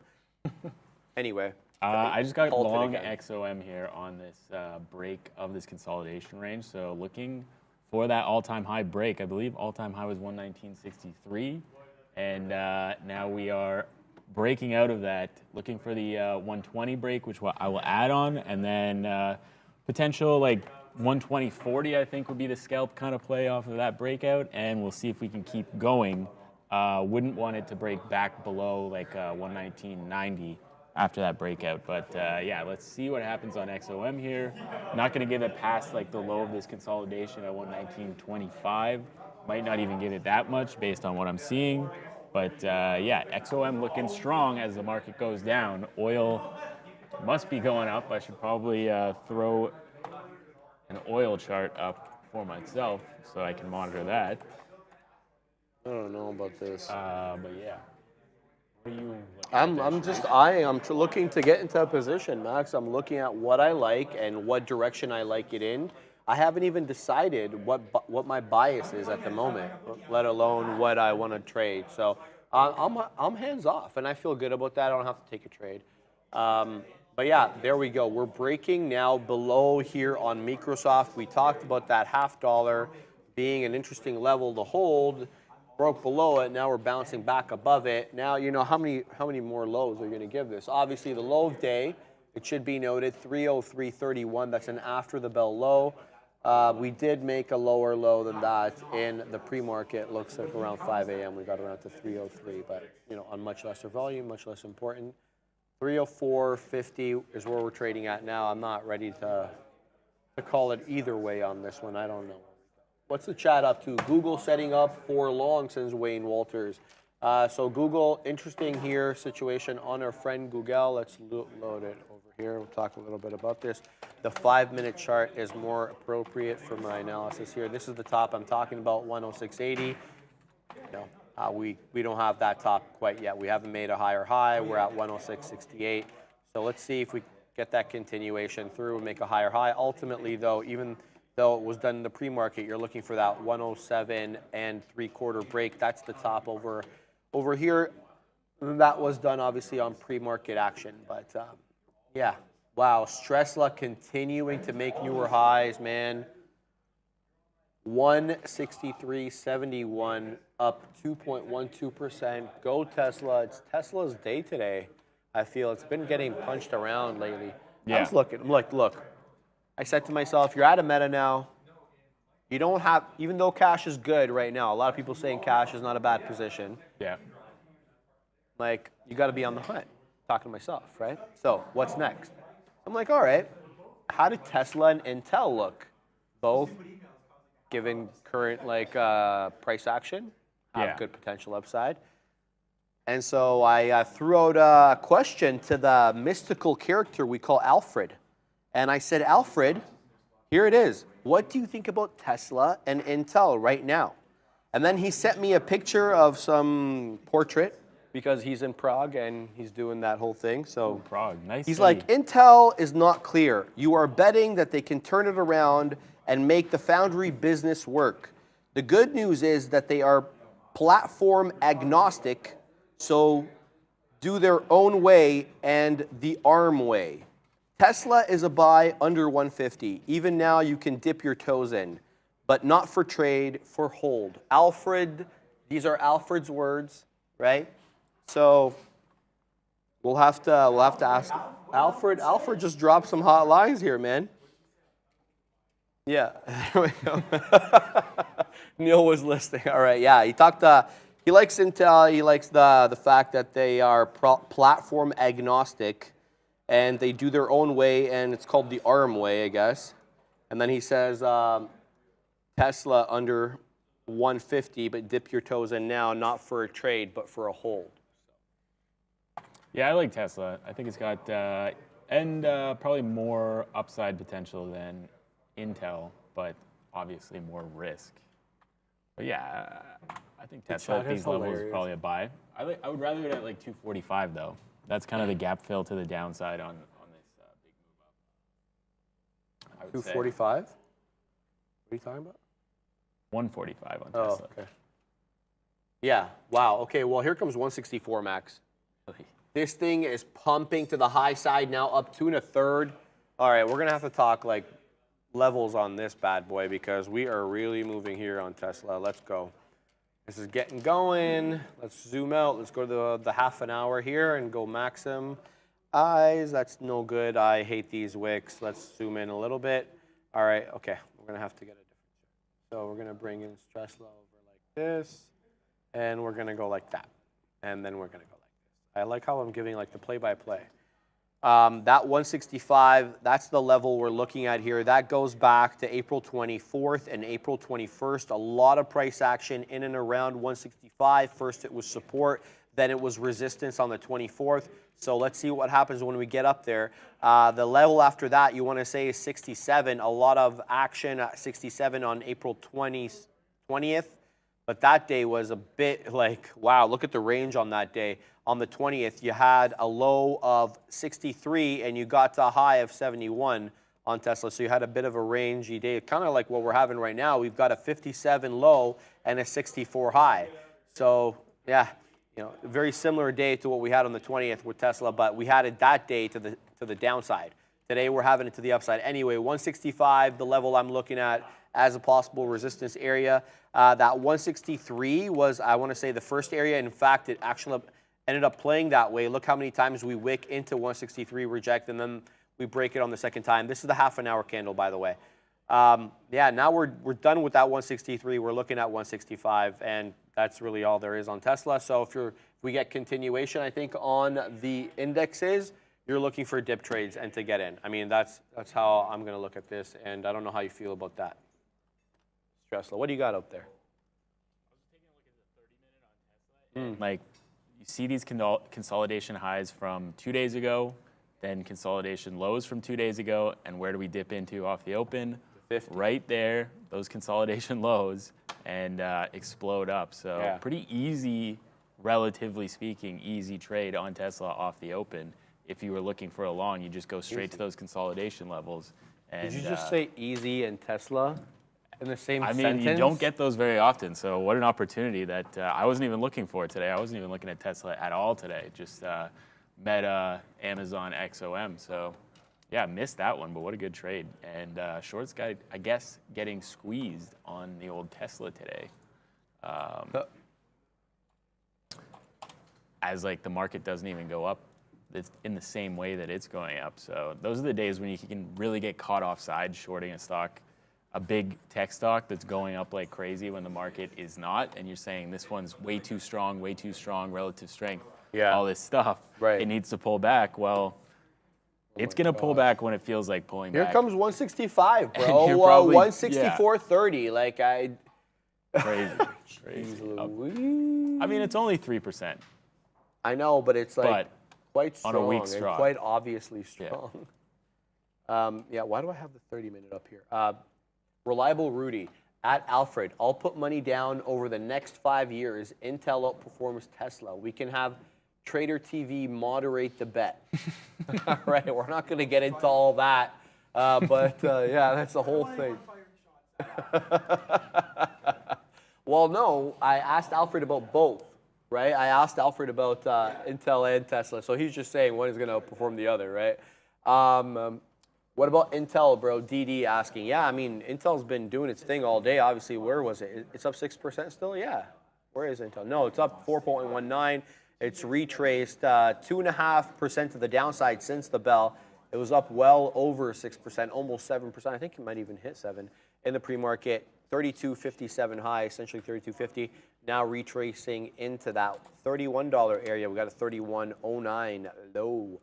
But stressless all the rave, 164.32. I'm keeping my eye on this one, Max, and let that go. FRC, everyone knows it's moving back up, curling back up off that 3. In fact, 298 was the low. So, Neil, you're absolutely right on that. You called that. Neil was saying $3. I mean, 298 essentially is $3. You're going to give it a bit more than that. There you go. Is it halted up again? Where is it doing? Let's find out what our friend FRC is doing here. It is not halted. Wow, it bounced off $2. It is halted. What am I saying? Twice. Halted at 398. Yeah. Halted at 398. It's done 71.3 million shares today. And it's down, Max, 35.7%. But bouncing off 3 nonetheless. If you had a look at this MGI today, I just kind of found this one, MoneyGram International, kind of squeezed. MGI? Yeah, it looks like it it hasn't halted actually, which MoneyGram, is crazy. I know MoneyGram. Yeah, it's like the everybody Western knows Union. Yeah. MoneyGram. It's like 16% shorted. The float is 90 mil, so like Holy. a lot of shares short, and they just announced chief digital officer or something. I don't know why that would make the stock squeeze, but maybe some high-profile executive that they've just hired, and seems to be like kind of reserving the offer at 1040 here, so potential for a breakout long on that one. Not that I'm going to have it, but this one just kind of straight up, not really up and to the right, just, you know, CN Tower. Elevator, not escalator. Elevator. MoneyGram launches online MGO in Chile. That came yesterday. I'm not sure if that's have a look there, Mahad. Yeah, this is the one. Oh yeah, it looks like it popped up yesterday as well. Yeah, so they're saying that No, it didn't. Chile is one of the biggest send markets in South America, meaning that one of the areas where money is most sent to in that particular part of the world. So that, that opens up obviously some revenue streams there. And the market likes it because it is up, Max, 6.9% on the day. And like you said, near day's highs, 1058, the HOD on MGI. Volume kind of not great on this one, though. Only 4 million on the day so far. And I missed that NVIDIA short. I got to punch the position and then tell people about it, I guess. Punch and pray, baby. Because it was printing 275 on the offer, and as I'm talking about it, flushes 25 cents, and I'm not going to chase it that far, but goes $1 there at 274, comes back up, gives you the chance to reload, and now we're back at 274, potentially looking for VWAP on NVIDIA. That 275 level holds up every time, it seems. Every time it comes there. I'm looking at my XOM position as well. You want to look for something for Nicole Harris? DXF, $2 super chat. Thank you very much for that, Nicole. DXF dipped to 43 pennies and then popped to 60. So 43 to 60 pop there. What do you think about that, Max? DXF Not look halted that up at 71 cents. Not look bad, Nicole. Let me figure out what's going on with this name. DXF. Yeah, let's have a look. DXF. What do you got? Dunshin Financial Holdings. It's I looked at Chinese, is it like a Hong Kong It's company? a microfinance lending company, Max. In Wuhan. All right. Oh. So no news today. I don't Just a 5 million float and a Chinese company getting pumped. Wow. Hold on. Wasn't it Brendo? Didn't Brendo write something about that in the watch list? He's like, these Chinese companies. Hold on. Let me get to that. I think he had all Chinese micro caps in the watch list there. Brendo had that. Yeah. So that's all right. So that Well, makes this sense. could be really, really interesting. If this gets to $1, watch out. Huddy as well. Max, what's happening? It's a small cap crapper world, and we are just living in it. Oh my goodness, HUDI. What is this thing doing? Wow. 665, it's gonna halt. It just broke through. Okay, it did nothing all day, $3.40. Here comes 680, 668 high. Okay, Huaduk a little bit there. A lot of buying coming in, but what a move. I'm gonna look for a dip off 6. I mean, I don't want to get in at these levels. It's just not my style. I don't think I have the mental capacity to trade a stock like this. Here we go. But there goes 7, dude. 7, we're knocking on the door. 7's gone. God. Yeah, 7's gone. Well, we're at 7 at the moment. That's a high of day. We're back in the 90s. 7 as is we a do straight that high dance. of day? Yeah, there it goes. 7:15 high of day now. Oh baby, HUDI. My goodness, up 150%. That was pretty quick. 1.76 million shares of volume in the last 5 minutes. So, a lot supporting this. I know you guys. Oh, you can actually see the volume bars there. Look at that. Look how it increases, just like with the price action. Neil, HUDI just got going there. HUDI, 150 smackaroos% on the day. What's your move with something like this? You just stay away, right? Like until it comes to key level, or how do you do this?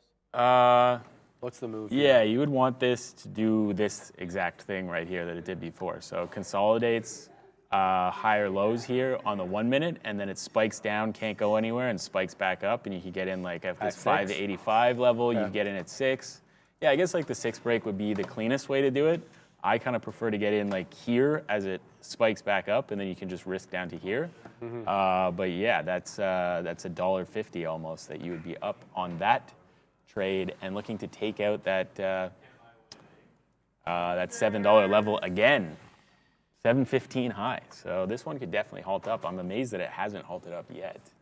It goes from $3.50 to $7 with no halts. That's impressive. Yeah, definitely. And you know, a lot of these algos that are trading it, they know exactly where the halt levels are, Well, yeah. and then they're able to buy and sell quickly enough and with enough buying power to kind of keep it from halting. So Yeah, and if you want to squeeze people as best as possible, I think it's better to have it not halt because people don't have the liquidity to get out on the halt open. Yeah. So, yeah, Yeah, good yeah. strategy there. definitely. UCAR just absolutely huadunked here. We were talking about UCAR earlier. Is it on here? Oh, wow, my CXAI trade is still there. Okay, I'll have to look into that, take that off. All right, let's go to UCAR real quick here. Big boy huadunk through $7. 7.25, you want to say was kind of like the low that you were looking at here. Yeah, that's what I'm looking at here. Sorry, 7.25. That's the bottom. Kind of held up majority of the morning since that time. Then you get a big boy move right down into 662. Low there, breaking 7 decidedly. You know, that's almost 40 pennies through that 7 break. So if you had resting orders or quick with the keys, baby, you could have printed on that. Being bought up a little bit now, though, retracing back into 7. We'll see how UCAR acts. But, yeah, now it's trading below VWAP, guys. So, you know, you gotta be suspicious of this one. VWAP is 760, so it's like 60 pennies off VWAP, and it's just made a new major low. So keep your eye out on this one. Some levels for it going into the early part of the morning in the pre-market. That 625 also looks to be a level. And 595, the low of day today. And here comes another level for you. Yesterday's close, 538. So interesting levels here on our friend UCAR. Okay, let's get back into. You got a lot of friends in the stock market, Sharif. Got a lot of friends. I know. Any enemies? Oh, let's not even get into that. I like all the algos, though. You like the algos? AI, yeah, algos love them. work Yeah, good we together. love AI. Keep us around. Oh, yeah. Yeah, don't, No yeah, problem with we're your friend. AI, we love AI. We're losing it. All right, guys, where are we at here? Where are we at here, Max? What are you doing? I'm just kind of staring at this XOM, deciding what to do with it. Do I cut it? Do I add to it? It's always the decision around these points. We got some size on the offer, so I guess we will determine what happens there. If that size gets taken out, we maybe add to it. If it doesn't, we bail. Let's see on the old XOM, but like I don't really want to hold this to VWAP. No real need to do that I'm going long, from a Huddy. risk to reward perspective. You're going long, Huddy? Yeah, I'm going to go long here with a 6.25 out. That's the low end of the range. I'll be looking for continuation. I'll be looking to take profits into 7 and then 7.25. But it's a bull flag continuation. Yeah, it is the second one, so it's a lesser probability than the first one. If you're looking at the 1 minute chart, here's the first one. Obviously, this is the second one. I'll give myself decent risk on this one. 6.25. They'll be out of this one. Where am I long? I'm long 71. So that's the idea here. Gonna give myself to the low end of that range and see what transpires. But here we go, coming right back down, Max. DXF halted again. Now Someone 90 just stated cents. that, yeah. How does this open up? I guess it's a 20% move. All right, 20% move to 90 cents. Halted up again, tapping 90 cents. So $1 break potential on this name. I might get involved with this. That could be the last trade that I take today, but yeah, I feel like the risk to reward potential is there on a $1 break. Let me pull up the day chart on this guy. We are above a lot of levels. Why is this not zooming out? There we go. We are above all the levels on this now. So $1 would be the next level just from a, like, what do you call that? Mental perspective. And then we got 120. Oh, the psychological support? Psychological, there you go. My psychology ain't working today. Then you Friday, got baby. 150 and then 190. Yeah. Let's go. Yeah, I mean, there's so much room to go on this DXF. This one is kind of nuts. There's a lot of excitement back there. I like it when Brenkles gets excited because usually there's like funny noises that come from that as well. Here we go, Huddy, baby. Let's go. I'm waiting at 80s. Let's get going here. We'll see what this one does. Oh, here comes the eventual huadunk. Do we get a 6 hold? and a buy up. Let's let that one transpire. Got my outs there. So let's see what this one does. And then where are we here on the other one? UCAR. Okay, so that one's holding 6 1/4. Have to keep an eye on that one. Beagle, though, coming back into that VWAP area at around 4. So that might be an interesting buy coming up. A good support zone. Been a lot of action around that 4 as a top. Does it act as a bottom this time around? We'll have to see. So a lot of small cap crappers here. Let's go, Huddy. We get the fill, baby. Let's go get that second fill in the 90s. We're knocking on the door in the 90s. I'm going to sit at 715s as well because 715 is it or 713? One of them is high a day. There's the eventual Huadunk again. We expected this. When you look at the range of each 1 minute candle, it kind of gives you an idea of how much appetite for risk you're going to have to put. Like if there's a 60 penny range on the candle, then most likely you're going to have to give it at least that, right? That should be one of your guides in addition to obviously your risk management parameters. The other one is like look for the whole dollar level here because that is a clear top that we made during this bull flag run that we had. So if this breaks down, that's a newer low, and that's the end of that trade. So we'll see. We get that big boy Huadunk right back down, but still holding within those ranges and within that kind of ATR per candle, the average true range per candle there. We're well within that range. So with respect to, what are you looking at over there? You're looking at DXF opened DXF, okay. 75 cents. Now it's, I believe that's trying to halt down. Hard to tell with these $1 or the sub-dollar names if you're halting down or just reserving. But yeah, opens up 75, goes down, starting to get bought up now. Maybe over 75 could be a long. That's not really something that I would take because it's hard to structure that. But there we go, over 75, looking to take out 80.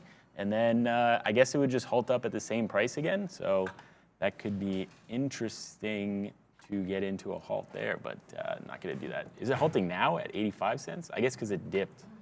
Now now it's halting off of that 65 price into 85. So opens down, halts up. This one probably going to $1. I would say. Unreal. I can't believe I didn't have. There we go. Okay. Let's see what happens here. We're going to have to adding hold to that this Huddy level. position. Yeah, at the whole dollar level. Let's see if we hold. If we break that 580, I'm going to have to be out of this one because then that is a break of the range. It's a newer low.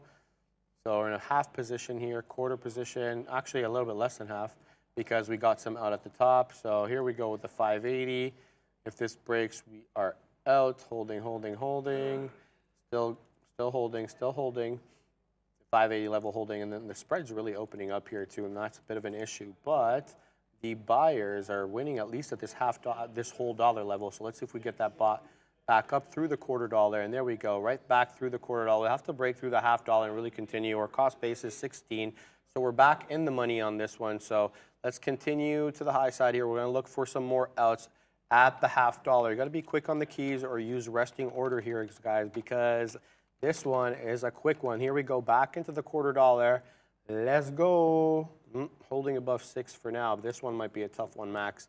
We'll have to see there. They're right back into the $quarter. The whole dollar holding at 6, and that's what you kind of wanted to see. That's where we're kind of basing it off because that was the former area of resistance on that previous bull flag. Let's take a little bit out some here. We got 16s now. I'm going to let this run a little bit, Max. Doesn't make sense to.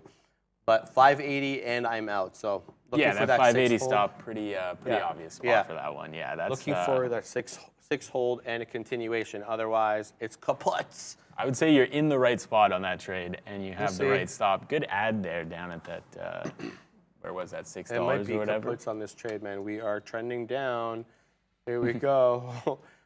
So far, we have a higher low, but that may not hold up for long. Yeah, there's all sorts of bamboozlement too with these small cap crappers because of the ability to kind of move the float with a lot of buying power. And so sometimes these levels that you think are obvious are also obvious to somebody else with more money, and they're able to kind of bamboozle you. Yeah. The CMT books call it a specialist breakout. A specialist breakout? Yeah, because then you got to be special in order to do it.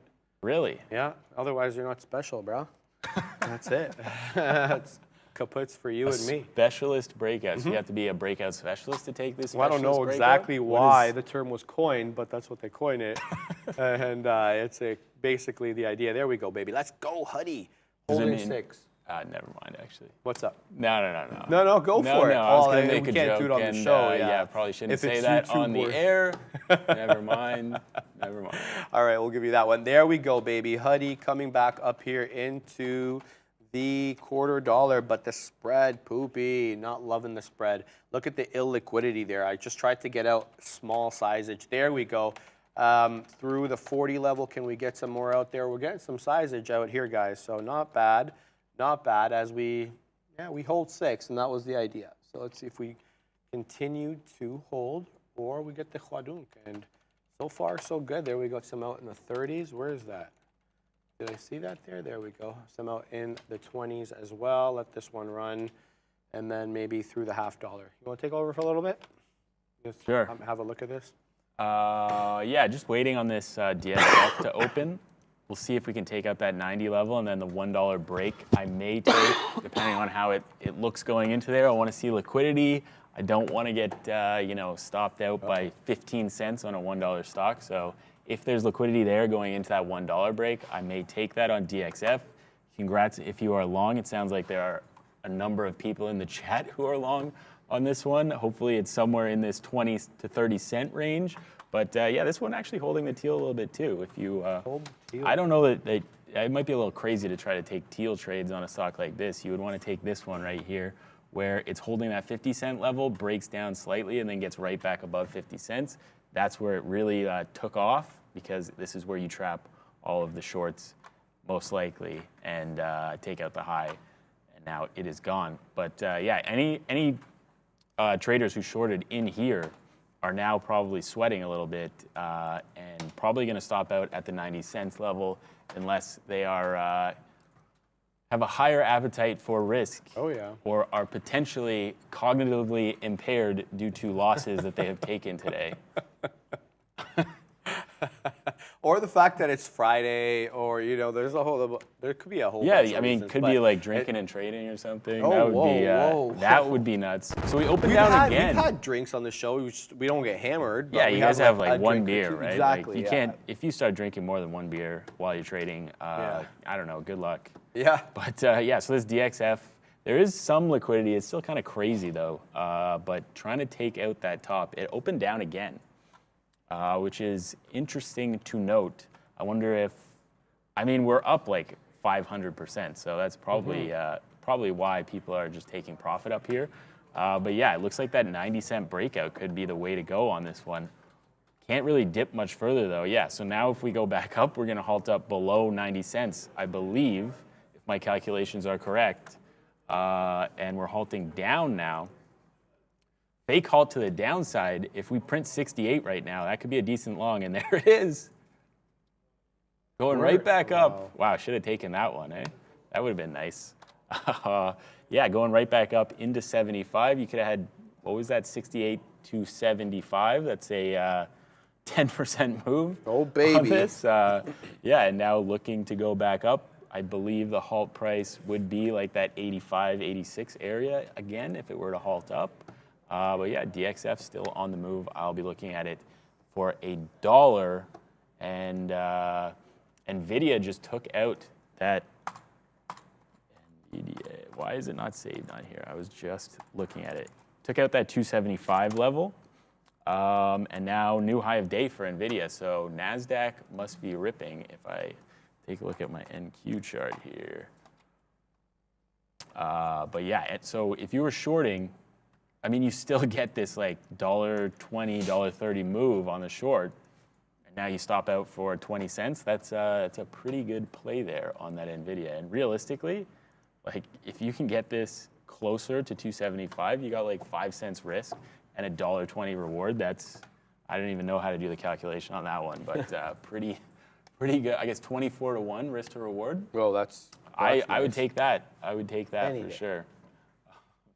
I'm looking at this Huddy trade. I'm still, I'm 10 pennies out of the money. Well, now 5 pennies out of the money as this one tries to hold 6, and that's the idea. 6 has been holding, but it really hasn't been getting going there. I have a big order sitting here at like 30 somethings to fill, but 6 has been hard to hold, and my stop is kind of near 6. I mean, it's 5.80, so that is 20 pennies, which is a lot for a $6 stock, but the algos may bamboozle you, may bamboozle you to the $0.25. You don't know, right? Like 20 pennies is a random area to have it. There we go, right back below 6 again. 601 still on the ask, but 95's there on the bid. Keeping my eye on that one, so we'll see how that transpires and if we can hold 6 and continue, but tough at the moment. All right. James Murray says Amazon looks like it's about to go, or I think Amazon is about to go. I would say yes, but my reads have been pretty poor on this one today, unless I'm getting long around like this $5 area earlier. But yeah, it does look like it's about to go, and you know, lots of room up to like this 106.80 level. Yeah, potential like kind of VWAP breakout on Amazon here after this long consolidation between basically 105 and 106. We've been doing that since what, 10:30? It's now 1. So lots of people have placed bets in this area. We will see who wins on their bets. But yeah, it looks like a little bit of a stop out down here at, what was that? 105.50. Breaks, instantly reclaims. What a great spot to get long. I should have been watching on Amazon for that one. But yeah, kind of struggling in the 106.0s right now. You would want it to get past. You want it to get past 106.50, really. That was a key level from about, I want to say, 3 days ago? 2 days ago, 106.50 was holding on the offer. Now we're kind of back below that, so you want it to get back above there and hold on the bid for the move into this this kind of range. And yeah, getting a little pump up. So yeah, Amazon potentially strong into the close today. Come on, Huddy. Got to keep our eyes on that one. Okay, well here I was gonna go get a coffee, but Huddy is retracing above 6 and looking to touch that resting order that I have at mid-30s, but yeah, finding more resistance, but 6 holding. But I feel like maybe I'm overstaying my welcome on this one a little bit as I've sized in a little bit on this one, and so I'm a big Huadun could be bad. So let's think about this one before we go here. And we are holding 6, but you want to see a newer 5-minute candle to make a new high, which is going to be over 640. 639 is the last 5-minute candle, the high of the last 5-minute candle to make a new high. So we shall see if we get continuation on this one. We're hanging out at the $0.25 now. I've got my stops in, so yeah, I'll send it back to you, Max. Yeah, everything looking pretty strong right now. All the NASDAQ names pumping up. NVIDIA takes out that 275 decisively, and now we're trading in the 70s. So not sure what I would look for on this one, but if you were long NVIDIA at the moment, yeah, maybe you look for the, where was that level? 278 highs on NVIDIA if this one decides to keep going. You would want it to hold 275 on the bid, and if I saw that happen, I might get long myself. But yeah, good move here on both sides on NVIDIA. You get the VWAP hold, you get the 275 fade, 275 breakout, and who knows what is next for old NVIDIA. Yeah, Amazon also still going up. Still has not gotten past that 50 mark on the Amazon. It would be interesting to see if Amazon can break 106.50 and then hold, and maybe you get some bids there and some like wick action down into like the 40s, and then it explodes back up. Everybody you would think today is short below 107, other than the lucky folks who got it up here, which. Yeah, great trade on the 108, like the pre-market high failure here when it goes up to 109.50 that I was chasing to the long side when it came back down, sadly. Where is that DXF as well? This one is actually trading, so uncharacteristic for this one for the day, not halting, just actually trading here, does a little wick down below this fake halt price, and now moving back to the upside. It needs the volume to come in, though. Looking for probably that 70-cent breakout there, and then the move back through that 75 and to the highs. Yeah, I really would like to see $1 on this one today. Those $1 breakouts, pretty easy to structure. 1 cent risk, you usually get about 20 cents out of them, I find. But yeah, like pretty easy, mindless trade for the $1 Seller breakout. at 30. On Huddy? On Huddy. Very clear seller at 30. 30's the top. It's been 30's the top. It's been rejecting every time, and it's not there on the book. You don't see it on the book. You would probably expect them to break this and then dump it. Yeah, well, that's why I got a resting order, and exactly why I have a resting order, for that exact reason. Otherwise, you're going to be super quick on the keys and like with your eyes fixated on it, or just have a series of resting orders so you can ensure liquidity at different levels, right? Yeah. So that's how I kind of run it on that, but we're still hanging at the $250. Pardon me? GME is up today. Somebody just said in the chat, but it's only up 3%. Oh, baby. So all right, let's have a look at GameStop. It's funny when these like go up at all. There's always people who have their eyes on them. We were looking at this at looking at this when it was like $23 a couple of weeks ago. It's just kind of been in a downtrend since then. But yeah, who knows? Maybe GameStop comes out with some news one day and we're trading it back in the $500 range. Unlikely, though. I'll just do that for nostalgia, because it doesn't matter to me if it's top, GameStop, whatever. If it's moving up 300%, I like it. It's my friend. I'll refer to it kindly. Right? It's your friend until it stops you out? I'm just kidding. But yeah, I think you're overtime, so let's let you go and you can do your thing. So obviously have a sick weekend. You too. And we will see you soon. Thank you for covering Mad Max. All right, guys, let's get back into this Huddy trade. It's right back into that $6 level again. Come to my chart, Mahad. Right back into $6. So not good as we form a series of lower highs here with a flat bottom forming. You know usually what that means. Yep, flat bottom break to the downside. That's not what the look I'm going for here. Was not taking a short. I am long. This one worrying me, but my stop remains the same, $5.80. That's the bottom. It breaks them out of the trade. So simple as that. Kevin Scorza, is that you, seller at 30? No, Kevin, definitely not me. That's funny. No, I'm at 37s, right? So anyway, wow, rejecting here at 305 is Microsoft. And now we're going down here on some of these NASDAQ names. Apple rejecting as well.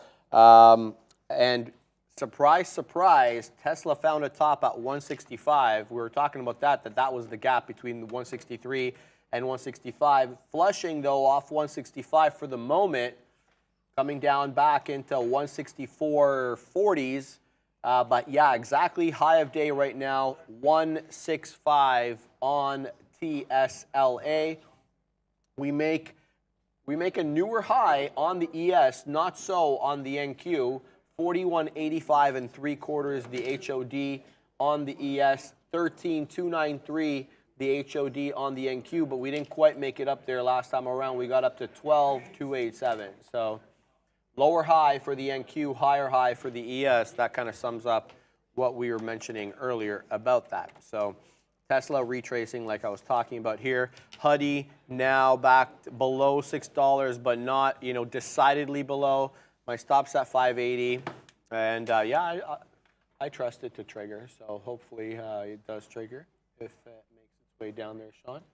But yeah, Dan Emmons, what's Dan up to? Market pulling back, yep. I see that, Dan, I hear you. I'm short Microsoft is my latest position. Sean is now short Microsoft. Microsoft, I'm short. Where did you take the short? What is Microsoft, like a micro cap? It's just like a French person's trying to say Microsoft. Okay. I was wondering if it was like a Microsoft? Oh, right? that's what it is. Yeah. Okay. Here comes the 80 out, Sean. I'm short the English version of Microsoft. Okay. No, just playing around. Yeah. So I started off 305. So I don't know. I'm just logging in. We're gonna have another look at that right now. But yeah, welcome to the midday show. I'm here now, and Max killing it, of course, and Neil killing it. I hope that I can just fill them big shoes, and we'll figure out where we're going from here. As I'm at a Huddy, by the way, guys. What's that? I'm at a Huddy. There you go. They're not that good this time around. I gotta apologize. I trust me. See how they're breaking? Everywhere, man. I tried to put less nectar because of the summer, trying to lean out less carbs, and as a result of the less nectar. Bro, I think like you can add a little bit more nectar. I wouldn't worry about leaning out that much, but they're still tasty. They're just falling apart. It's not as good. It's just falling apart because it needs more sticky things to stick it together. Like sticky note. Sticky note. Sticky note nation. All right. All right. What do we got here? You want to talk a little about what you've been doing during midday? My position's there? No, not yet. We'll get my position board. Randy's on the board now, so I don't think he knows how to flop the position board, but do not. Okay, so we'll get that position board when Mahad comes back. I don't know where. He'll be back in a minute. So, all right, we can just come over to my screen. So we've left Microsoft alone all day. Whoopsies. And we just got really, really patient with it. And honestly, I've been trying to go net short on pretty much everything here, so that little move up did hurt, but didn't really hurt our P&L, and I'll show you why. So here we go. Microsoft finally breaks that 305. We waited all day for that to happen, and it does, and there it is right there. Our first short is there at 305. We take a little bit out at 65. Then, again, by a little bit, I take out 20%. Like, I'm trying to actually add to that now instead of doing 10s all the time. If I can do 5 times 20, I prefer that, I think. Then it comes all the way back, and we reloaded it again. And why are we doing this? You have the 50 period right here, so we continue to make some moves down on that. And then it bled all the way down, and our best out was 304.13. So, like, you want to talk about something that does give you some nice R to R right there, because I'm going to show you where my out is. My out was 20 cents. So it's very, very kind of a frugal out there because 20 cents on Microsoft, the way it's been moving is not that much. But again, trying to avoid disastrous decisions, right? And I think that like right there, in and out, and then we got short again. So we actually got out of a lot of them there, almost to the point where we were flat because it came right back into the day's bottom there. So, that was a good out for me at 304. So we took a lot of shares out there, and then we re-shorted it again when it came back up to 05s, and then there's the out at 20. Okay, so again, taking 20 cents worth of a hit, definitely positive today on Microsoft. But then we get shorted again, came back up. This is just my recent position. I'll talk about all my other ones in a minute. But there's a 305 short again. Goes right up to 20. We did not get stopped out. That's pretty darn lucky. So then when it comes back in, that first take right there is 30 cents, so better than 1-to-1, but not by much because of slippage. And then there's another take all the way down there at 55 again. So all these outs are at 50s, as you can see. And there's that bottom out that we talked about at 10s. And it looks like we're getting right back into it. So because of this action, because of the way the futures are going right now, I'm not going to re-short this. We're taking out the high again, it seems like right now. So unlike yesterday, I'd be fighting this. I'm getting out with quicker outs today. And if we get out the upside right now, then we're going to finish that trade off and get out. This is the test right here, Sharif, because I was trading over at my other desk, so my stop orders are still in, even despite switching stations here. So I'm wondering, I'm just going to see because... Don't they carry over or no? Yes, they do. That's what I'm going to wait to see. I'm pretty sure yesterday they carried over.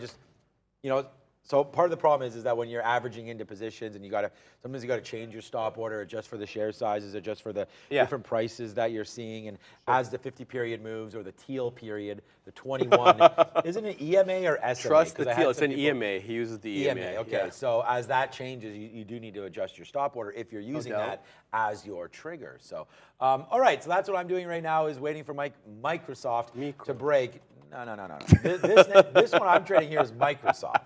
But if you are French, like you are, then you would call it Microsoft. So, and I don't even know if that is French or not. It's just like, it's probably not. It's just like how they pronounce it because of the way that they pronounce it. The French? The French. Well, then it's how French people... Microsoft. Oh, like that. Yeah. Oh, okay.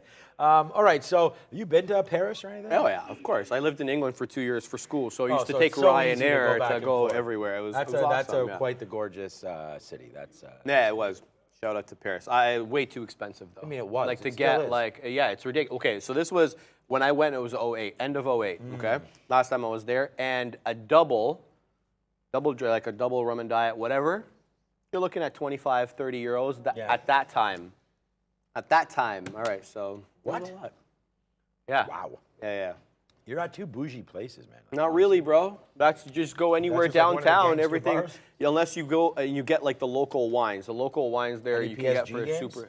There, no, never went. I wasn't a soccer fan as much as I was back then. You leave England with like that kind of mentality. Have to. Yeah, you become like a spending soccer. time in Canada, you're hopefully going to be a hockey fan. Well, you know, curling. I've been around hockey all my life. It's just not You my know what thing. our national sport is, right? Yeah, lacrosse. Right. Okay. A lot of people don't know that. Yeah, of course. Yeah. Shout out to the, what are they called? The Marlies? What are they the called? Rock. The Rock, yeah, the Toronto Rock. Yeah. The Marlies are Rock the... is in the building. Also known as Jay-Z Rockefeller. Someone's saying Meagle warning. What's going on? Let me have a look here. Make Is that sure. how the French say Meagle as well? Yeah, I know. It's like. I don't know. I actually don't know how to do that. MEGL. Now I got all this stuff stuck in my mouth. I'm gonna have to. Yeah, I'm sorry. You're gonna need a drink. $5 top there, local top on our friend Meagle. Bit of a compression pattern here happening between that $5 top and that $half bottom. So compressing, you're seeing higher lows and lower highs on Meagle. But I'm invested in this Tesla trade now. I think we continue with these tops here on the futures, and I think we continue through 165. So I took a 7 EMA dip trade on the 1 minute here on Tesla because I've been holding it quite well, and I'm looking for that 165 continuation. Keeping my eye out on the futures, obviously, as I do that. Tesla, the strong name, up 2 3/4.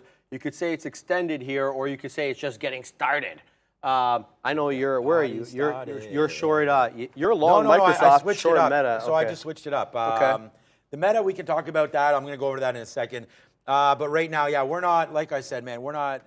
I'm not doing what we did yesterday again. Like I'm not going to sit there and say, oh wow, I just got blown out of Microsoft. So you know, I got top wick there. I'm going to get back in and then get top wick. Keep going. Nah.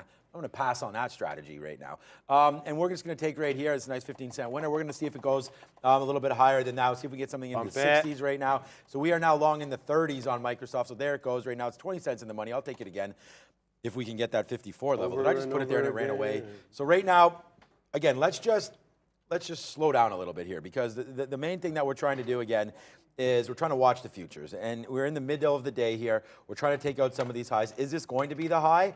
That's the question you're going to have to ask yourself, right? Yesterday it was not. We kept on going. So we have to look at it maybe a little bit longer of a time period here for the NASDAQ and just to see what happened yesterday. This is a 30-minute run. You can see right there. Yeah, let's keep going, man. Pump the crap out of everything. Right there. So there's the run up. We're right at that high again right now. So this should be a decent level. And there we go. We'll take out another one. That's 20 more cents there on Microsoft. Yeah. Sorry, I'm not gonna do that anymore. I'm not gonna. You call it whatever you want, man. It's your show. Here we go. So we did short, and just quickly, now that I'm seeing where everything's going, I did short Meta against 238 again. Our out was 238.20, kind of the same 20 cents type of thing. So now that we're back into the money, or we were just in the money, 20 cents, we're gonna put another bid down there in the low 70s. If it does hit it, that's going to be that 20 cents again. And the barcode anyways was happening there down here at 70. So, you know, that's the top. Maybe if we can get a fill down here, 74, 75, that's where I'm at right now. We'll see if we can get a Meta short and just have that fill. And by the way, stops obviously are server side. So that stop on Microsoft did work right there. Yes, there it is again. So let's go, man. Let's bring it to the downside as Meta now coming back in. Just a little bit there. So what we did on Meta today, this is just a 1 minute chart. Oops. You could see right here, short, short, short. This is, Meta's my number one stock. Meta and Apple are like, they're in the ring right now. They're battling. But right there, Apple, sorry, this is Meta. Let it rip up to 239. This is where I feel like I was a changed man on this move because we waited and we were very, very patient. We didn't average it all the way up at all. Our first take was right here at 237.80. Then I'm like, nah. We're going to wait for this thing to go. And then we got another one at 50. Then the full piece up here at 239. So that gave us this fill. That's a $3 winner right there. So that was a good one. And now we'll see if we can do the same thing here again. Just playing off 238 this time. And why did we choose 238?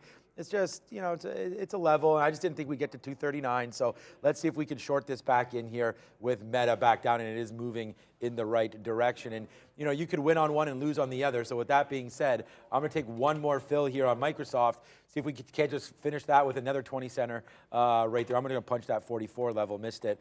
We'll get out at 44 here. Okay, so now Meta's working, Microsoft not working, which is why we wanted to get some more out. So let's see where we can go on there, and then I'll update my Apple trade after this. But, oh, good. There we go. Mahad's back. So there's my positions. We are 2 short and 1 long, and both in big cap names. So it's not going to work forever, which is why we're trying to get out.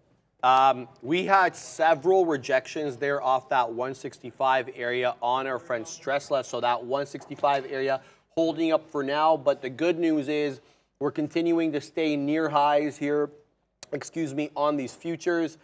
Continuing to print near highs on the NQ. Definitely at highs on the ES. So looking for this eventual 165 break, or that's the idea at the moment.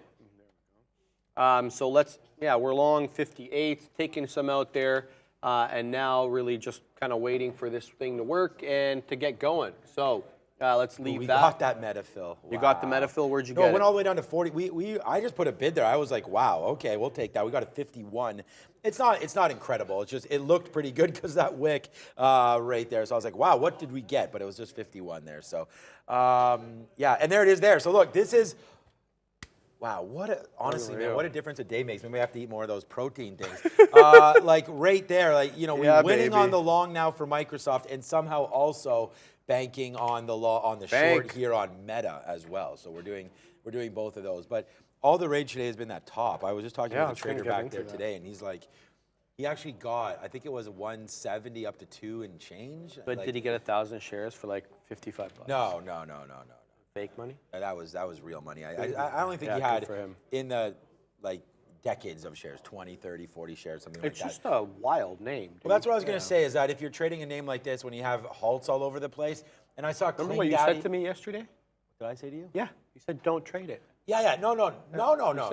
You said you don't trade this. I mean, I don't. And people who don't have. Right. So that's what I was going to say, and I was going to address Cling Daddy because I saw him in there, and he's like, oh, you guys are just talking about this to kind of pump everything up, not to stock up. I didn't even not to stock. Yeah. No.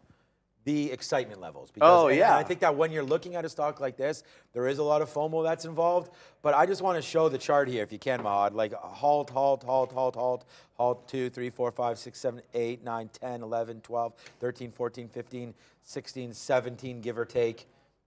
Oh, there's more. 18. So I think there's at least, from what I can count there, about 18 halts or so on this name today. So if it's your style, then I want you to be there. And unfortunately for me, it's not mine. But wow, it needs to be maybe added to the toolbox there, because this is a huge move up, man. Like even if you have 30 shares there at a hundy, I mean, how much do you need for this thing to take $100 on that? 300 shares. Or 300 shares, $100 would be great. But even if you just had 10 shares, 20 shares, 30 shares, you make your day and you're done. So there are some good possibilities there on top. But at the same time, I just get so mad if I were to go short there and then unfortunately it opens back up here. I would just feel that I'm throwing good money, bad money, good money after good money after bad. No, bad money after good. No. Bad money. Yeah, because I would be losing on these trades. So this would be bad. Anyways, needless to say, I don't know the expression, but that's what we're doing right now. So top, very, very exciting and not moving a whole heck of a lot right now. What do you mean? It just dropped from 158 to 135 in one 1-minute candle. This thing is an absolute riot. I'm not touching this thing. I mean, do you short $120? The problem was also the spread, right? I mean, it's pretty good right now, but why do people want to talk about Mullen? Everyone always wants to talk about Mullen. Mullen, 8 cents. Wow, 8 cents will be a dream right now. It's 7.5 as we watch out for our Meta, Microsoft, and our Apple trades right now. So good money after bad. Okay, robbing Peter to pay Paul. I like that one as well. Shout out to James D. Right there. So, bang. Yeah, and I think you just hit it right on the head there, Racer, is that you don't have any control. I like to have control over the trades. For sure. And you're sitting there. And I know FRC is a different story, and I can explain that after, because it's only a $3 or $4 name. Right. And I feel like the levels on FRC, even though FRC is a great stock today, down to 350 and seeing levels that they've never seen before. These halts, to me, make a little bit more sense. Because they're in a pattern almost, right? Exactly. Yeah. That's the whole point, is that what's the risk? Like, if you're looking at this, sure, this halt, the very first one, is a disaster if you're wrong. 570 down to 470. That's $1. So you have 1,000 shares, that's a problem. But since then, almost like, if you went long on this halt, it opens up there. Sure, it goes back down, but you're not in trouble. You can get out. There's easy ways to get out. These are all down halts. So you shouldn't be long in any of these. So you're fine. All of the up, so what I look at when I see a stock, if I'm wondering if it's tradable on the halt side of things, is when you see the up halts, does it continue to go up? Yeah, exactly. Because if it does, then you can just take every single one of them, because on an FRC, it looks like the worst you're going to miss out on is 30 or 40 cents if you're wrong. So on that, I can really easily sort of put a risk schedule together for that, because I could say, okay, if the worst case scenario so far has been 40 cents and I take 500 shares, I know my loss is going to be that $200, and that is that. And we put that one to bed. So that's my little take there. I think that FRC is a much smarter play for the halts than those HKDs of the world. And by the way, did HKD break 9? Oh my God, I haven't even looked at HKD today. What I was going to take, no, it did not. I was going to take the 9 break when that broke. Trading. Ooh, it does break 9. So I was looking at it right here, right when we went off the air, before we threw it over to you. It was touching 9 there. And then it just tanked in, and I was looking at that 820 level, but that was no good either. And then it comes back. It's a good thing I canceled that order, because it does break and only goes 20 cents. There's no way you're taking 20 cents on that break, so that's definitely a missed opportunity. If you did take that long, it's a good thing you did not. If you did not, that's a good thing. And then all the way back down, and as you can see, it's not really doing a whole heck of a lot right now. I'd still say I only want high day breaks on these names, so we'll continue to watch out for that one, as Meta, Microsoft, and Apple are just cruising around right now. Yep. All right, we're back into Huddy here, looking for accumulation, looking for that $0.50 break, but it's super spready at the moment. There we go. Spread tightening up a little bit. Looking for a 6 hold. We're seeing continuously higher lows with an accumulation top.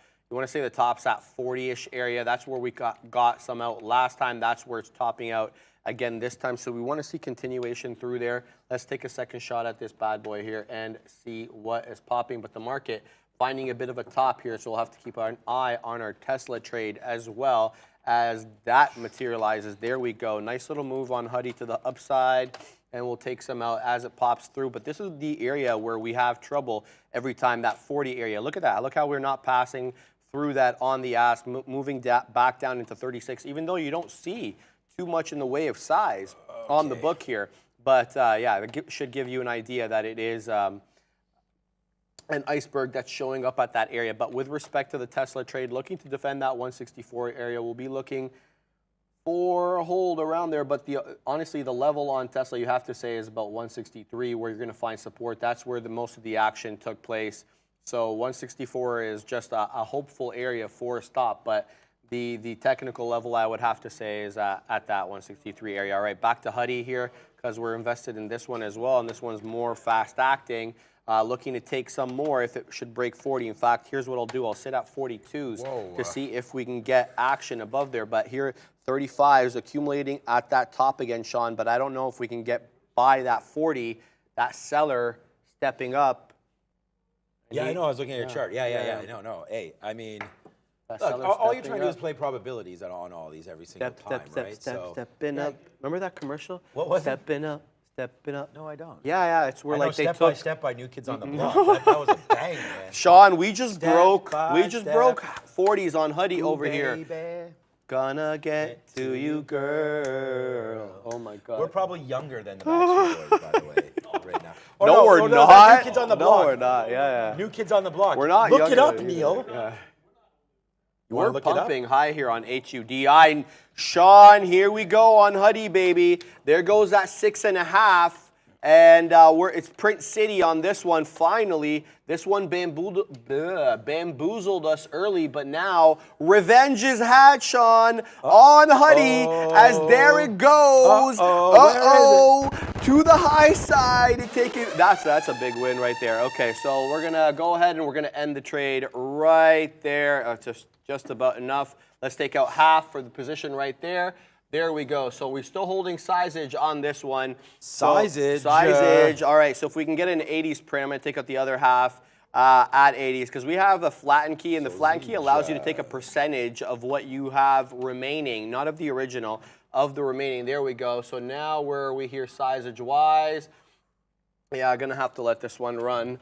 Yeah, let this one run. It sounds like my nonna. She used to say, anytime we would, you're getting ready to have dinner or something, she would say, "Do you want the sausage?" Sausage. Yeah. So sausage makes me remind me of that sausage right there. So, yeah. So, yeah, Neil, did you look up New Kids on the Block yet there, Playboy? Get to you, girl. That's what I was saying. They're older than us. And Backstreet Boys. Oh too. no. I was saying that they're older than us. Yeah. Like they're really old. So anyways, okay, yeah. So New Kids on the Block, very old dudes. They were still traveling around. They did the Molson Amphitheater, I think, last year or something, and Drake walked out or something. Like walked on stage. Oh. Yeah, I don't remember performed that. with Okay. that. You guys could look that up. That was the karaoke this person needed. What's up to Ina? Ina on the chat there. We will not be doing that again. So, all right. So there it is right there. Well, we may be. I was waiting Microsoft here. I mean, believe this or not, I was waiting for it right here at 305.20 to get more shares long. It goes down to 22. So now I'm at 27. So a little bit of a pullback down. We'll be able to get some more shares of Microsoft just against this little level right here. 305. I mean, if it comes back in and hits 305 and goes back down to the downside, then we're going to get out. Like what we're trying to do is play off this NASDAQ. You know, it's respecting the 50 period right now. So let's just see if it can stay upside, and then maybe we get a little bit of a bump in the rest of the afternoon. And then if we don't, we don't, and that's fine. You know, we're not committed anything to any big positions right now. But that Microsoft, I would have loved to get that long. We were 2 pennies away from another 20 penny winner. So we'll wait on that one. For anybody of you, Apple and what did I say? Meta. Yeah, Apple, Meta. Microsoft's a good trade for me too today. But here's Apple.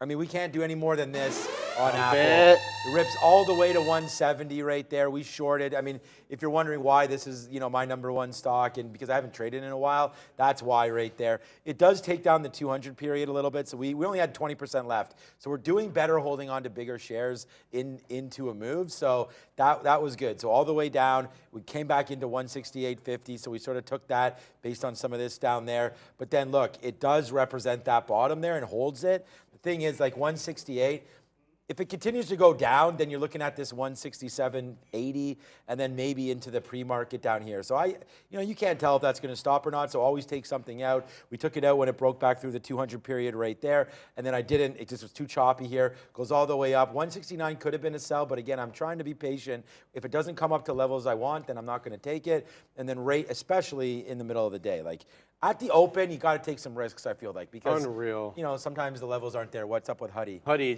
I got out in the 80s, man, and here it goes. Just knocked on You're the good. door at 7. You're good. Yeah, it's can't- just paper handing the trade when you don't need to get out at this level. It's just such a fast mover, and it requires. I feel like these small cap crappers requires a certain type of decision making, quickness, and well, that's why we talked about it. Yeah, well, that's a small cap nuts. crapper, but yeah, it's the same logic, right? Yeah. I think that.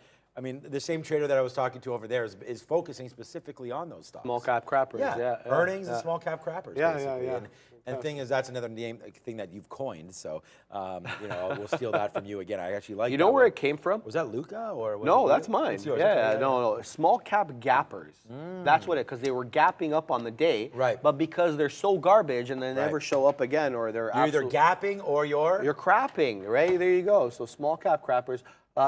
One fan got mad, apparently, a viewer got mad about that one time and got upset that I was referring to so much. Yeah, I know. I saw the email. Fecal references. Yeah. Yeah, I believe you do probably refer to maybe too much of it. You know what I try to do? Whole... You know what I try to do instead of saying the S word. Yeah. I dance around it by saying poopy and all that stuff. And there goes, oh my goodness, Huddy. Huddy at 7 1/4 top, baby. Wow. And there it goes. It's testing that high again, Sean. And it hasn't given it up yet. Wow. Huddy is all sorts of strong. Wow. Get out, Sharif. That people are saying? What do you mean? Are you talking to yourself? Get out. Oh, okay. Oh, I'm not in, man. I'm not in. The most I'm out. important thing is I'm you out. got to be yourself, right? Or it doesn't come across naturally. Yeah, so exactly. You just say whatever the hell you want to say, and that is okay. Thanks, man. By moi. Okay, so I mean, this is not easy. I mean, there's been a lot of people that's been sitting in these chairs. Some worked out, some not. We already Do you know how long I've been doing this show? Can you take a guess? And if you know, just say No, that I don't you know. Okay. I honestly don't know. I'm not great with time. 8 months? So I don't know how. Okay, so I'll have to count. 'Cause I don't know. August, mid-August. So September, October, this. November, December, January, February, March, April. Woo! Dab it here. That's money. I mean, That's money. this is. That's why he trades, one thing guys. you have to Quick understand, like I had zero idea. Like I was using my head. I literally think about this business and trading way too much, dude. Like, feel you. honestly, I feel like you. to the point where like the producers are like, stop messaging me at like 11 at night with different things, you know? So I've had to sort of play that back in a little bit on Right. that. But yeah, no, look, I feel that everybody here at Trader TV Live, every single person that we've pretty much had in this seat and with you has excelled. And I want to say that part of that is because of, you know, the value that you bring. I appreciate that, Sean, to all man. of that, right? I mean, it's way easier. That's why Neil and I work so well, and why Brendan's been so well and trained you well at your spot as well, because it's just, if you find the right people, you know, that have passion, understand what they're doing, educated, well-versed, fun, like, you know, like we're having those drinks tonight. That should be fun, man, that's you know? gonna be like great, it's man. building community and all that kind of stuff. I was telling Brendo went drinking yesterday. I'm Dewey? like, dude, why are you Brendan went drinking drinking. yesterday? I was with him. Were you? We're at the Hockey Hall of Fame. We're That's event, man. why. There you Rick go. Vive I was with. I saw the pictures with Rick Vive. Yeah, Yeah, man. yeah. There was some more personalities there. You know who was there? Who? The CEO of CoinSmart. We saw him there yesterday. And me and Brendan were like, wait a second, we know that dude. Justin was there, Hartzman. Okay. And he's like, hey, boys, what's up? And we're like, yeah, Trader TV Live. And we were representing the brand. We were there. We had our little name tags and everything. And it was a big event. It was 650 people, all distinguished guests, people that you've never, CEOs that make Lots of money. What we're making, but we're spreading the good word of Trader TV Live, but not really. It was more of a social event there, and it was Calm Kids, so it's a program. It's their 19th annual, and it was at the Hockey Hall of Fame, so it was really awesome. We had full access to everywhere. Love it. We went into the vault where they have all the Stanley Cup rings. Nice. You should see, and it was pretty expensive. I bet. It was $250 a head. Okay. Yeah, so we went there, Woo, but donate charity. yeah. Charitable event. Charitable, okay, so charitable $250 per event. plate. We were, I didn't bring the book.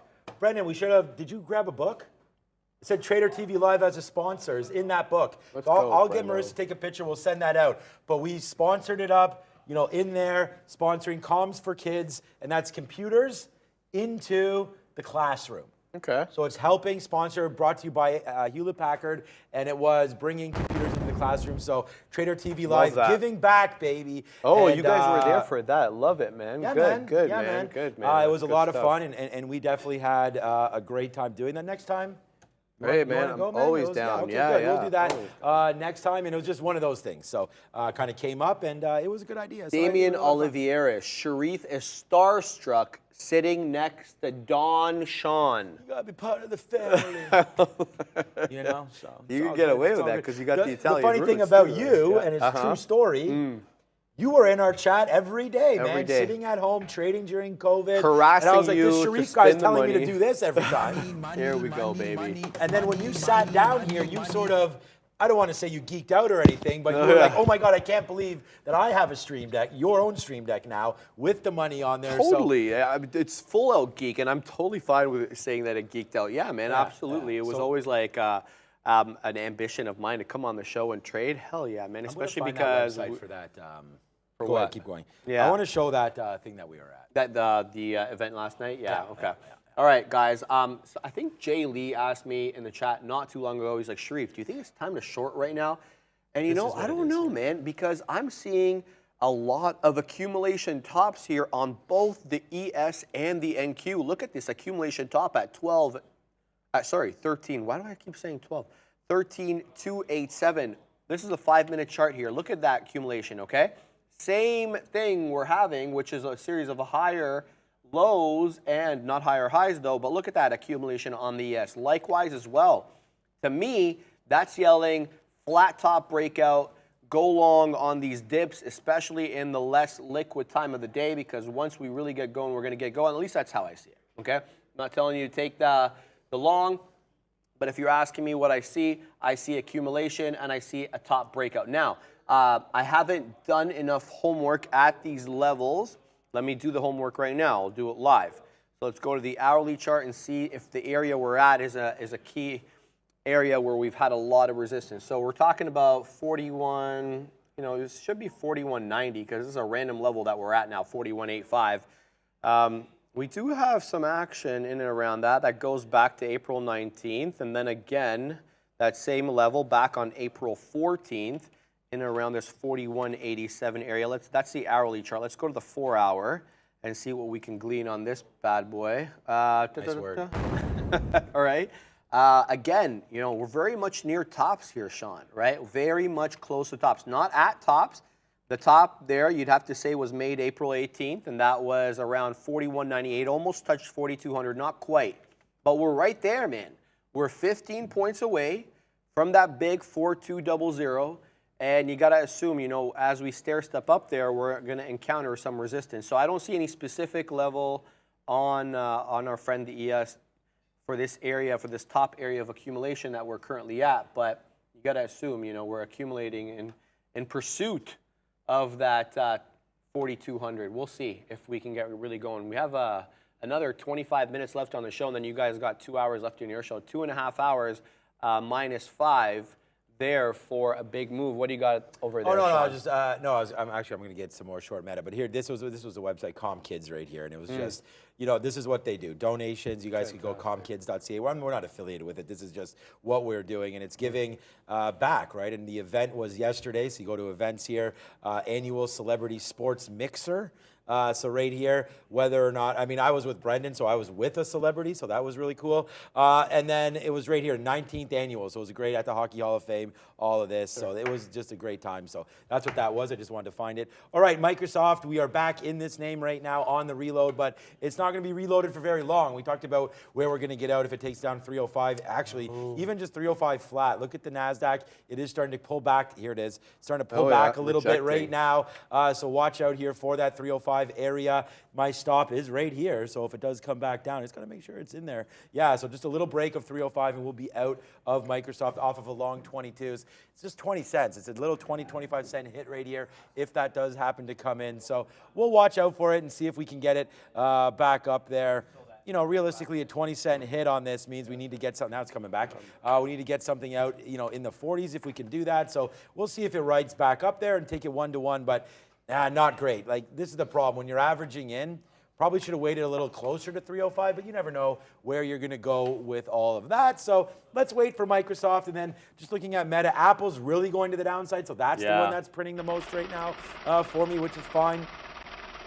Meta holding out. So on this dip down, Meta's actually holding the highs here. So that's why we're out. We only have 20% left of Meta. If it takes that 20 level, then we are gone. Like... Like Donkey Kong. Perfect. There you go. Sean, I want to announce something. So at 150, we're going to be announcing the winner of both the white hat and the black hat. But you have one more opportunity to get in as a contestant by hitting exclamation point MO, Momo, in the chat. Only hit it once. If you hit it twice, you'll get unenrolled by Streamlabs. So only hit it once. Otherwise, you'll be disenrolled. And yeah, one black hat, one white hat. We're going to announce the winner at 150 when 10 minutes left on the show before we send it off to you guys. 20 or 10 more minutes only. Yeah, 12. Yeah, I got 138.21.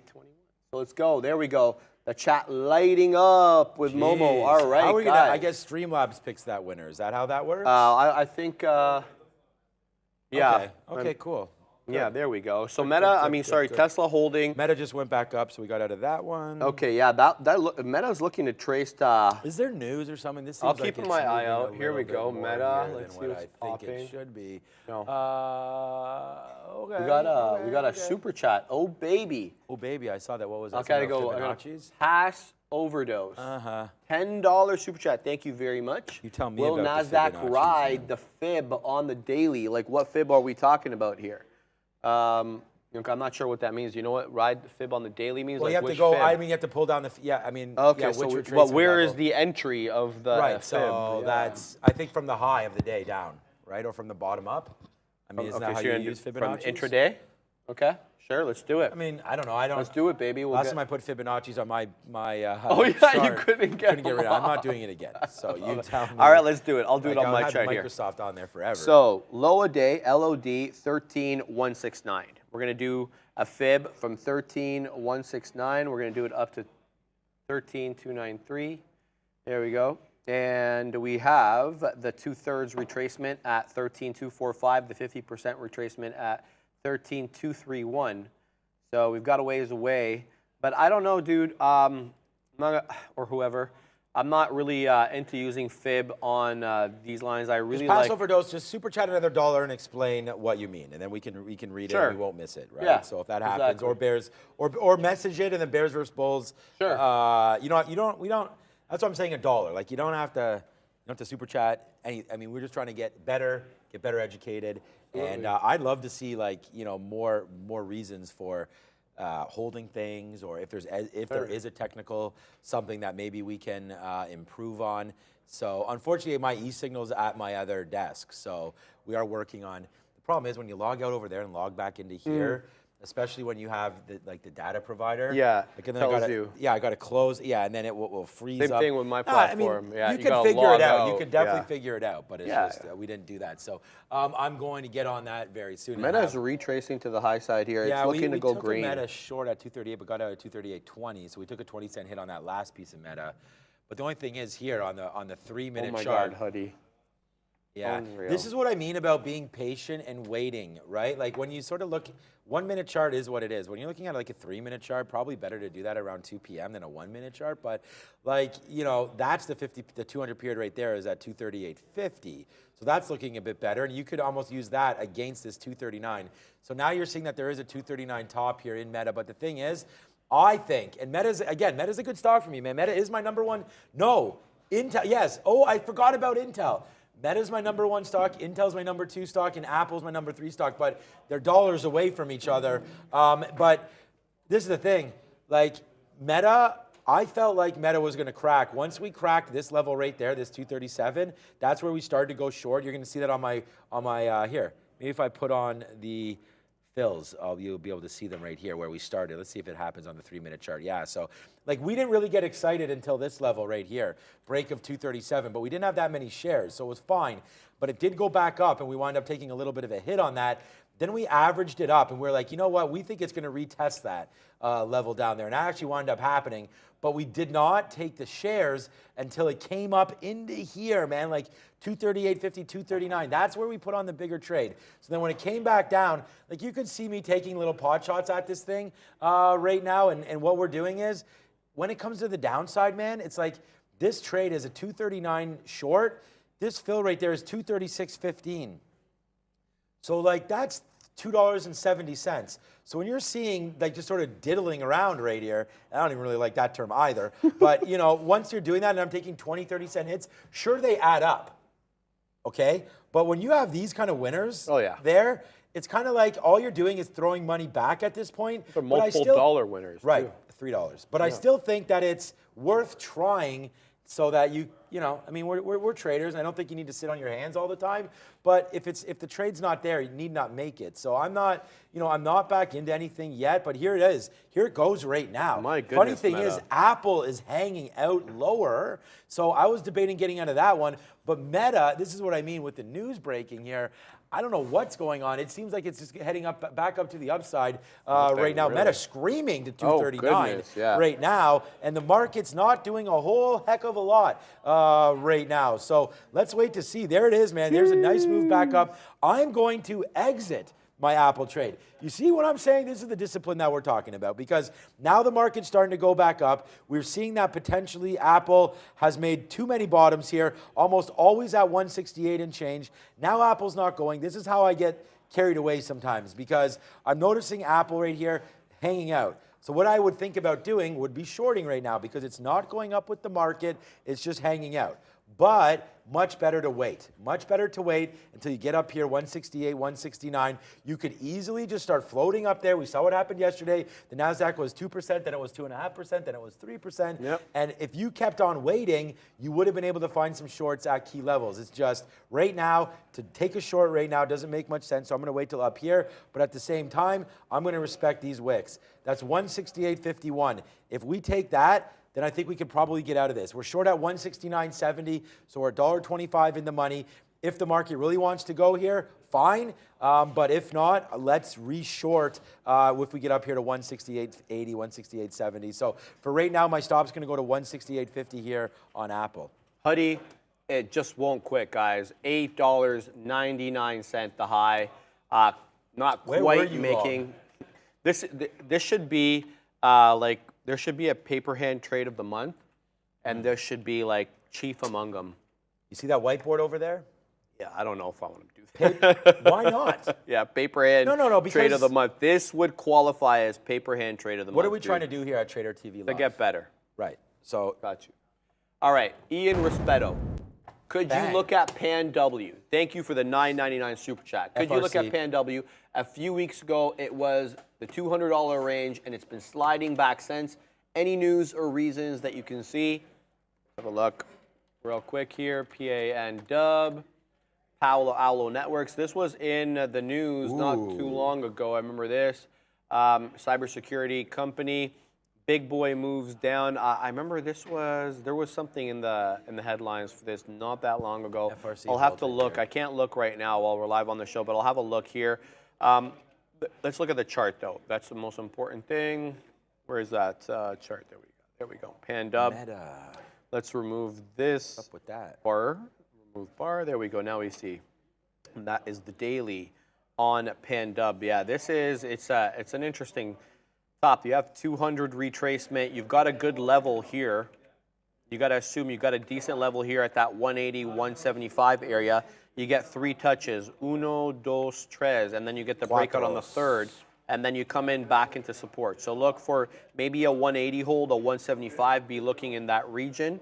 I'm always cognizant of these levels that keep getting touched on multiple occasions. We have some super chats. Okay, well, I got to Rispetto, so I hope that helps. Justin Maury, $10 super chat. Thank you very much for that, Justin. Can I get the opinion of Mr. Small Cap on Mullen? Is that you? Do you mean Max?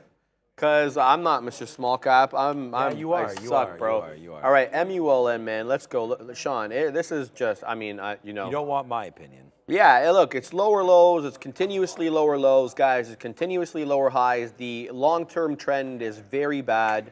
Now, Find out when's their earnings. I'll tell you in 1 second here. Let's go down into the calendar and click that bad boy. And then here we go. Okay, options. What is this? Automotive. That's May 5th. We're moving down. I'm not seeing any earnings. When the hell is there? Okay, so you have trade ideas I know. logged You into here, guys don't you? suck, man. Don't you have trade Yes, ideas I open? do. Why do I So then even just bother what the hell are you doing this? Just type it into there, MULN. And then it says earnings date.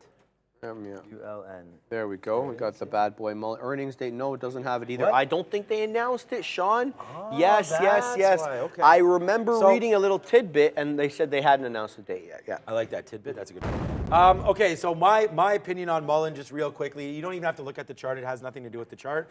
When you're at 7 cents, you can go 2 ways, up or down, same as every stock. So I would just say this, you got to dig and you got to find the catalyst. You got to find a day when they're expecting to announce something or whatever. Yep. And you just hope that catalyst is honestly in your favor. Yep. And because once you're at 6, 7 cents, it's what else?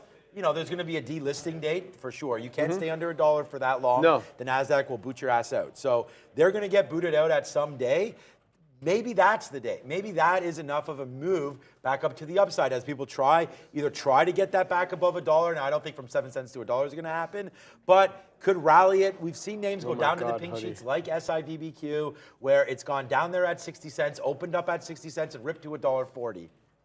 Okay, so that could be one of the catalysts that you're looking for. Absolutely. Potentially, if there's any sort of a deal that they're looking to make with somebody as far as their technology, when is that expected to be announced? Things like that, and sometimes they get boosts off these macro events, like Biden comes in with some sort of EV subsidy, so look for a day when you think that might happen. But if you're really going to look at a chart here, here's a 20-minute. What time is it? We got to do that winner chicken dinner. Soon, about to do that because someone's going to win these fantastic Momo hats. Oh baby! And hopefully you don't have FOMO if you do not win the Momo.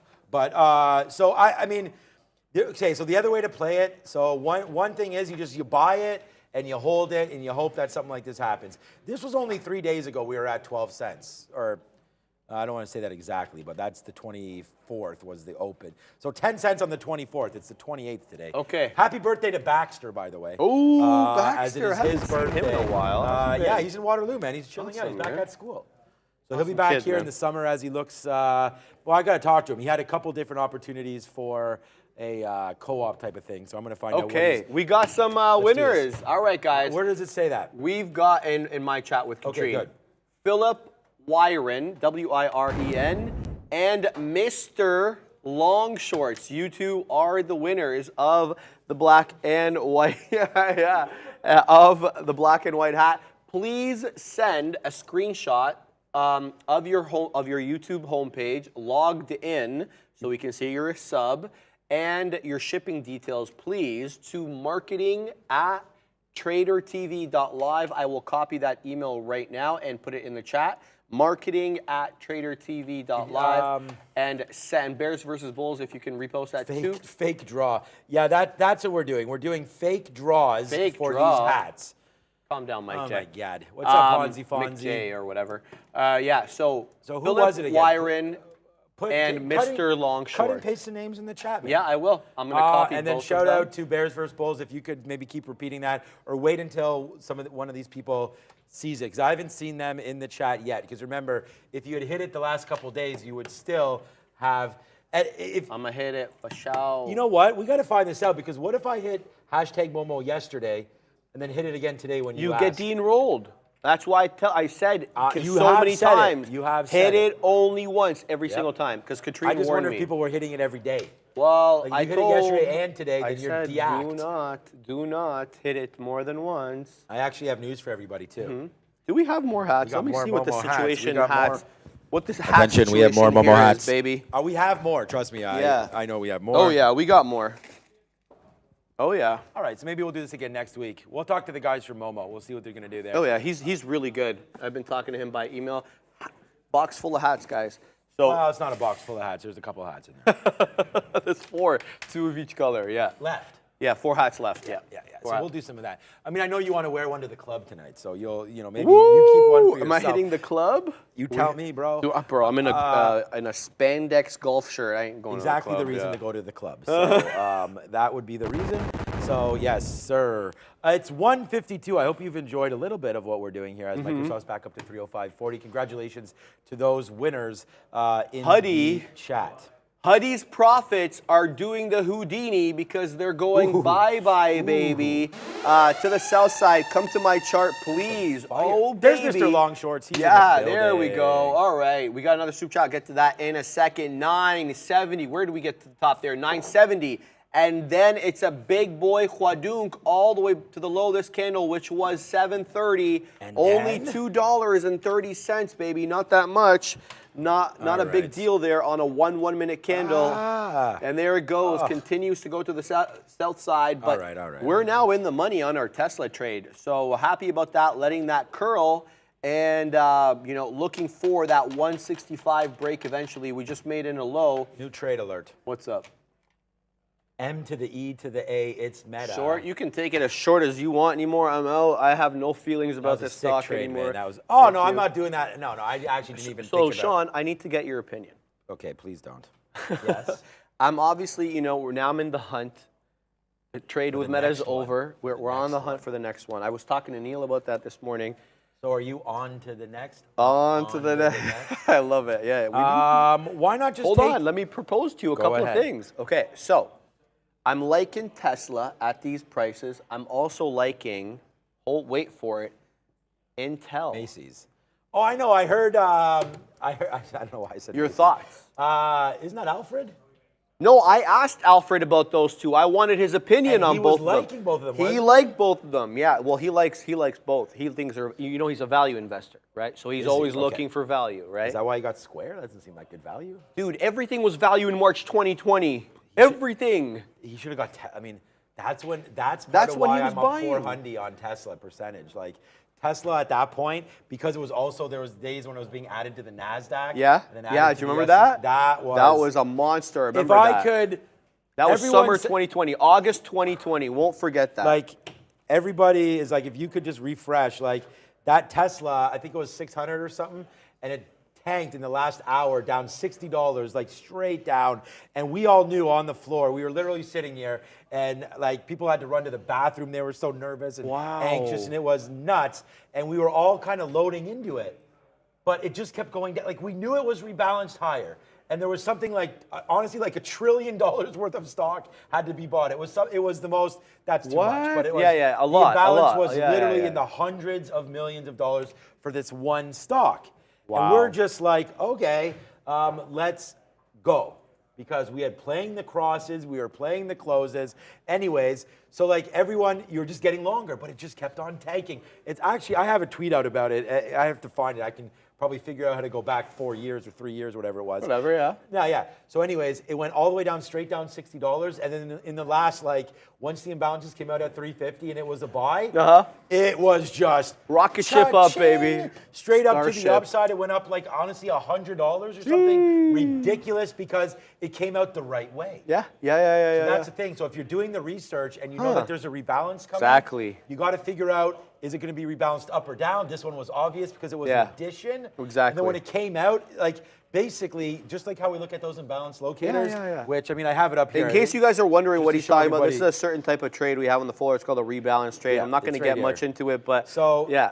Yeah, I mean, I'll get into it. I Yeah. don't care. Up to you. No, it's just about describing it. So, like, right here, FRC's halted right now, I'm guessing. Yeah, see? So here's FRC halted. So right now it's telling you that there is 81,000 shares to buy.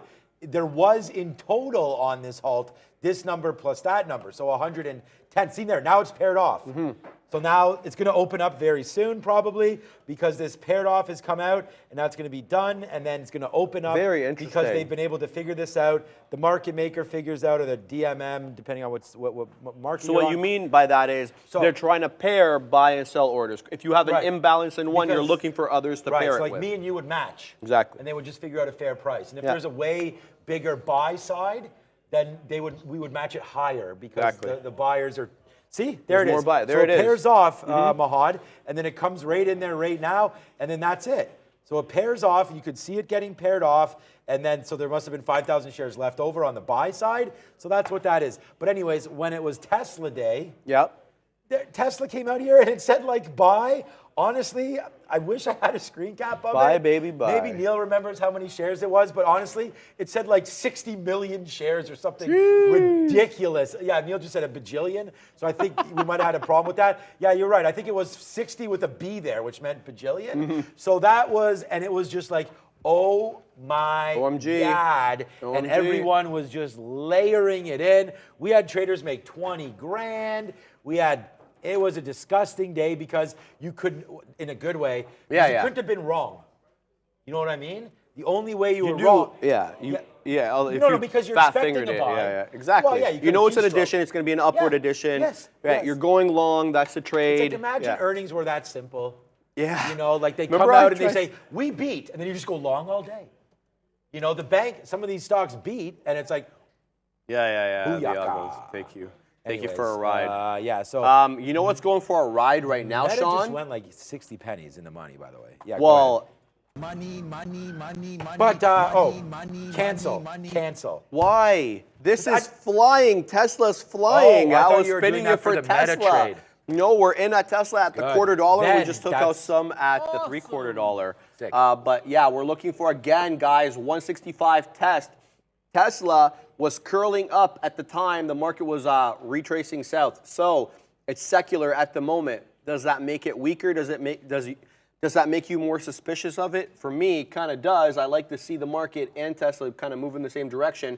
But if we can kind of slow down on the descent here, on the NQ, and retrace back up into 13,293, I think we have a good shot at breaking that 165 on our friend Tesla. But just in case we took out some sizage here at the $0.75, our cost basis is the $0.25. And yeah, we got another minute left on the show, and then I know you got to jump onto your show, and then I got to up at the big desk. Oh, really? Oh, really? 2 o'clock. Okay. Yeah, it is. It's We're almost getting ready 2 to rock and o'clock. roll. Just quickly How are you here. liking your setup over here? How do I Getting like better? it? Getting better a little bit? It doesn't seem as It's noisy. exactly the same. It's Is just it? I don't have my You're missing some so I'm stuff, I'm using yeah. our charting, but our Okay. charting's fine. It's sometimes what you're used to, right? Like you're putting Right. down interactive brokers, and you're getting. Is it interactive brokers that you're using? I am, yeah, but And I you use also trade have ideas exactly, as well. So you actually yeah. have 3 charting Yeah, I platforms do. open right now, and I think it's just a matter of what you're getting comfortable with. But this seat is fine. I mean, I think it's more Neil that has the problem sitting over here because he's on the He's right flipped. side. Yeah, he's So flipped. for on the us, other it's side. pretty simple. Yeah, see, so Yeah. I just have a 3-minute chart right there. So thanks. Who's that over there? Mahad? Wow, good little look there, man. Right there. So yeah, the charts are blasting, and I just have the one basic one up there. So that's what I mean. I got to get going. But just quickly here on Meta. Yep. So again, leave it alone, right? Leave it alone right there, and then it goes right back up to the high of the day, which is not this. But the high of the move, which is right here, 240. I mean, this is essentially the high of the day, whether or not you take in consideration some of these wicks up to 40.20, but that's Right. that's where we're going to get stopped out anyways. So it comes all the way back up to the upside. Because we were talking there, I did miss the very top, so I had to take 60s, which sucks because I noticed it when it was in the 70s. Then I was chasing it, and it wasn't giving me the fill. So unfortunately, there still is something called high-frequency trading, Yep. where they do tend to run your orders. So right now, I'm going to be sitting right here at 291.31. That makes sense to me. 239.30. I wish it was 291. That'd be You nice. still had some of your shares. I wish that was the case. But right there, if we can get filled right there at that bottom, we'll take out half. And then hopefully when I go back over to the desk, it will be here at 238.60. But always a pleasure. Yes, sir, always. I will Have see a great you weekend. later. Yes. If you're looking for me, I will be 5 feet to your right. So that's where I will be. And come on, Meta, let's do this. It just stopped at 34. I'm at 31s. Hopefully this can come down. Now it's at 33s. One more. Okay, I'm going to get the fill anyway, so we'll just we'll leave it at that. And yeah, I'll be there. Okay. And I'll see you anyways. If you're going to go to the gym, are you? I'm gonna go quickly, so Yeah, like because we you're can going come to, I think the social's 4:30 or exactly. something Yeah, like yeah. that. It gives me some time. So come back and do that. So, okay, good. All right, guys. Why don't you wrap it up? Same bat time, same bat channel on Monday. Thanks for being part of the midday show. Brino's at the big desk for the close. Yeah, welcome in 2 o'clock on a Friday afternoon. Still holding on to some gains here. It is a positive afternoon as we head toward the weekend. Here's how things are shaping up with 2 hours left in the day here. 0.61 right now for the S&P, 0.6 as well for the Dow. Tech lagging ever so slightly here, 0.33 just left for the NASDAQ. TSX here in Toronto, nicely positive, 0.5% back to the upside, almost a full 3 back to the upside for crude oil. We had nearly a 3%